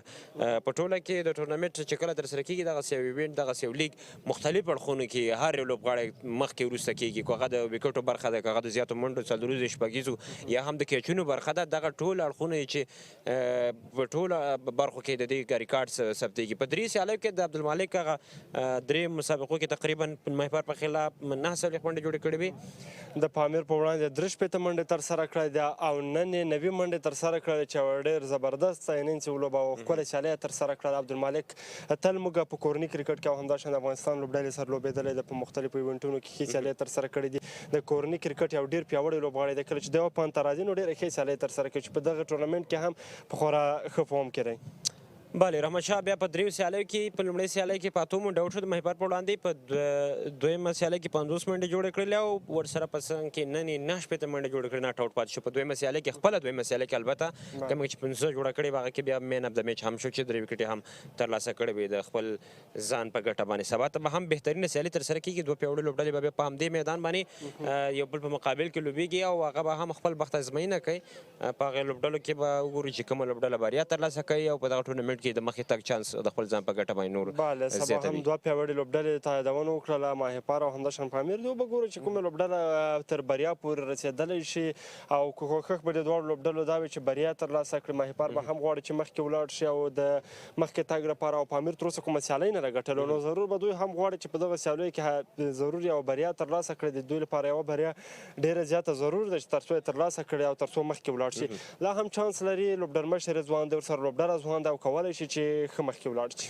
بله بې له شکه هر لوبډله کوشش دا کوي چې دی ښه ولوبېږي، ښه کارکردګي وکړي، ښه پرفارمنس وکړي تر څو په ټورنمنټ کې مخکې لاړ شي، بریا ترلاسه کړي. اوس هم ټولې لوبډلې وخت لري چې بېرته هغه لوبډلې چې سیالۍ د لاسه ورکړي دي زیاتې سیالۍ بایللې دي هغه بېرته راوګرځي. وروستې پاتې کومې سیالۍ چې په مخکې لري هغه کې بریا ترلاسه کوي. نیټ رن ریټ یې ښایي کولی شي فاینل ته لار پیدا کړي ځکه 2 ټاپ ټیمونه په فاینل کې لوبېدلو چانس لري، زیات نه لري. نو امکان دی شته چې شاید پامیر لوبډله ډېر ښه راتګ وکړي. همدغه میوند چمپیون شروع یې ښه کړی اوس خرابه لوبېږي، شاید دې بېرته ښه راوګرځي. مایپر چې لومړنۍ سیالۍ بایللې وه دویمه یې وګټله. یعنې په ټوله کې لا تر اوسه هغه وروستۍ پرېکړه نه ده شوې چې کومه لوبډله به بریا ترلاسه کوي، کومه لوبډله به ښه لوبېږي او کومه لوبډله به په دغه ټورنمنټ کې د بریا جام پورته کوي. بله دا کرکټ د کرکټ کې هره ورځ جلا وي، هره ورځ تغیرات پکې راځي، هره ورځ د یوې لوبډلې ورځ نه وي. کولی شي چې هغه لوبډلې چې په ډېر خرابه حالت کې وي کولی شي بېرته ښه کمباک وکړي، بېرته ښه راتګ وکړي. نو پامیر لوبډله هم کولی شي د خپلو پیاوړو لوبغاړو په مټ باندې د خپلو ځوانو لوبغاړو او خپلو سینیر لوبغاړو څخه په ګټه اخیستنې باندې چې بېرته ښه کمباک وکړي ځکه چې ورسره سکواډ کې ډېر ښه لوبغاړي شتون لري. نو موږ مخکې هم یادونه وکړه کرکټ کې هره ورځ متفاوته وي، د هر لوبغاړي ورځ بدله وي. نو هره ورځ نشي کولی چې ټول لوبغاړي دې وچلېږي، هر لوبغاړی به جلا جلا ورځ لري. نو نادرځای ور به شو د پریزنټیشن سرمني په لور، شرف الدین شاکر په لور چې مین اف د میچ به تاسو ته اعلان کړو. بیا هم سلامونه او نیکې هیلې په پریزنټیشن سرمني کې هرکلی درته کوم. د افغانستان د اتصالات لیستې سیالیو په لړ کې نن 5مه لوبه ترسره سوله. د میوند چمپینز او د هندوکوش سټرایکر لوبډلو تر مابین لوبه وه.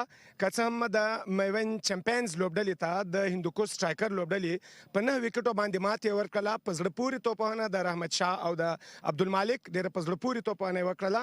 او یوه ځانګړې مننه د مالي ملاتړ کوونکو څخه اتصالات، سټار میډیکل کمپلیکس، افغان ټیلیکام او آر ټي اس سپورټ څخه ډیره مننه کوو. په پریزنټیشن سرمني کې زموږ سره قدرمن میلمانه هم شتون لري.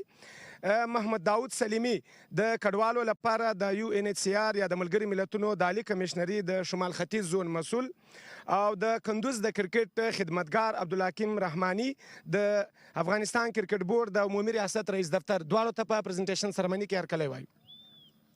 لومړی هغه چاته ورځو چې د نن په لوبه کې ډیره په زړه پورې توپوهنه پرله پسې دوامداره توپوهنه یې کړې ده.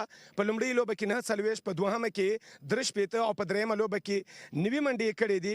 د 10,000 افغانیو چیک به ورته عبدالحکیم رحماني ورکوي. د لوبې غوره لوبغاړی عبدالمالک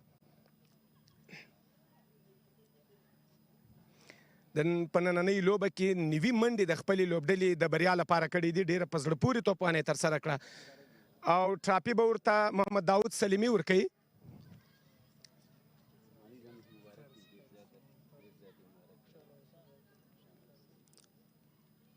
ډېره مننه مالک. لومړی تبریکي درته وایو. په پرله پسې په دوامداره توګه ډېره په زړه پورې توپوهنه مو ترسره کړې ده. د دې لامل څه ده؟ د دې لپاره مو ډېرې تمرینات ترسره کړي وو که هوم ایډوانټیج مو ترلاسه ده؟ بسم الله الرحمن الرحیم. اول خو د هندوکش ټول مینوالو ته او پلیرانو ته منیجمنت سټاف ته ټولو ته ډېر مبارک چې درېیمه لوبه سر په سر ګټو.